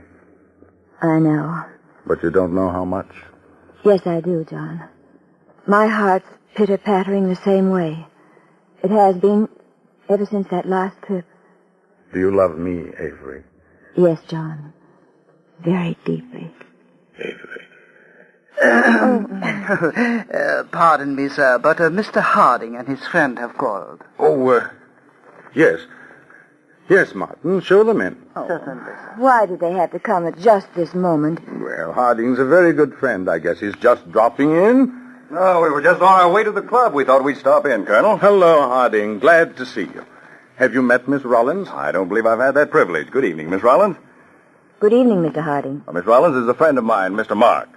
Good evening, Mr. Mark. It's a pleasure. And Colonel Reynolds, Mark. Good evening, Mr. Mark. Won't you join us in a Brandon coffee? No, thank you. We've just finished dinner. Sit down, gentlemen, and make yourselves comfortable. Thank you. Well, while you men chat, I think I'll go and freshen up a bit. We just finished dinner, a delicious dinner, Mr. Harding, but fried chicken, and you know what that does to the hand. Well, I've always maintained the only real place to really enjoy fried chicken was in the bath. Well, you men chat, and I'll be back in just a few moments, if you'll excuse me. Harding, it's all right to talk in front of Mr. Mark? Yes, Colonel. He's a counter-spy in active service. Harding, it can't be true. She's too decent. I'm going crazy. Colonel Reynolds, I'm going to have to be brutal tonight. Ordinarily, I wouldn't operate this way. But I'm going to do everything I can to expose this right here in front of you. I believe I owe it to you. Tell me, Harding, she's really one of your agents working with you. Tell me that you suspected me and really did this so she could check on me. Tell me that. Ease my mind. The only way, Colonel, is to let this unfold. Now, would you ring for your butler, please? Why, yes. Yes. Harding, is it the butler you're really after? Tell me it's he and not Avery, isn't it? Colonel, I know how upset you are. I sympathize. But I can't change the facts. Now, don't say anything for a minute. Did you ring for me, sir? I believe the Colonel wanted you to pour some brandy for me. Yes, sir. Thank you, sir. This is a gun in your stomach. Don't move. Harding! Quiet, please, Colonel. Cuff his hands behind him, Mark. Tight. I've got him. Then he's the man you're after, not Avery. I believe he... Martin. There. Without his wig, he looks more natural, like his pictures. Your butler, Colonel Reynolds, is Herr Franz Bergmann, one of the cleverest Austrian spies. I am not him. I do not know whom you are talking about. Colonel, when your butler was hurt by a car 6 weeks ago, you might be interested to know it was a plot. The man at the wheel of the car which ran down your butler was this man standing here. He wanted to pose as a butler so he could get in your house here. We've been checking on him for weeks. Here. Drink the coffee you served the Colonel. Drink it. Yeah. You don't like doped coffee, huh, Bergman? Please, Harding, Avery is coming back. Now watch her when she comes in. I think she'll be pretty surprised. Is something the matter in here? Well, is that your butler? His hair is... Yes, Miss Rollins. We removed his wig. Why? Well, for the reason that he happens not to be a butler. But Herr Franz Bergmann, a very noted Austrian spy. Spy? He's a spy. Yes. Quite a catch. Oh, I'm so glad you caught him. Mark, take Bergmann over to the other side of the room. Come on, Hitler, or I'll lead you by the nose. Oh, John, you must feel terribly about this taking place in your apartment. Here, take this brandy. You look like a ghost. Thank you. Thank you, Avery. Thanks. Now, Colonel Reynolds, I have a record I'd like to play for you. Would you mind my using your machine? Why, no. No, the switch is right on the side of the radio. Right. It's just a short recording. I feel a little dizzy. I guess I'll sit here by you, Avery. Good. What kind of a record is it, Mr. Harding? What's the purpose of it? I believe that it'll be self-explanatory. It was made last night. There. The lines were spoken rather softly at the time, but I'll turn on the full volume so we won't miss anything. Here. Quick, get the camera ready. Oh, I can't find anything but personal papers. Oh, they must be there. The Colonel told me himself. He kept them in the wall safe in his library. Yes, all right, but if we don't find them, you just have to keep on playing him. Oh, that old fool. I want to spit in his face every time I get near him. I can't stand to touch him. Oh, the plans are not here. Yeah, he has tricked you. But they must be there. We have failed tonight. But he'll probably put them in here tomorrow night. I hope tonight would be the last. Then I could break him and force him to commit suicide like terrorists. If he won't, we'll poison his coffee. Oh, not so quick. You dogs, vermin, I'll spit at you. I'll kill you. Avery, do you know what you're saying? You pig, you swine, let go of me.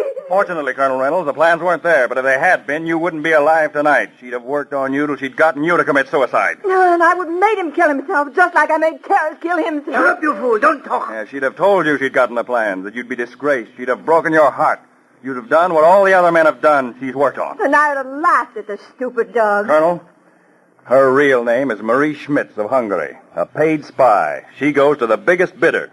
This woman is one of the cleverest, if not the cleverest, paid woman spy in this country.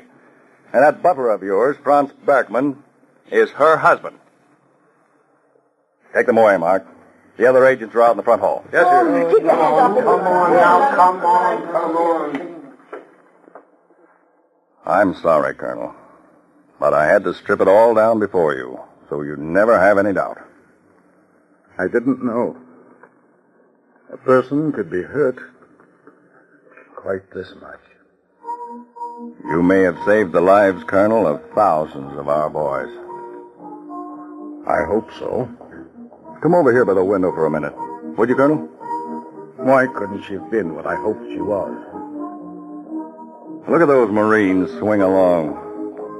You've done them and the boys like them a great service, Colonel Reynolds. No one will probably ever know about it.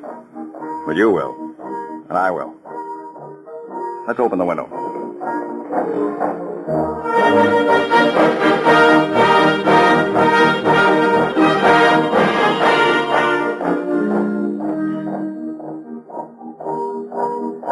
Doesn't that send a thrill through you?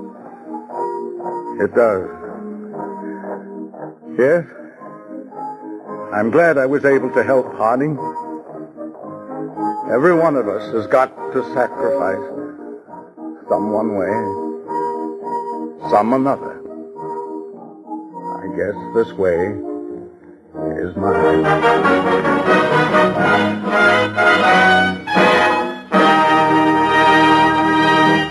All over this country tonight is spread a great army of counter-spies, men working to protect you and our boys at the front.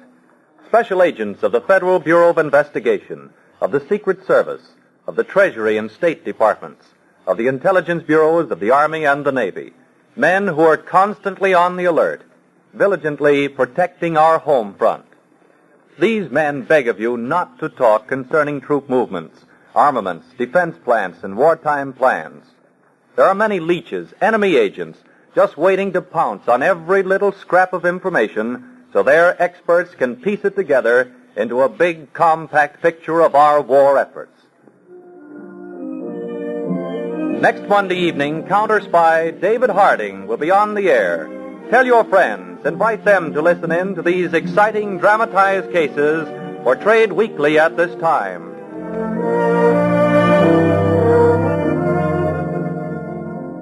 Counter-Spy is a Phillips H. Lord production which has originated from New York. This is the Blue Network. Buy wisely.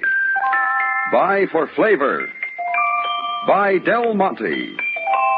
Del Monte, the brand you trust for flavor in so many good foods. HOJO Radio, we're your old-time radio headquarters. Stay tuned. I was a communist for the FBI.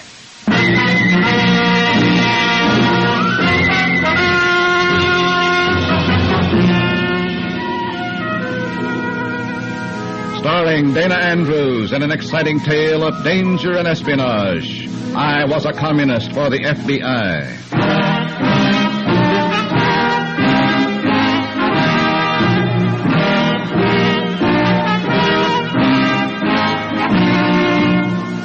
You're about to hear a strange story.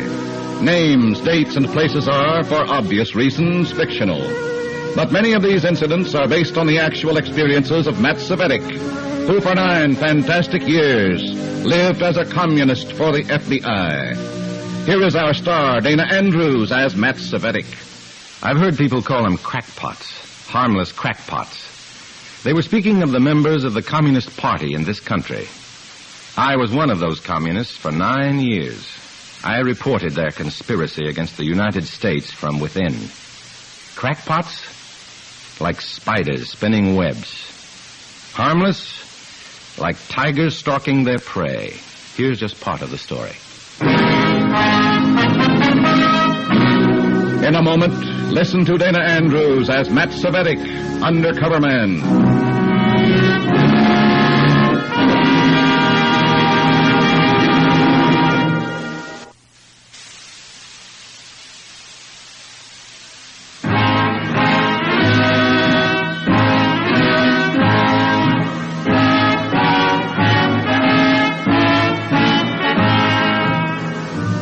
Here is Dana Andrews as Matt Savetic, Undercover Man.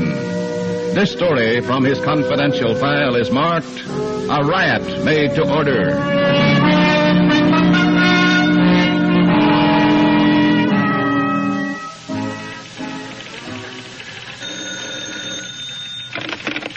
Hello? Matt Savetic. Speaking. Anton Drexel.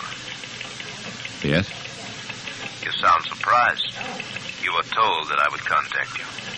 Well, that's right. It's just that here at work this time of day, I'm at the Regent Hotel, room 406. I have matters to discuss with you. When? Right now.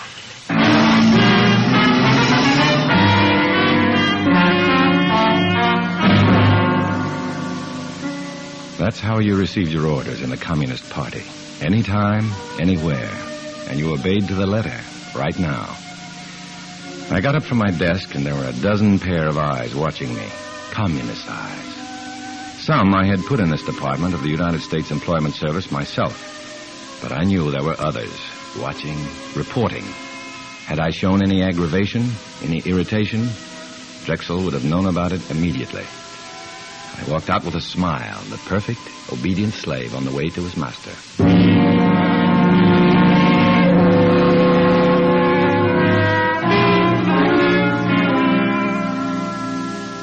Anton Drexel, small but muscular, intelligent, dark-featured. He had come from New York, a high party functionary. He didn't bother shaking hands. He came right to the point. Comrade Savetic. Comrade Drexel. You are satisfied that I am Drexel? I'm satisfied. You've never seen me before. You are too easily satisfied. Comrade Adams told me you would contact me. You did. That's good enough for me. The party isn't in the habit of making mistakes like that. Neither is the FBI. What do you want me to do, comrade? Throw you on the floor? Search you? Check your fingerprints? Wait for word from Moscow? What do you want? You have a temper, Comrade Savetic. I don't like talk about the FBI. You agree that we must be as careful as they are? Any party member knows that. What mistake did I make? You made none. I didn't accuse you of any. Sorry, I was wrong. Sit down, Comrade Savetic. Thanks. What I have to say is greatest importance. Go ahead. Our leaders feel it's time for us to have publicity. Sympathetic publicity in the capitalistic newspapers of this country. Is that clear? Yes, comrade. A large meeting of the party members will be held in the hall 2 nights from now. It will be attended by the rank and file. Comrade Adams has the responsibility of filling the hall. I see. At a signal, the meeting will be raided by the pickets outside.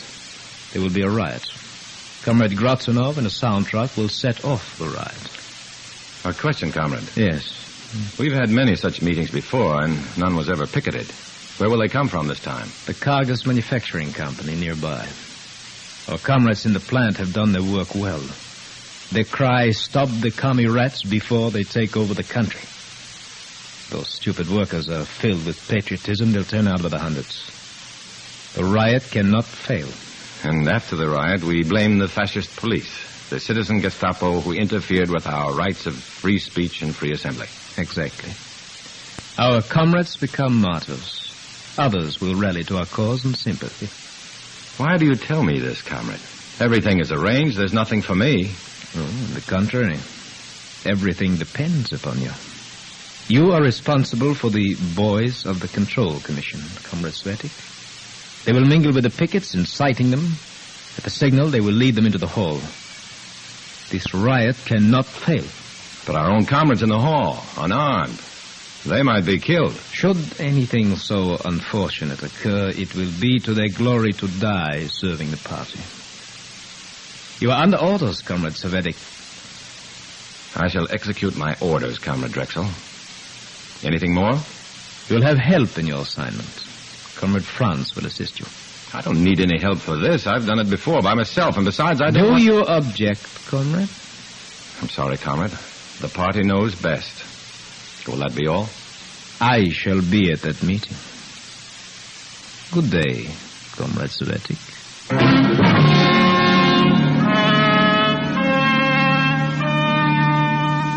That was all. Just arranged for several hundred human beings to have their skulls cracked, their teeth knocked out. It was like sending invitations for a banquet of death. I walked down the hotel corridor from Drexel's room to the elevator. I had to get to a phone, call my FBI contact. Hello, Comrade Svettik. Remember me? He seemed to come out of the woodwork, like a termite. Otto Franz, my assistant. Had I protested too much at the meeting with Drexel? Then it hit me. Otto Franz had been arranged for before the meeting. Why? I didn't need any help on this job, and they knew it. But what else did they know? And what was Otto Franz? A tail or a hatchet man?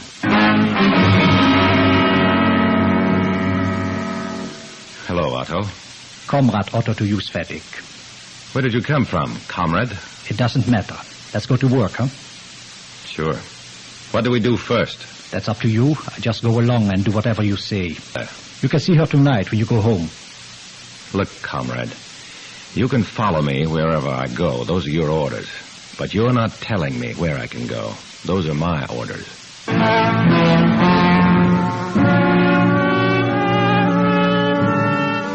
Otto Franz, party liner, faithful hound.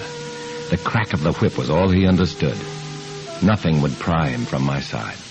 He had his orders, and so had I. We took a cab, and I gave the driver an address. Did you move to a new place, comrade? I'm going to see my doctor first. Something wrong? My stomach's been upset lately. Maybe you're nervous. Maybe. I got some powders I take for my stomach. Got them right with me. How about some? I'm paying the doctor. I'll do what he says. Just wanted to save you some money, that's all. Thanks.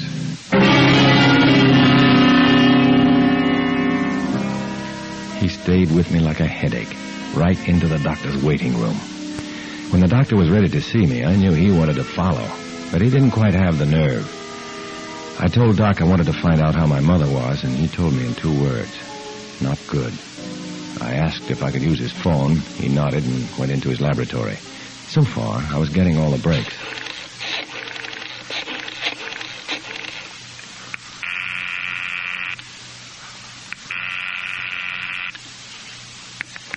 Miller speaking. Randy Fletcher. Go ahead, Matt. They're staging a riot at Liberty Hall day after tomorrow. Several hundred party followers in the hall, and that many pickets or more outside. On signal, the pickets raid the meeting. Go ahead, Matt. Go ahead. It's up to you fellows now. You've got to stop this thing. We can't move in on anything like this, Matt. I'm afraid you'll have to carry the ball on this one. Look, I've got a tail on me right now. Everything's been set. What do you expect me to do? I'm sorry, Matt. Yeah, but this is your... Yeah, I know. It's my baby.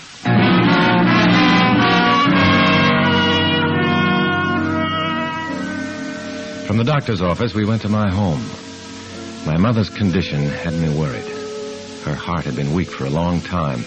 There was always the chance that she might die, still believing that I was a real communist. If my brother Tip was home, there would be real trouble, especially when he saw Otto. He hated me, but he hated my commie friends even worse.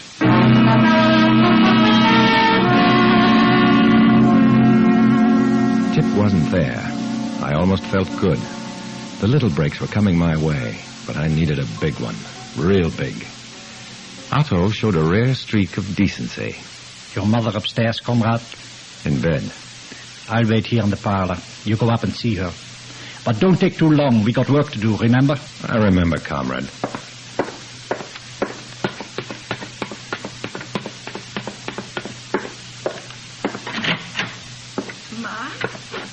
Mom. Oh. Oh, Matt. You all right? Sure, Mom. I'm great. But what's this I hear about you? Oh, with me is nothing. Just a little tired. You the one I worry about, Matt. There's nothing to worry about. I'm doing fine. Just look at me. Oh, you are in trouble, Matt. The government, Matt. Those men from Washington. The FBI. Yes? They're after you, I know. Oh, Mom, you're all wrong. Won't you listen to me? Oh, all the time I pray for you, my boy. That God should make you give up what you are doing against the government of America. But, Mom, can't you see... Promise me, Matt. So little I ever ask from you. I can't, Mom. What? Are you all right? It don't matter no more. How can I be all right when against the United States one of my boys is working? Look, Mom, I gotta run along now. Next time I want to see you up and around and baking a cake, you hear? Still I pray for you, Matt, that God should take care of you. You are still my boy, and the mother can't forget.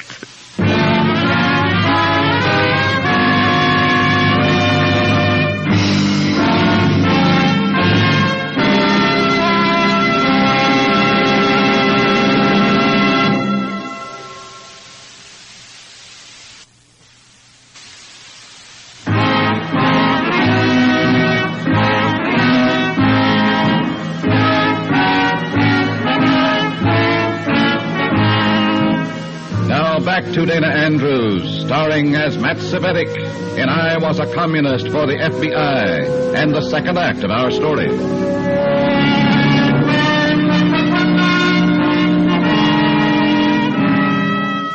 Otto stayed with me the next 2 days.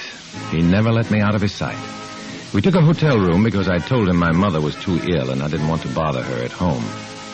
Why was I given this insignificant job and a guard? Did they suspect I might sabotage their riot if I had a chance? In 2 days, I hadn't been able to think of a single plan. And then the phone rang. That's the phone, comrade. It's for you. You amaze me, Comrade Franz. You must be psychic. Answer it. Yes? Comrade Savetic. Speaking, Comrade Drexel. The meeting is tonight. I know. You have done your work? There was nothing to be done until this afternoon. You will see to it? Certainly. Let me talk to Comrade Franz. One moment. He wants to talk to you, comrade. Hello? Yes. Yes. No, nothing like that. Yes.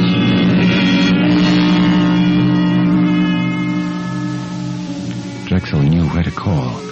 I hadn't told him, and Otto was with me every moment. Were they watching both of us? Or had Otto somehow given me the slip? I shuddered. One mistake was all you ever made in a spot like this. Your first and last. He was watching me, still talking at the phone. Yes, comrade. Right.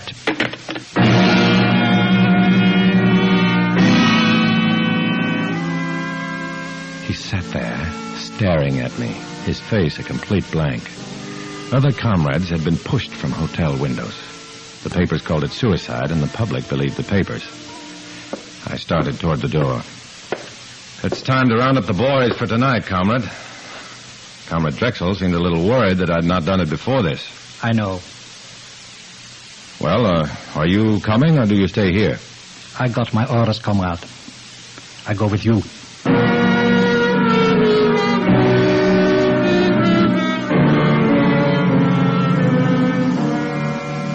The goon squad I picked for this job was just like all the others, maybe a little more so. Muscle men. Powerful guys. And deadly. We met them in the back room of a cheap restaurant. 24 of them. Maybe a few more. Okay, comrades. Let's have it quiet. You'll gather tonight at 8 o'clock in the street in front of Liberty Hall. Pickets from the Cargus Company will be on hand before you get there. Wear your regular street clothes so as to look just like the other pickets. Mix with them, but stay away from each other. And get this, no guns. I'm going to say that again. No guns. You can use brass knucks, lead pipe, and a newspaper, or saps. You've got plenty to work with, but no guns. A comrade in a sound truck will be yelling for a peaceful picketing with no violence. That's your job to make the pickets forget him and raid the meeting and start the riot. Okay, that's all. Nice work, comrade. Thanks. Comrade Rexel will be pleased.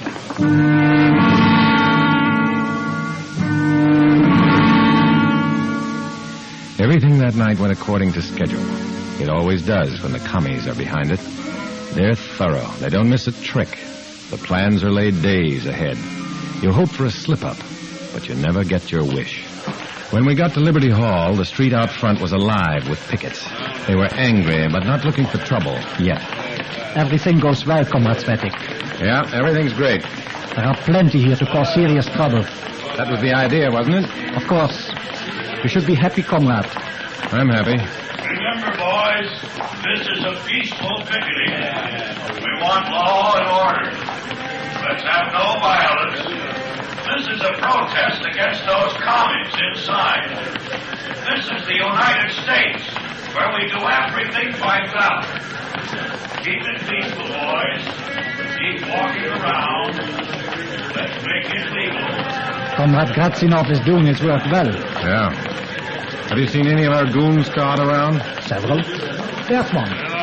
Talking to that picket. Yeah, I see him. Well, there's another one buttonholing a couple of guys. They're here and they're working. It is good, Comrade Svetic. Yeah. Let's go in the hall. Why? There's nothing more to do here. It's just a question of time. Maybe we can help in there. As you say, comrade.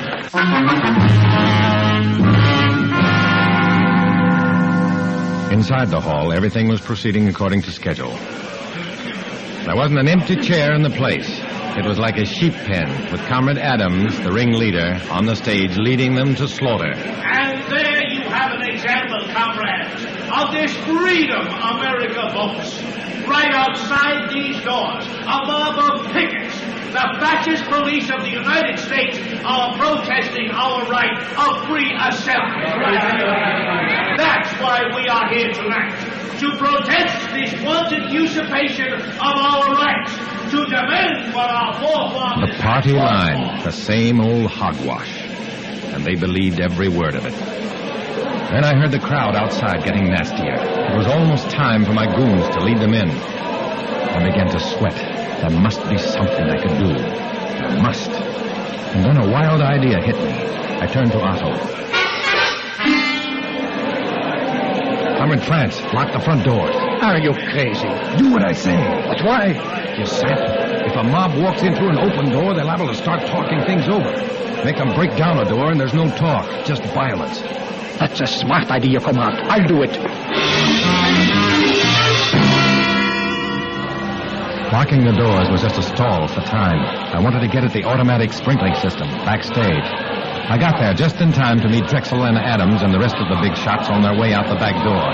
They weren't risking their skins. Congratulations, Comrade Svetic. You've done your work well. We shall meet in my hotel room as soon as this is over. Comrade Adams and I go now. Come along, Svetic. We've set the fuse, now let her blow. I'll wait for Comrade France. He's out front. Good. Make it so. I was standing right next to a wall ladder. It led up into the rafters, and from there I could reach one of the valves of the sprinkling system and melt off the protected wax cap. I started up the ladder, and I saw Otto coming back. I jumped down. He hadn't seen me. Your idea works, comrade. Listen to them. They're like wild beasts outside. Good work, comrade. When those doors break, hundreds will be hurt.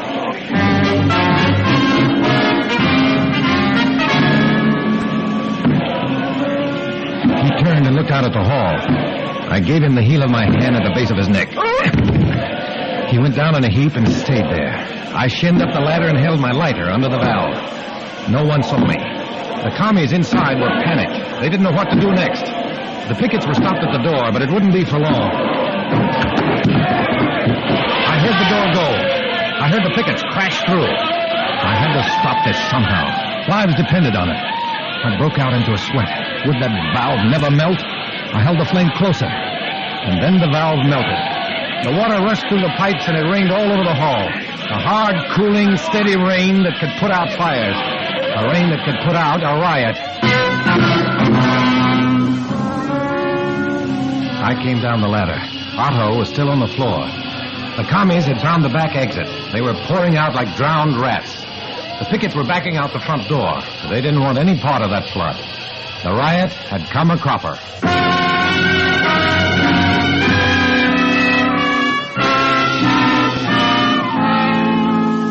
Comrade Drexel was waiting for me in his hotel room, but I had to make one stop before that, a crummy little gym on Denton Street. I knew the owner, Mac, a hulking, punch-drunk ex-pug. He knew me slightly. He never asked questions. When you can't think anymore, there's nothing to ask about. Listen, Mac, I haven't got time to argue. It's a matter of life and death. I want you to go over my face, and go over it good. With gloves, huh? No gloves. Bare fists.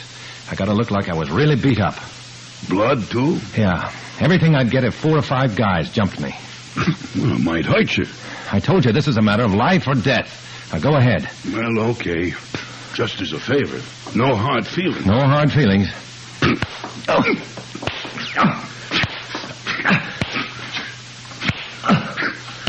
When Mac began to blur, I knew I had enough.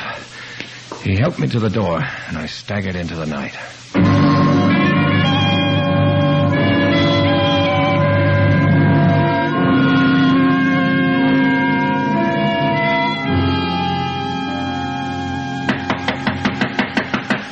Come in. Sovietic. There he is. He slugged me and turned on the water. Silence. What happened, comrade? Well, they slugged Franz first, and they jumped at me. I fought them until I passed out. Who were they? 5 of them. I never saw them before. Pickets? Maybe. None of ours, though. They turned on the water? I don't know. I guess so. I was out cold. I tell you, the only guy around me when I got slugged was Svetic. He turned on the water. And then beat myself to a pulp? Is that it, comrade? Unfortunately, Comrade Svetic, suspicion points to you. Okay, so I slugged Otto. I turned on the water, then I beat myself unconscious. If that's the way you want it, that's the way it is. You're acting as a control commission. Okay. I confess everything. Let's get this over with. I've remarked before, Svetic, your violent temper. Why not? I've done everything I could to make this job a success. And then I'm questioned like a dirty, double-crossing traitor. In the name of the party. What more do you want from me? Take it easy, Svetic. Sure, I'll take it easy. You need a doctor's care, Comrade Svetic. I suggest that you go immediately. Your story seems true. Your face is proof of that. But we shall investigate further. Is that all, comrade? That is all. For now.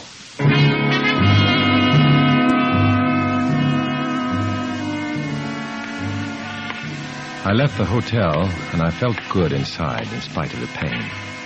I had stopped a riot. They'd investigate further, but they wouldn't find anything. I was sure of that. I'd covered everything, and for a while I was safe. I was safe to continue the double life, safe to tread the dim line between darkness and light, safe to walk alone.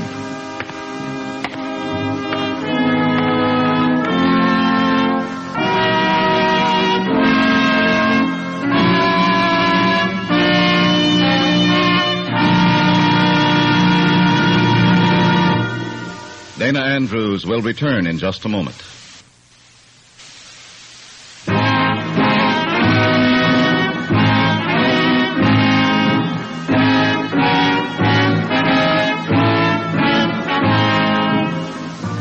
This is Dana Andrews.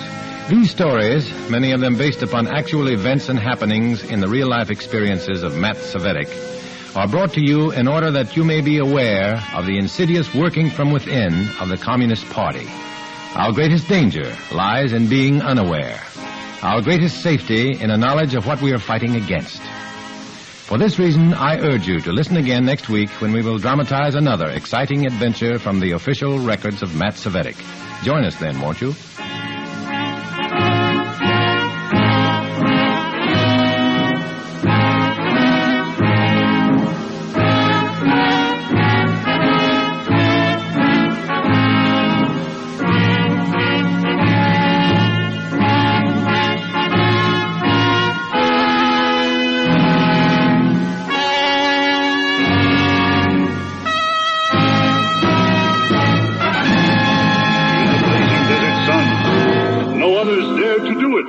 could be only one. Just one that passed the killing grind of sun and wind and sand. The test that proved this new car wax the finest in the land. Turtle wax, turtle wax, turtle wax. Reader's Digest ad tells the story of the amazing Turtle Wax protective power that kept cars' colors shining bright even in fiery Death Valley sun. Just one waxing of Turtle Wax with new Sun Stop gives your car a beautiful hard shell finish guaranteed to last up to 1 full year. It's quick and easy to Turtle Wax your car yourself. Remember, just one waxing of Turtle Wax with Sun Stop lasts up to 1 full year. Turtle Wax gives a hard shell finish. Turtle Wax gives a hard shell finish. Turtle Wax. Stay tuned to HOJO Radio. I was a communist for the FBI.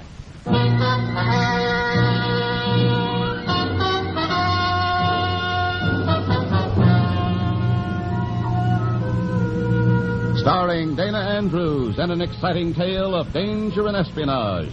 I was a communist for the FBI.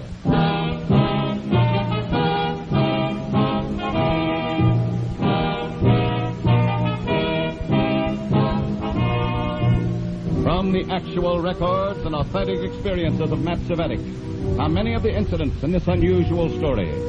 Here is our star, Dana Andrews, as Matt Cvetic, who for 9 fantastic years lived as a communist for the FBI. Iron Curtain. Even a self-imposed Iron Curtain. And it's particularly distressing because we who have stepped behind that curtain can still see through it. We know the way you are living. Natural, normal, happy lives.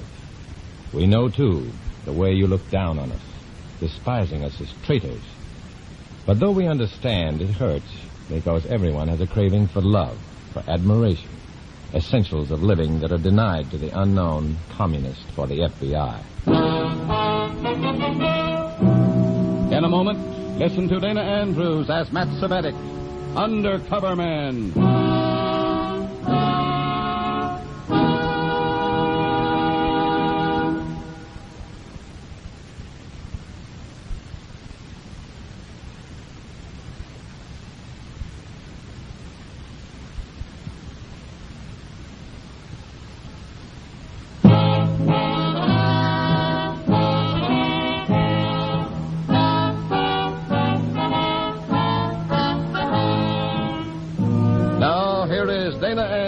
As Matt Cvetic, Undercover Man. This story from the confidential file is marked A Study in Oils.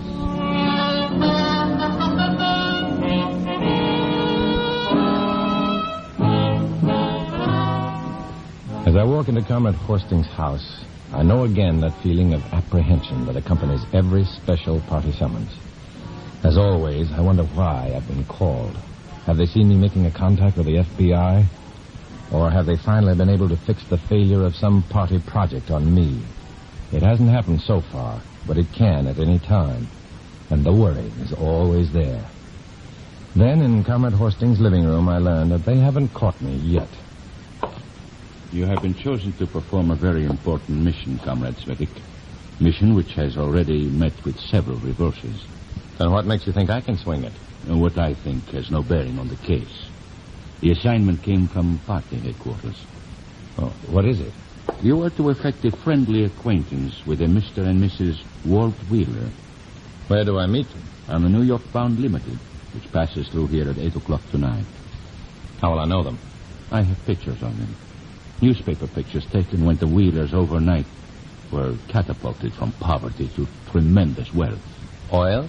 5 wells so far, flowing 37,000 barrels a day. And according to my reports, this is only the beginning. And the party wants some of this oil money? Naturally. Oh, I see. Your job is simply to effect a friendly meeting with them. A meeting which can be exploited after you arrive in New York. I leave at 8 o'clock tonight? Right. The Wheelers, according to the report given me, will be in drawing room B, car 7018.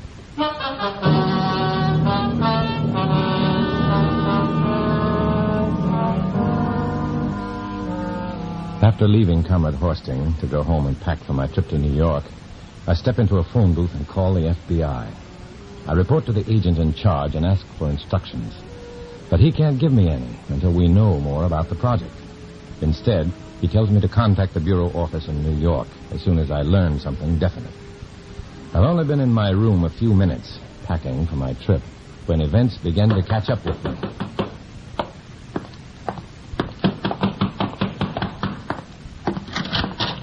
You take your time, Comrade Svetik. I wasn't expecting you, Comrade Horsting. Come in. Has my trip to New York been canceled? No. In fact, your responsibilities have increased. I just received this package which you are to deliver to Comrade Crowder at party headquarters. What is it? I wasn't told, Comrade Svetik. And I didn't ask. Well, I just wondered. A large, flat package like that. If Comrade Crowder thinks you should know, he'll tell you. After you deliver the package. Now, finish your packing. We'll have dinner together. And then I'll drive you to the station.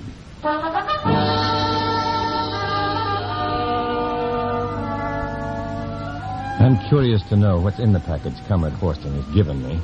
But I can't look at it while he's around. And he doesn't leave me alone for a second. During dinner, he gives me his newspaper pictures of the Wheelers, and I memorize them. After dinner, he drives me to the station, where I pick up a copy of Petroleum News, the trade paper of the oil industry, before boarding my train. The first thing I do after the train leaves the station is to open the package I'm to deliver to Comrade Crowder at party headquarters. I'm not prepared for what I see. It's an oil painting of a boy dressed in the period known as the Renaissance. And it's signed Rembrandt. Communists and Rembrandt don't go together, naturally. So I decide to phone from the first scheduled stop to ask the FBI to inspect the painting at Grand Central Station in New York. Then I take my Petroleum News and walk toward the club car, where a man I recognize as the man in my newspaper pictures, Walt Wheeler, is staring out the window.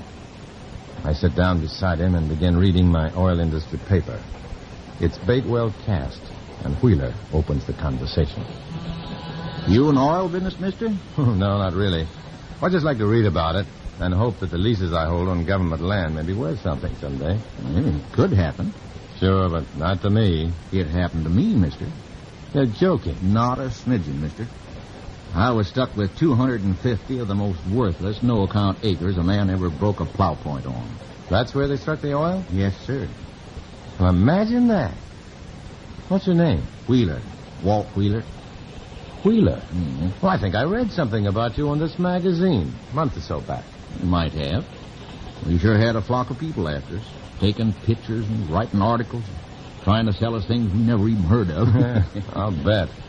I didn't catch your name.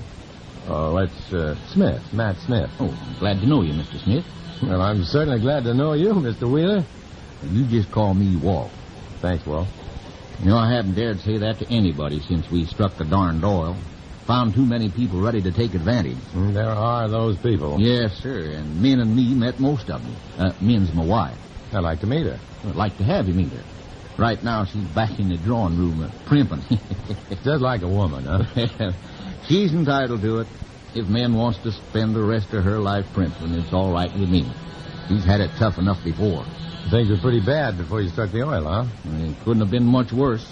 I suppose that's why the communists tried to move in on us. What was that about communists? Well, sir, as soon as we struck oil, we was approached to join the Communist Party, and, well, can you imagine me having anything to do with a Red? An oil millionaire like you. No, Walt, I can't. Oil millionaire be darned. Even when we was poor, I was an American. I never believed that there was any place in America for Red communism. I'm glad to hear you say that, Walt. I hate them, too.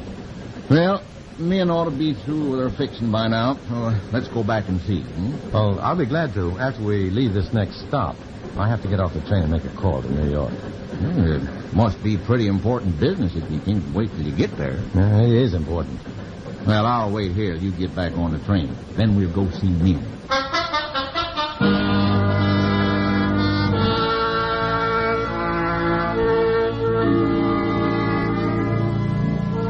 While they're switching engines, I get off the train and call the FBI in New York and arrange to have an agent meet me at Grand Central Station and check on the Rembrandt I'm carrying.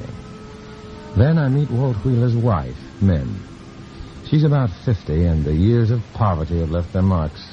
Marks that their newfound fortune can dim, but never erase. This trip to New York's the first real shopping trip I've ever taken in my whole life, Mr. Smith. I'm going to make it a good one. What are you going to buy first, Mrs. Wheeler? I don't know exactly. I only know it's going to be the most expensive thing I can carry. Walt promised me that. I meant it, too, honey. There's nothing too good for my men. It'd be fun to go shopping with you, even though I couldn't buy anything. Well, why don't you come on with us? Why, well, I'd like to. You've been around a lot more than we have. We could sort of lean on you for advice. I have a little business I have to take care of first. We got all the time in the world, Mr. Smith. Then we'll get together in New York sometime tomorrow. Where'll you be staying? Well, we got reservations at the Towers. You're really living like oil millionaires, aren't you? The sky's the limit this trip, Mr. Smith. I'm not sure that I can stand the altitude, but I'll certainly enjoy the ride.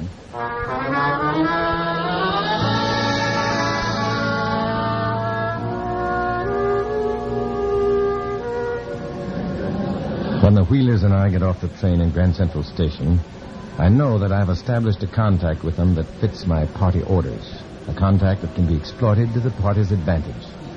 After we part, I try to figure out what the angle is going to be.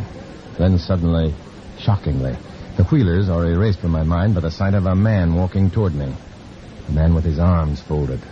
A signal that he's an FBI agent that I'm to meet and show the Rembrandt.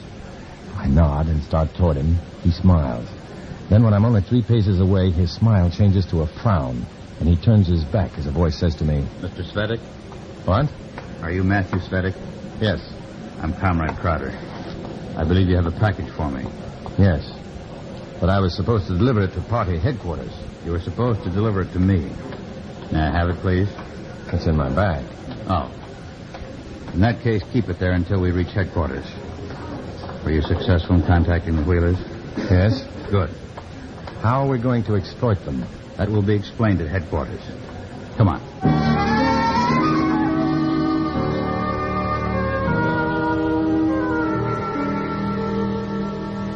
I didn't want to talk in the station or the cab, Comrade Svetic, but the party is going to sell the Wheelers the contents of the package you brought to me. How can we be sure that they'll buy? That is your assignment, Comrade. Oh? And what am I supposed to sell them? Open your grip and take out the package. Here. Thank you. There you are. An oil painting. Signed by Rembrandt. Do you think that you can sell that to the Wheelers? Possibly. Though I doubt that they've ever heard of him. That doesn't matter.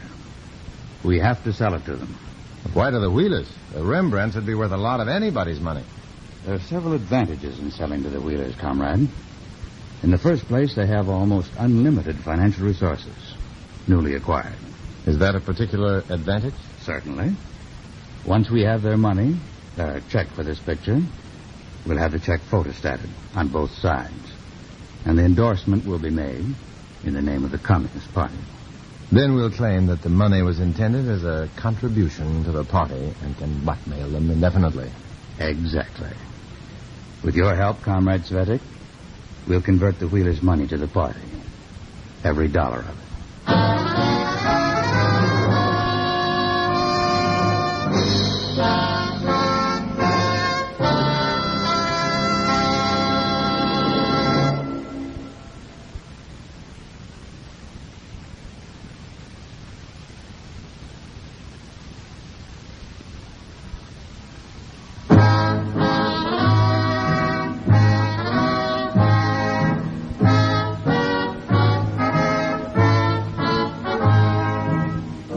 Back to Dana Andrews, starring as Matt Svetic in I Was a Communist for the FBI, and the second act of our story.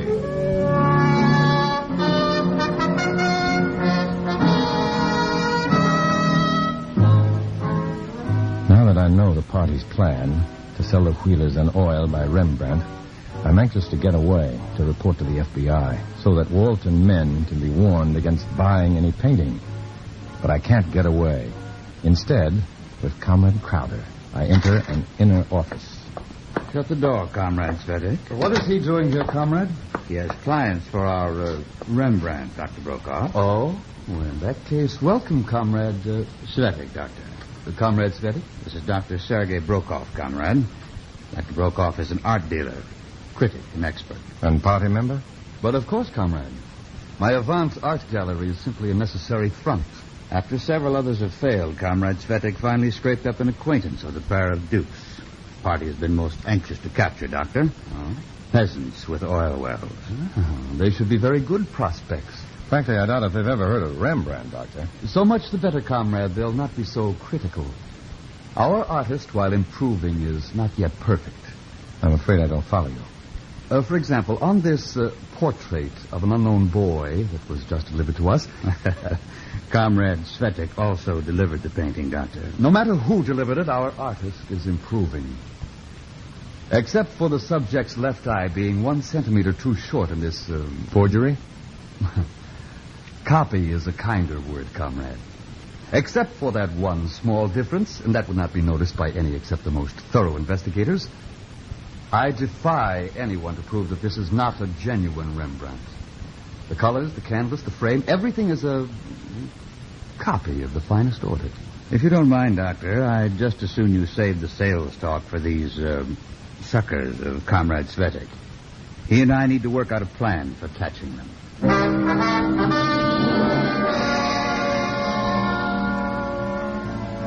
Crowder has a plan all worked out without any help from me. A con game that would catch people a lot more sophisticated than the Wheelers. And there's nothing I can do to warn them. But I do get one break. While Crowder's checking in at the Wheelers' hotel, as part of the trap, I get a chance to get to a phone booth and call the FBI.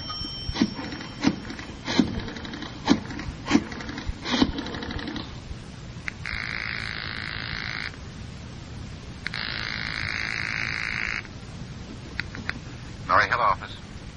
I called you long distance from a railroad junction last night. Oh, yeah. The man who was to check a possibly smuggled or stolen Rembrandt for us reported an interception. Where are you now? I'm in a phone booth. That picture wasn't either smuggled or stolen. Sure? I'm positive. It was forged. Canvas, frame, everything. Describe the picture. Well, Dr. Sergei Brokaw called it Portrait of an Unknown Boy. It's a canvas about 14 by 16 inches. According to Brokaw, the art critic and a party member, the boy's left eye is 1 centimeter shorter in this forgery than it is in the original. Well, that'll help plenty. Good work. Well, that isn't all. They're getting set to sell this phony painting to some brand new millionaires, people named Wheeler. They're stopping at the Towers. Mr. and Mrs. Walt Wheeler. Uh-huh. Anything more? Yeah, call the Wheelers and tell them that they're going to be shown a phony painting and warn them not to buy it. Well, I'm sorry, but I can't do that. But look, the Reds plan to hook them, then blackmail them. This is only the first step. Well, I can't warn them, and don't you warn them either. But look... I'm sorry, I have another call waiting. I'll explain it to you later. Bye.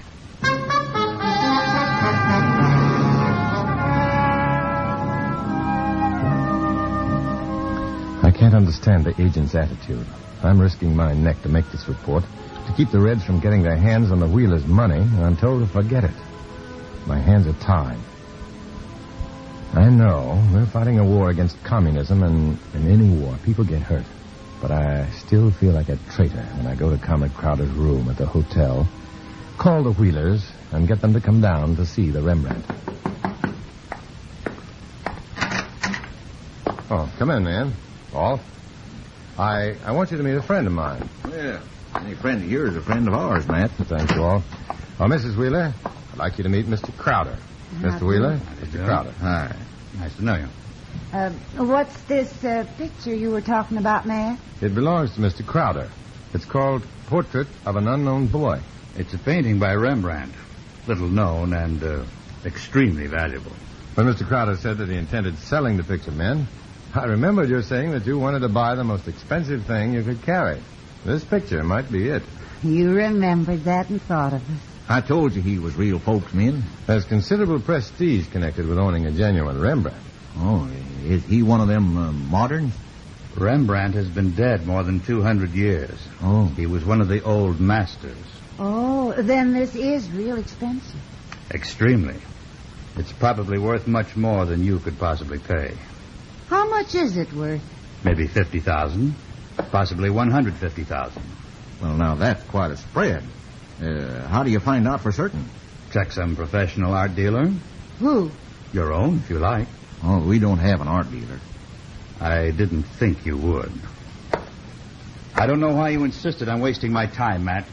You're not wasting your time, Mr. Crowder. I'll vouch for the Wheelers.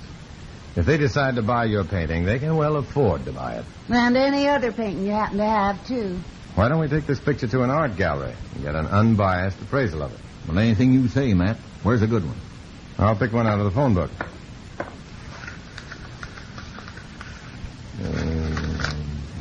Here we are. The Avant Art Gallery. Dr. Sergei Brokov, art dealer, critic, and expert. Well, get the picture and let's go. We'll show Mr. Crowder who can or can't buy a painting.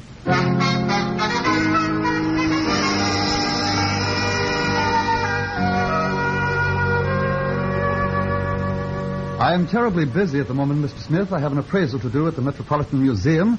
Showing to Mr. Rockingham the restoration of an early Goya. Yeah, if he's that busy, Matt, let's try somebody else. Just a second, Mr. Wheeler. Walt Wheeler.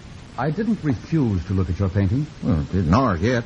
May not be. I was simply reminding myself of the number of important tasks confronting me. Will you appraise this picture, Dr. Brokoff, or won't you? I'll be very happy to, Mr. Smith. Please, bring it into this next room and set it up on the easel. Thank you. You sure know how to handle these big shots, Matt. There's no point in wasting time if he doesn't want the job. Well, excuse me while I help Mr. Crowder with the picture and the easel. Well, what do you think, Min? It'd sure make their eyes pop out back home. Yeah, that's for sure, but maybe $150,000. I would never pay that, Walt. Mr. and Mrs. Wheeler. Coming. I want to thank you for bringing this work to me. Well, I thought you had more than you could handle. I was referring to the painting. You've permitted me to make a discovery which will be remembered long after I'm forgotten. Yeah? You're to be congratulated, Mr. Wheeler. Is the painting for sale? Well, I don't own it. It belongs to Mr. Crowder there. Oh? Oh, well, pardon me. Is the painting for sale, Mr. Crowder? It is, if the price is right.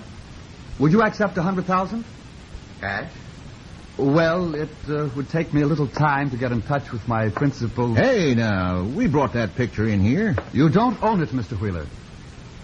It may take me a few days to get in touch with my client, Mr. Crowder, but I can assure you that he'll be more than willing to pay $100,000 for this painting.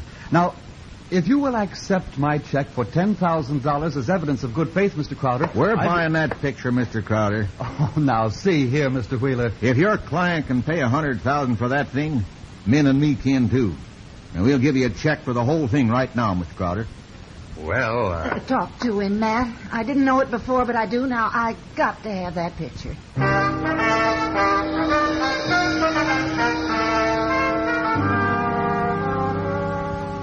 I know now why gamblers say only suckers can't wait.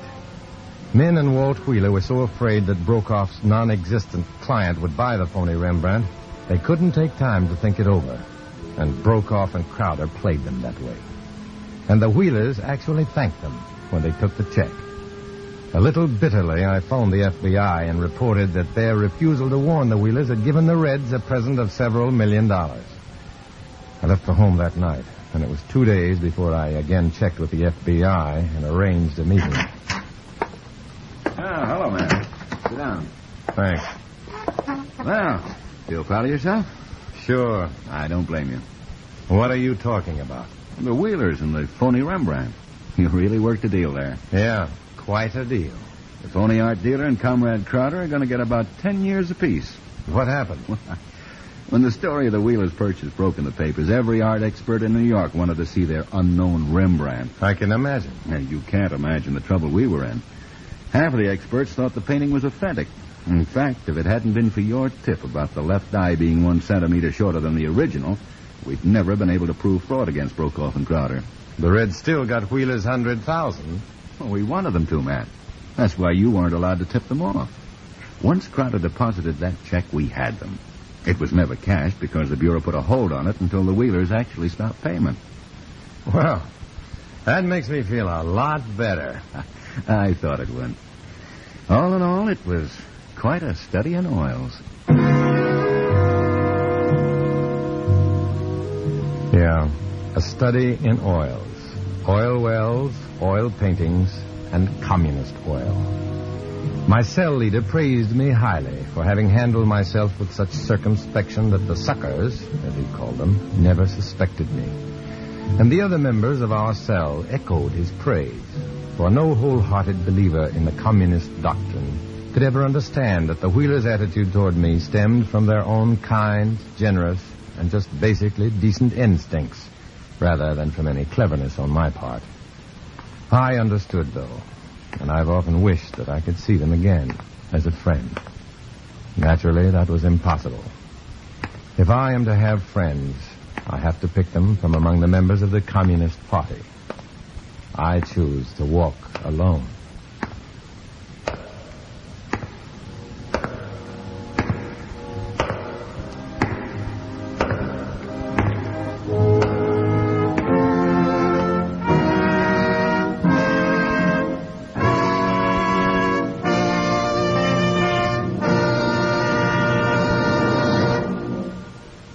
Dana Andrews will return in just a moment.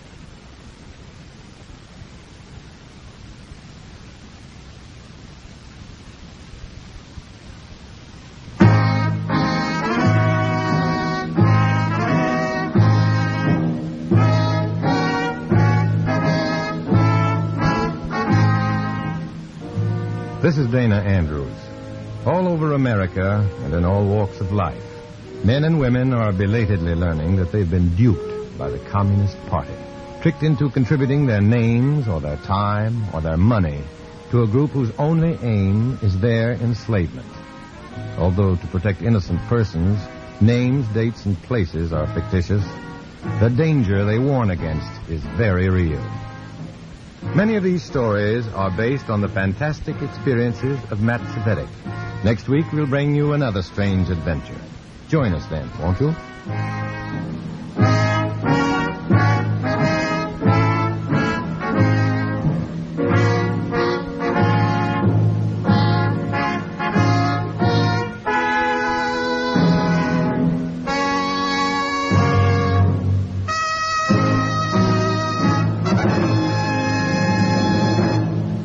A word of advice for those of you who suffer from acid indigestion, heartburn, or gas. Do you know about the little white tablets in the little green pocket roll? Just a-waiting for the moment when you need 'em to bring your acid indigestion under control. Tums are the little white tablets in the little green pocket roll. Tums for the tummy, T-U-M-S. Bring relief quicker than you'd ever guess. Best for any kind of acid distress. Keep 'em handy in the pocket roll. Keep your tummy under Tums control. The modern Tums formula has never been surpassed for effectiveness. Always carry Tums, 10 cents. 3-roll pack, a quarter. Or get the new 6-roll Tums pack with free metal carrier, only 49 cents. Keep it tuned right here to HOJO Radio for more classic old-time radio. Mr. District Attorney, starring David Bryan. Mr. District Attorney, champion of the people, defender of truth, guardian of our fundamental rights to life, liberty, and the pursuit of happiness. And now, Mr. District Attorney, in the case of the hidden money killer.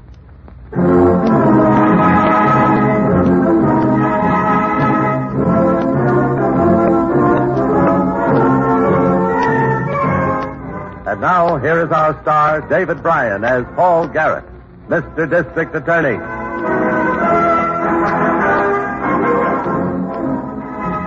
The usual crime is one that finds stranger preying on stranger. But occasionally my office encounters the exception, where the criminal victimizes a friend.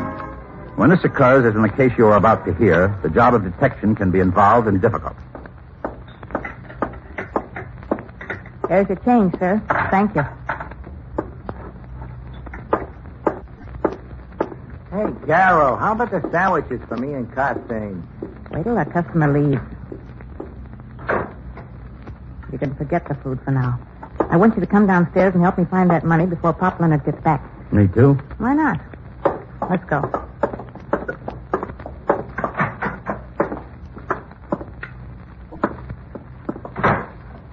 Watch these steps. That bulb is pretty dim. Smells like a bilge down here. What do you expect, Violet? What's the deal on this, anyway? Pop's afraid of banks. He's got money buried under the floor. Under the floor? Oh, relax. All you got to do is tear up a few bricks. Right here. What are we going to use, our fingers? Here's a big screwdriver. Okay, I just hope you're right about this. Yeah, it sounded like you hit something there. Not yet. Carol? Carol, what are you doing down there? Uh-oh. Pop, go back upstairs. We're just looking for rats. Well, I didn't tell you to do that. The cats can take care of them. And who are these? What's the matter, Pop?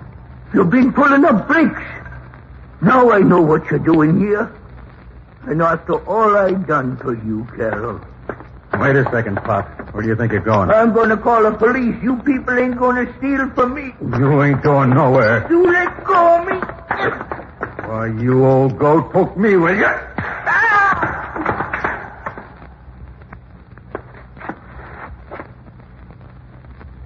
Hey, this guy's dead. All right, so he's dead. Let's find that money. You better be here. That's all I got to say. It's here. How about you working at the bricks, Cussing? Now, I'll work the bricks. Get that screwdriver.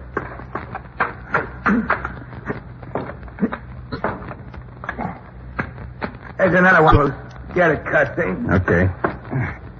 There. Hey, you hit something. Yeah. The box, all right? We'll get it out. Here she comes. There. Let's get it open. It's got a lock on it. Now, pry it loose. Hand me the screwdriver. Here.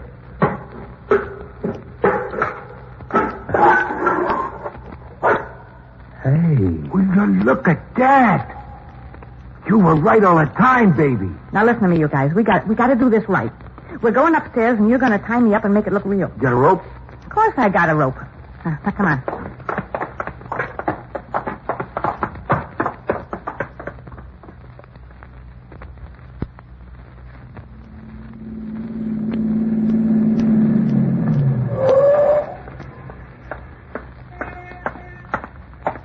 Hiya, Chief. I've been waiting for you. Yeah, what do you think of this? 5 blocks from the office. Now, what is it, Harrington? Miss Miller wasn't too sure. Robbery and murder. The old man who ran the place, name of Pop Leonard.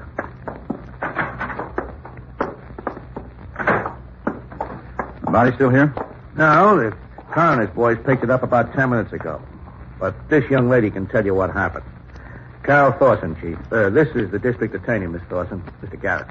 I guess I got to go through it all again, huh? You work here, Miss Thorson? That's right. I was right here behind the counter when they came in. And Pop was over there by the cellar door. How many were there? There's 3 of them. And they were tough. Real tough. They tied her up, Chief. Then took the old man down the cellar where he had some money hidden. The girl says they forced him to tell them where it was. And then they killed him. What did they look like, Miss Thorson? Oh, just ordinary guys. One of them was about 40. But they were tough. Real tough. Were they familiar with your boss? Did they call him Pop? I'm not sure. They might have called him Pop. How about his family? Pop? Oh, he didn't have any. None that I know of, anyway. Well, is there anything else you can tell us? That's about all. They came in here. One of them held a gun on me while they robbed Pop and killed him. And then they tied me up and left. Oh, thank you, Miss Thorson. Let's have a look down the cellar, Harrington. Sure, Chief. Over here.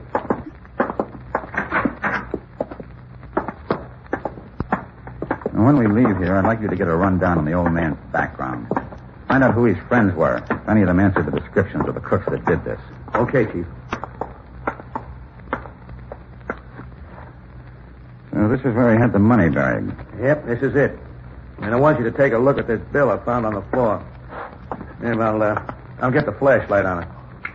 Yeah?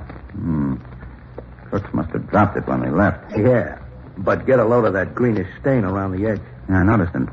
Now, if the others are like this one... They probably will be, Harrington. That's mold. Mold? It always happens to money when you bury it or leave it in a damp place.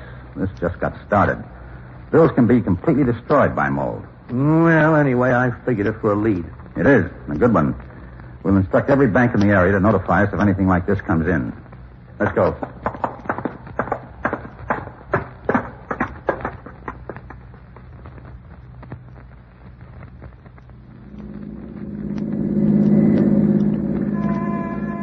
Which is your place, Carol? Coming right up, next to the vacant lot. Okay. Get in there and throw on some glad rags. Then we'll make the round. Munger ain't gonna like this costume. After all, I'm his girlfriend. Well, Munger just happened to see you first, that's all. You want to go out with me, don't you? Could be. Sure you do. You and me were meant for each other, baby. Now get in there and doll up. I'll wait for you. I'll be out in 10 minutes.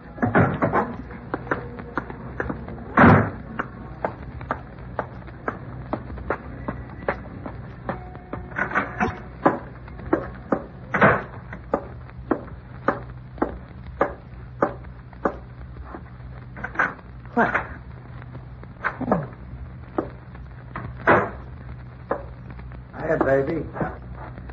What are you doing here? What do you think I'm doing here? I came to see you. But you weren't coming till 8. So I dropped in a little early. Gave me a chance to talk to this lady who's been waiting for you. And just who is this lady? I'm Catherine Ames, Miss Thornton. I'm an attorney with the firm of Peters and Wentworth. Yeah? What do you want with me? My firm took care of Mr. Leonard's affairs. Pop Leonard had a lawyer? That's right. We're the executors of his will. Mr. Leonard had no family, no relatives. I'm here to tell you that he left you his cafe, Miss Thornton. If you'll come into our offices tomorrow, we can talk about operating the cafe until the will is probated. Congratulations, Miss Thornton, and now I must run along.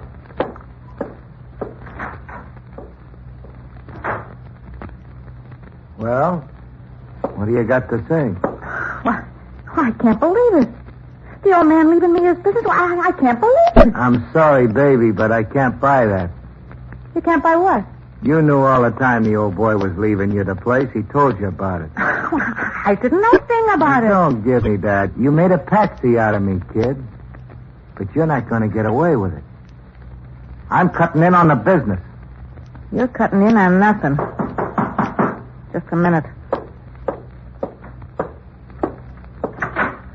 Hey, what's holding you up? I thought that... Oh. You're here. Yeah, I'm here. What's the matter? You two having a beef? Listen to this, Costain. A lawyer was just here with the news that old Pop Leonard made a will leaving me the cafe. You're kidding. No, this is the real word. And now Munger is trying to say that I knew about the will all the time. He's trying to say I angled you guys into the deal so you'd kill the old man for me. You're crazy, Munger. How'd she know I was going to knock him off? Why don't you keep your face out of this? And what are you doing here anyway? I'm here because I'm here. You're here because you're trying to beat my time with Carol. Well, maybe you got something there. I think I can do it, too. I think you're going to get hurt trying. And right now. Hey. Oh, you stinking slob. I'll take you apart for that. I'm waiting. Oh, it's you. You never saw the day you could do it.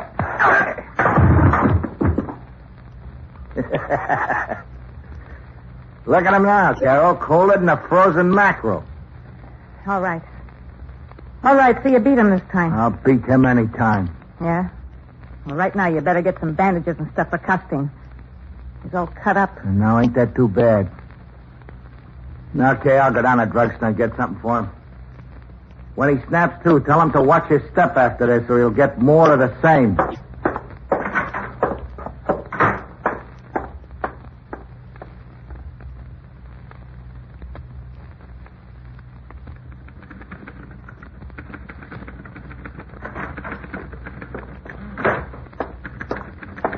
Hi, Miss Miller. Hi. Chief in his office? Yes, you're telling him.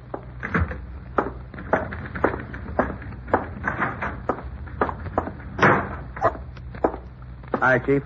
Hello, Harrington. I'm glad you came in. The bank just called again. Oh? They get more of the moldy money? Yes, and it came from the cafe again. An iron worker brought it in. He said he also got it from the cafe as part of his change. The place is closed today. I just came from there.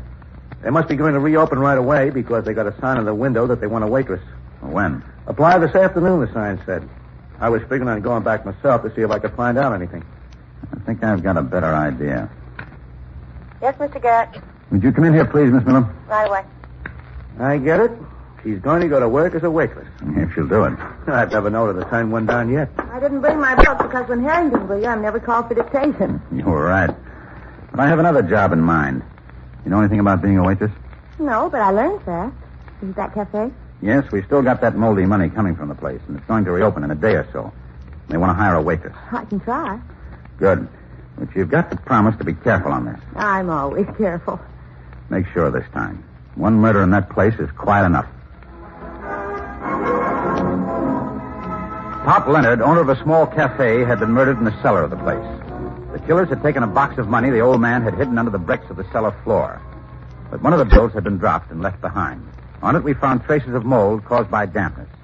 A few days later, a neighborhood bank informed us that other moldy bills were coming in, and we were able to learn they were given in change by the cafe. To get further evidence, my secretary, Miss Miller, was applying for a job as waitress.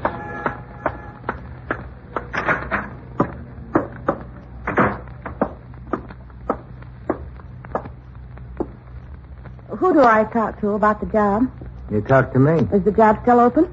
Sign's still in the window, ain't it? I'd like to have it. I have very good references. You do, huh? How soon could you go to work? Well, I just need time to go and get my uniform. I could start this afternoon. I think you'd be pretty good. You got class. I'll tell you something, sister. I'm going to make a real nice place out of this. I'm going to expand. Pretty soon we're going to take over the place next door. Well, that sounds interesting. Are the tips pretty good?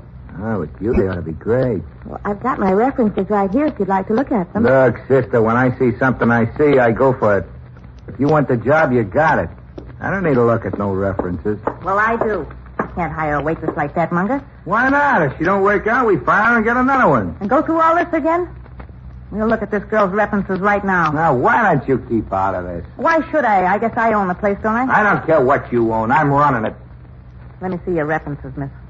Here they are.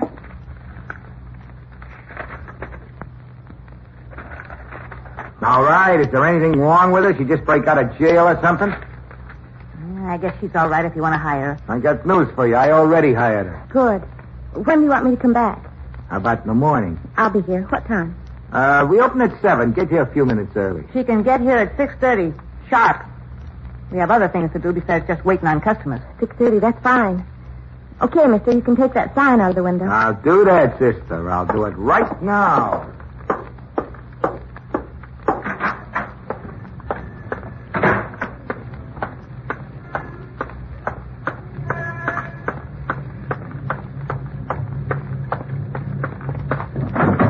Hey, I just saw the help wanted sign go out of the window. Well, it's because I am now the new waitress. Good work.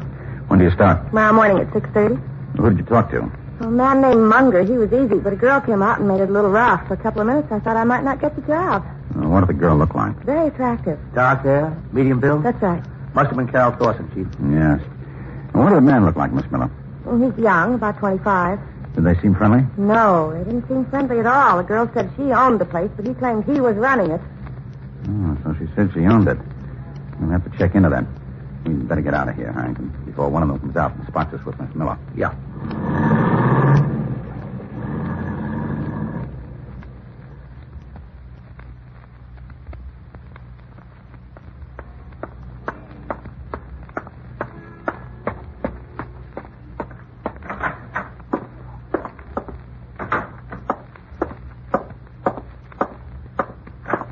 I heard you coming, baby. I recognize your step. Did you, Custine? I came over because I had a real great idea. That the only reason you came over? You know better than that. Here. I'm real glad you came. I really go for you. Know that? I want you to. How about him? Munger? The sooner we get rid of him, the better. I just wish I knew a way to do it, that's all. I know a way to do it. A real good way. I hate his insides, Custine. How do you think I feel? You should have heard the way he threw his weight around in the cafe today. You should have... Hold it. Hiya, baby. You thought I'd come by it. What are you doing here? Well, I'll tell you why I'm here, Munger. I Got a real good idea today, and I came by to tell it to Carol. You never had a good idea in your life. How do you know? What's it about, Costing? It's about the cafe. You ain't got nothing to do with the cafe. You want to listen, Carol? I'll listen, Costing. We'll use it as a front for a bookie joint. 6 months, that's all we need. And you'll make more dough than you can make in 5 years serving food. That's out. Why is it out? I think it's a great idea.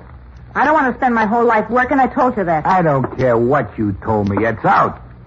If that cafe is run right, it can be a real nice business, and we won't be in trouble with the law. Well, if the law don't catch you, how can you get in trouble? The cafe is mine. I ought to be able to say how it's going to be run. And don't try to give me any trouble, baby. You'll only end up with cuts and bruises. You're throwing your weight around too much, Munger. You stay out of that. I'm in. I'm taking the kid's part. She says she wants to run the place her way, so that's it. If you don't like it, you can blow. Maybe you ought to check in at some hospital, Coste. Maybe I hit you a little too hard yesterday. You talk like your brains are scrambled. So you landed a couple of lucky punches. What does that prove? That I'm scared of you? Don't bet on it. Don't bet a quarter on it. Now get away from me before I turn loose on you again. I don't think you can do it again. Let's go outside where we won't break up the furniture. All right, let's go. This time we settle it once and for all. You're crazy, Costain. He's too much for you. Not the way I'm going to work it. Come on. You'll enjoy this. You're not being smart. Somebody's going to call the cops and we'll all be in trouble. Munger's the only one that'll be in trouble. And don't worry, nobody's going to call the cops. We'll make a deal on this, Costain. The one that loses gets lost, agreed? That's the way I've been planning it all the time. Okay, pal. Here's where I fix you up. Hey, what are you going to do with that knife? Put it up against your back like this. Hey, now wait. Get the car door open, Carol. Sure. All right, Munger. Around the other side, Carol, quick. Yeah. Help me. Get him over. He's out cold. Yeah. So he could push me around and get away with it. Nobody does that.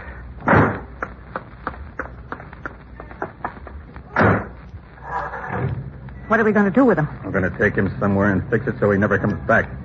Then we'll go to the cafe and figure out our new plan for the place. From now on, it's just you and me.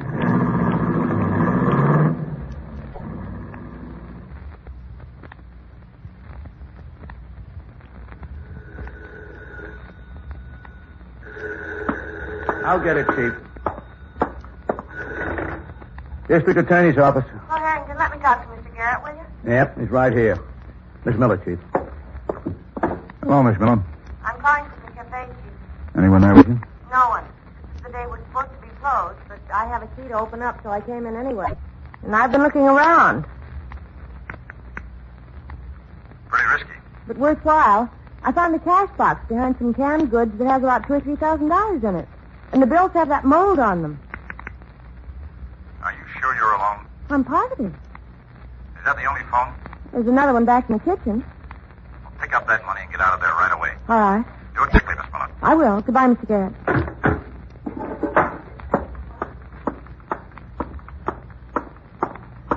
Where do you think you're going? Sources. Well, I ain't Goldilocks. Please get out of my way. And let you take the money out of here?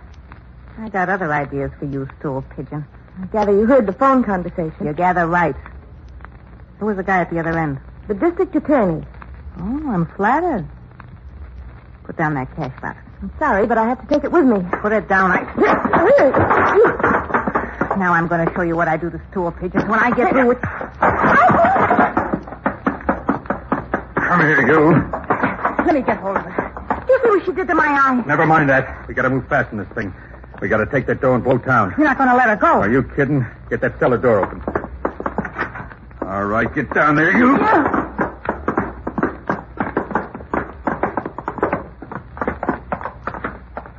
I want to do this, Costing. Okay, here's the gun. You'll never get away with it. You'll be surprised what we'll get away with. She won't be around to know because she's going to get it right. Somebody's upstairs. Mr. Garrett, we're down here. Shut up. I'm killing her right now. Give me that gun. You'll not kill her. You can shut up, too. If that's the DA, this thing can be our ticket out of here. Well, how can it be the DA? She was just talking to him on the phone. Maybe you don't know it, but our office is only a few blocks away from here. She's lying, Costing. And if you won't take care of her with that gun, I'll do it with one of these bricks. It went by. Let's get out of here, Custine. Now, those are just customers upstairs. Let's finish this job and get out of here. How do you know they're customers? Well, there's one way to find out. Yeah. Take the gun. I'm going up the steps. If anything happens, blast straight up at the doorway. What about you? I'll take care of myself.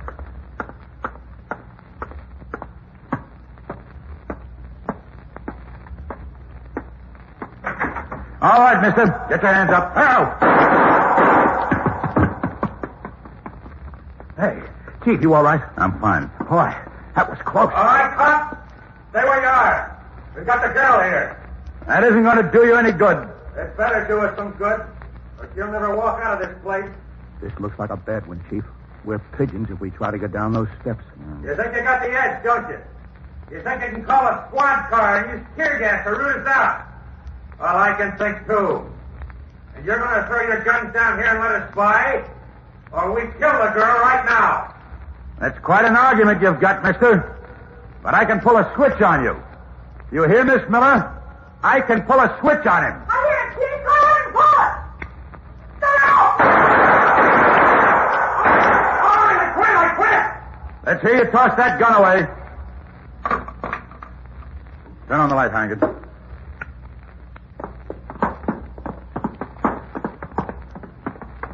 All right, you two. Get your hands behind your heads. Are you okay, Miss Miller? Well, I'm a little jarred from dropping on those bricks, but otherwise I feel fine. You reacted beautifully. I think so, too. Of course, all I was saving was my life. Oh, you just wait. I'll get you for this. I don't think you will, Miss Thorson. After your trial is over, I don't think you'll be able to get anyone. All right, Harrington. Let's take them out of here. No doubt you recall the facts of this case. The man we call Costain was tried and found guilty of murder in the first degree, 2 counts. Carroll is serving a long sentence for robbery and assault with intent to kill. And now this is David Bryan inviting you to join us when we present our next case based on the facts of crime from the file of Mr. District Attorney.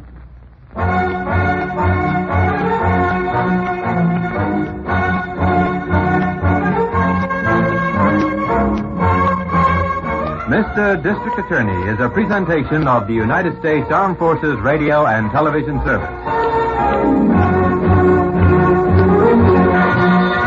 This is Sandy Becker saying, keep cooking with Crisco. It's all vegetable. It's digestible. Stay tuned to HOJO Radio. Mr. District Attorney, starring David Bryan.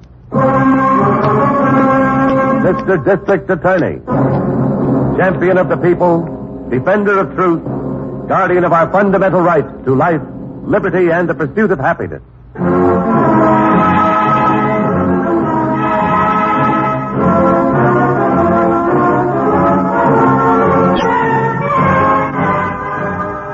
And it shall be my duty as district attorney not only to prosecute to the limit of the law all persons accused of crimes perpetrated within this county, but to defend with equal vigor the rights and privileges of all its citizens.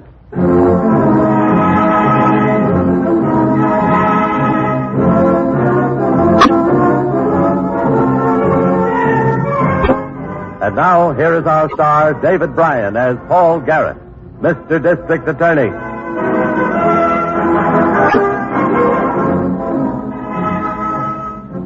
A district attorney knows that crime is not always a back alley thing. But even as a district attorney, I was shocked at this case. It started at a church bazaar and social in a large suburban house of worship. Well, what's a pretty girl like you doing all by your lonesome? I was just resting a minute. We were dancing down in the basement. My husband just went to get me a bottle of soda. You don't need a rest. The orchestra will be starting up again soon. Come on down with me. No, thank you. I think I'd rather wait for my husband. Oh, come on. You're just going to waste sitting here. Oh, please, I said I'd rather not. Stop being coy. Come on.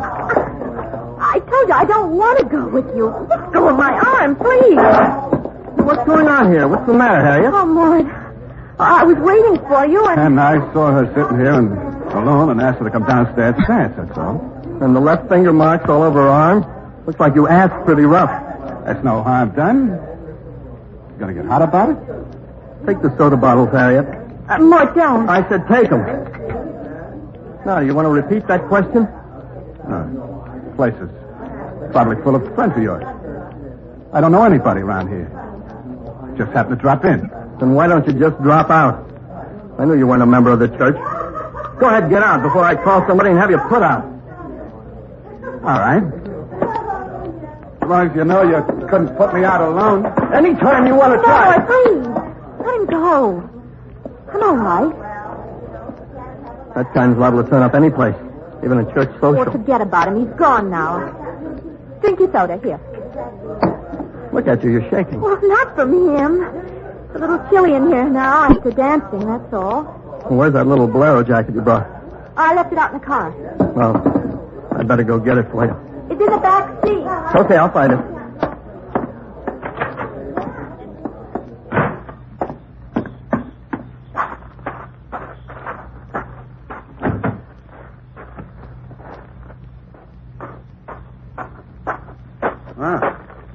Look who's here. Oh.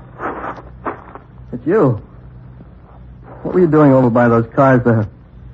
Neither of them are yours. I thought I told you to get out of here. You better watch your mouth, fella. This time we're alone. Figured you'd follow me out. I didn't follow you. Came out to get my wife's jacket. Too bad she didn't come out to get her own jacket. Hey, she's kind of cute. Look, mister, why don't you take off while you can still do it under your own power? Hey, you know why I asked her to dance? She was giving me the eye. Why, you... Come on now. Get up. Get up and get out of here. Just think I'd let you get away with that, huh? Think again, smart guy. Who do you think you're scaring? Put that knife away or I'll take it away from you. Oh, you take it all right. Like... Punch me. You'll never do that again, mister.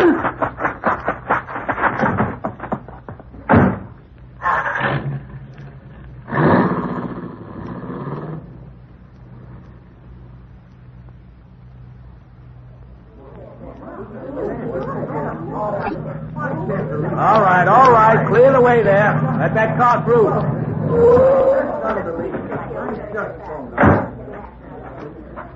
Hello, Harrington. Hello, Chief. Got the body over there? Yep. Heard radio division setting up a roadblock as it drove in. Yeah, I know. I gave him a description of a stranger who crashed this affair tonight. I heard it. I'm not very hopeful about it being picked up, though. He's had a 2-hour start. I put the bulletin out as soon as I could. Took almost an hour to get Mrs. Rogers in condition to talk. You see the dead man's wife? Yeah. Did you see this happen? No, she was inside. Came out looking for her husband and found the body. Then why the pickup order for the stranger in particular? Roger have trouble with him? Just words. Nobody saw anything. The way I get it, he tried to get Mrs. Rogers to dance with him. She didn't want to, but he was insisting. Rogers came along, saw what was going on, and he ordered the fellow to leave. Mm-hmm. All these people been searched? Yep. About 40 couples. A few stags, even the minister. He insisted on it. They made it easier for us. I take it you didn't find anything. Nope. There were a couple of the young fellows had ordinary pocket knives on them. Nothing that could have done this fellow. The knife could have been ditched someplace. How come you let so many of them come outside? See for yourself, Chief. Neighborhood church social. Some of them had their kids sleeping in the cars.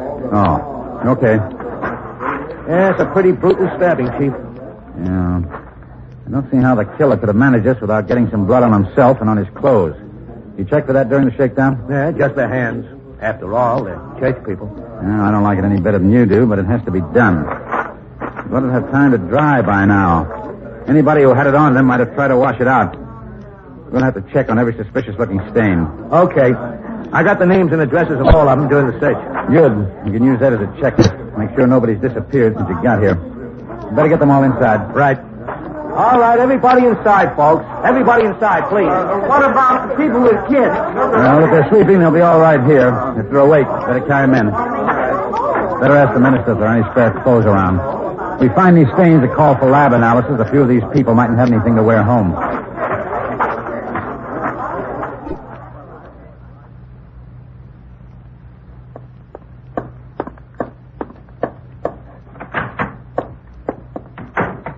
Here are the lab reports on that clothing, Mr. Garrett. Well, thanks, Miss Miller.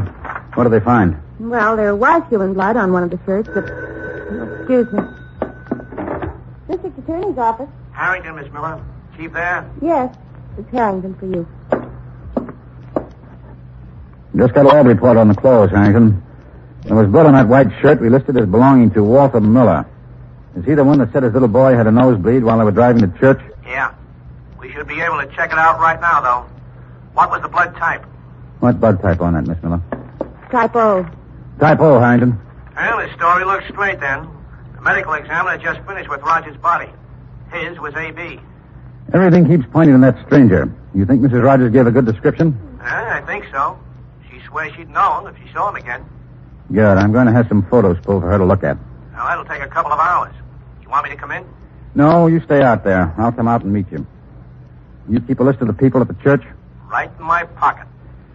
We let some of them go too soon because of their children. I want to question the ones who live closest to the church. Make sure they've never seen the man we're looking for before last night. Well, he might have come from the immediate neighborhood, all right. Some people left on foot when we released him. Well, we'll check it. Wait for me at the intersection of Ridge Drive and Crescent Avenue. I'll be there in a half hour. You have a copy of the suspect's description, Miss Miller? Yes, sir. Put onto the photo gallery. I want copies of mugshots of all known criminals who fit that description. Especially the ones who are too free with a knife. What will I do when I get them assembled? Have a squad car. Bring them out to me. I'll keep you posted on my location through radio division.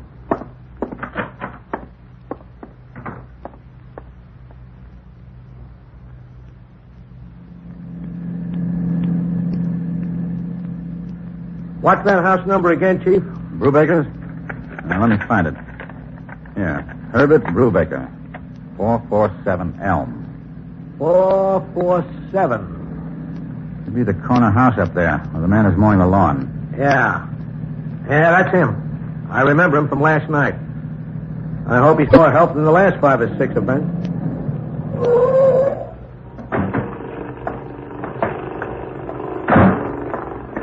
Mr. Brubaker. Oh, hello. Mind turning that off for a minute? Sure.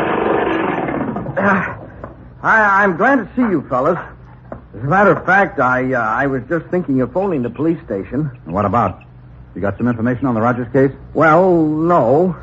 Well, it's something I guess I shouldn't even be bothering you with right now while you're concerned with that killing.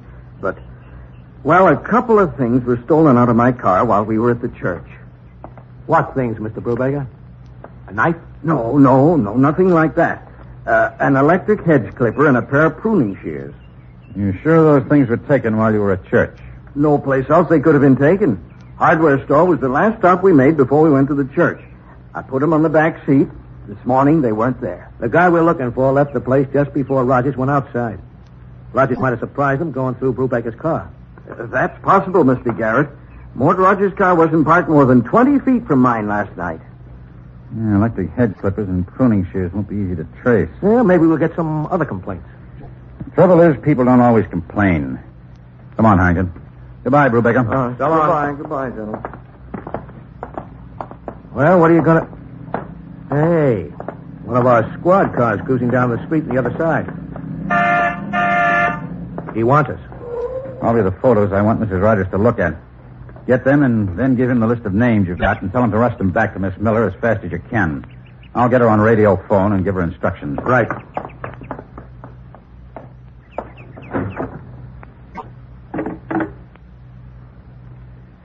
Unit 1 to Central. Central to Unit 1. Go ahead, 1. This is Mr. Garrett, Sergeant. I want to be connected to my office. Stand by.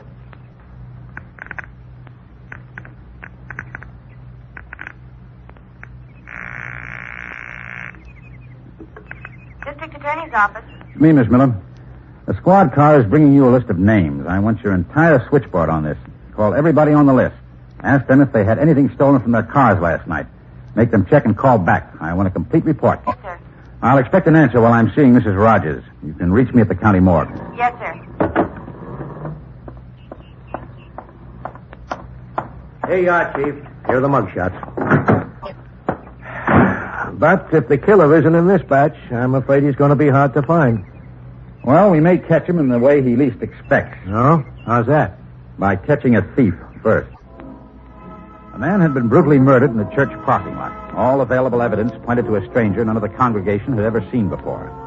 I ordered crime gallery shots of all possible suspects, and Harrington and I took them to the county morgue for possible identification by the victim's wife. How about this one, Mrs. Rogers? No. This? No. Well, this is the last one. That's not him either. Yeah, I guess that does it, Harrington. The man we're after isn't a known criminal. Not in this state, anyhow.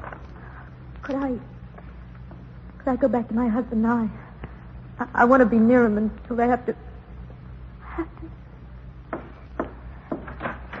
We weren't even married a year yet. Next month would have been our first anniversary. Yeah, there's nothing we can do for it, Chief. No. Let's get back to the office.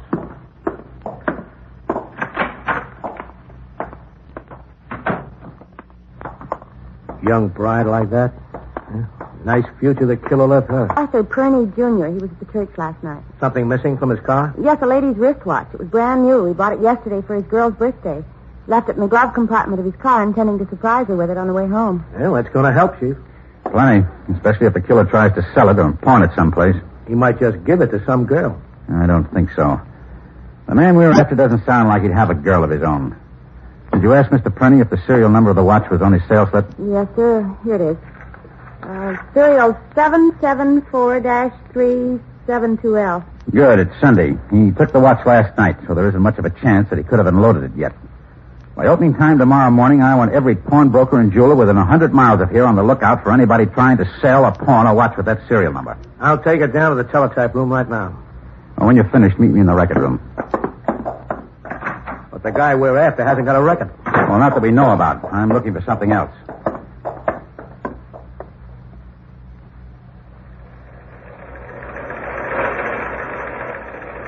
All right, Charlie. Put that batch of cards through again with the new selector code.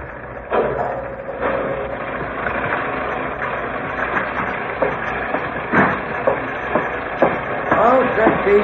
Bulletin is on the wires. What are you running? Open files. Unsolved cases of petty theft. Especially things taken from cars and parking lots where there's no attendant on duty. Must be plenty of cases like that. The same man wouldn't be responsible for all of them. No, but I'm beginning to get a definite pattern on some of them. Look at these notes. Portable radio stolen from a car a week before last. A YWCA dance at Elderton, Mission Free. Same night, same place.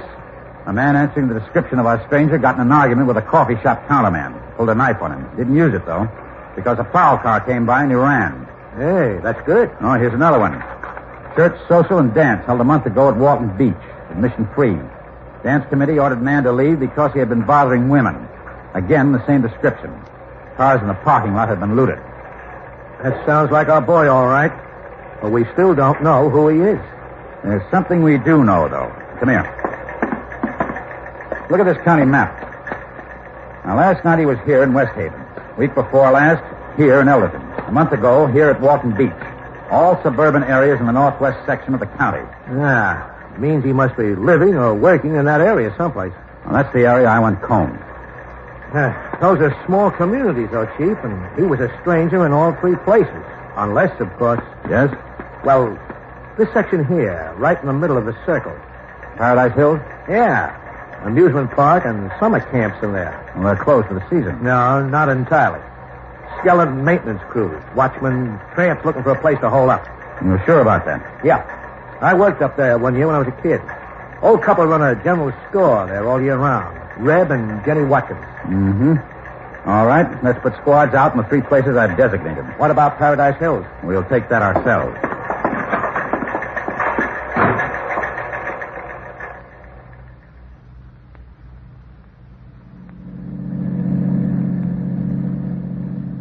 The amusement park and camp area is just up ahead, Chief.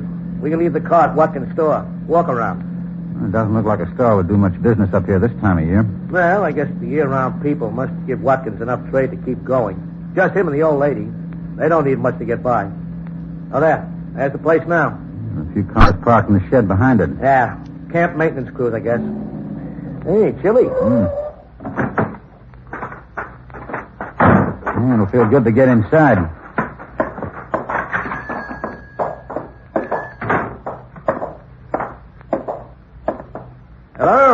there anybody here? Oh, what can I do for... Land sakes. It's Lem Harrington, isn't it? Hello, Mrs. Watkins. I didn't know if you remembered me. Of course, I remember you. Rip says he was the best help we ever had. He hasn't changed. He's the best I've ever had, too. Oh, Mrs. Watkins, this is my chief, Mr. Garrett, the district attorney. Well, I'm glad to know you. My pleasure, Mrs. Watkins. Is Reb around, Mrs. Watkins? Oh, he's just plain going to die if he misses you. But he drove over to Elderton not 10 minutes ago to go to the doctor. It's sciatica again. Oh, that's too bad. He'll be back for supper if he can stay. You're both very welcome. We might have to. Depends on whether or not you can help us. Somebody here can help us, all right. What is it, Chief? Come over here and take a look in the souvenir showcase. Yeah, brand new wristwatch. Doesn't seem to be in keeping with the rest of the merchandise you stocked, Mrs. Watkins. Well, it ain't regular stock. Reb just happened to get it. You can buy it cheap if you want it. What we want to know is where your husband got it. Where did it come from, Mrs. Watkins? Why, Reb took it in trade from the fellow who ran the bill here. Oh, what's his name? Well, Carp's his last name. I don't know his first one. No, it ain't stolen, is it? Oh, we can tell you that in a minute. Get it out of the showcase, Harrington. You got a record of the serial number? Yes. 774-372L. Pry the back of the case off. Serial number's check. This is the watch Perney bought for his girl. Carp's our boy, all right. Reb get in trouble about this. He had no way of knowing. Carp could have robbed us, too. Where can we find Carp? Does he work in here someplace? No, he don't. He just stays in one of the cabins up by the boys' camp near the ridge. Watchman's going to throw him out, but Carp gave him a portable radio. Yeah, I wonder how he got that. Same way he got everything else. It's getting dark, Harrington. We better get up there. Yeah. Oh, say hello to Reb for me, Mrs. Watson. Now, don't you want to know what Carp looks like? Thanks, but that's something we already know. We'll need a statement from you later.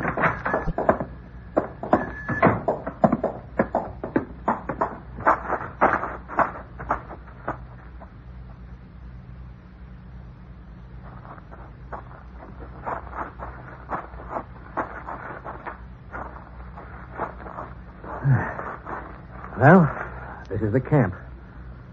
Well, the cabin seemed to be dark. Mm-hmm. No smoke coming from any of the chimney pipes either. You suppose he could have made a run for it? Well, where could he find a better hideout than this? Look. Huh? Where? Over there, that cluster of rocks. Just a flicker of light. Come on.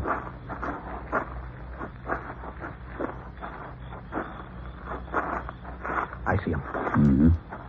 What's he doing? Working on something? Stand still a minute. What does that sound like? He's sharpening a knife against a rock. Be careful from now on. I've got him covered.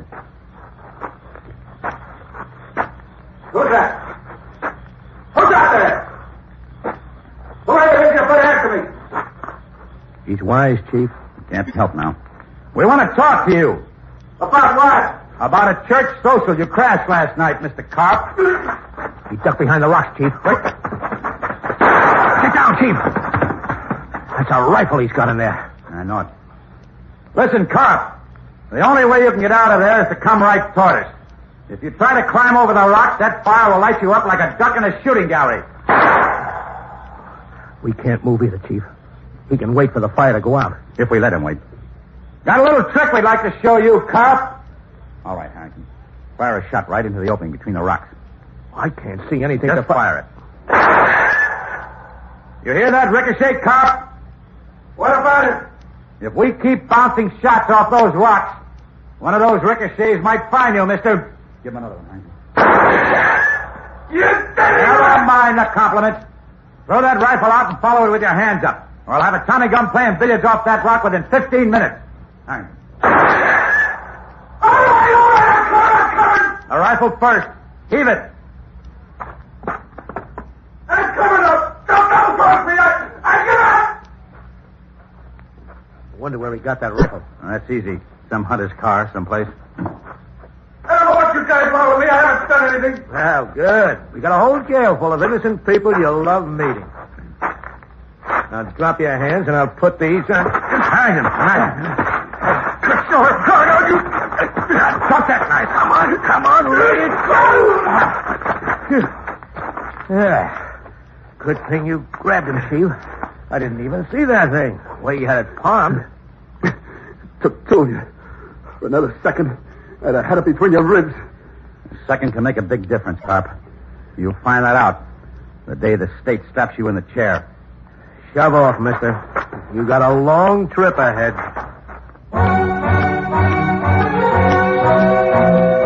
The Spry Treat of the Week. Spry croquettes, tempting golden brown croquettes so crisp and tender crusted they break at the touch of a fork. Delicious? For crispy, full-flavored fried foods, get pure, bland, all-vegetable shortening at its creamy best. That's Spry. S-P-R-Y. Thanks for listening to HOJO Radio. We'll be back again very soon.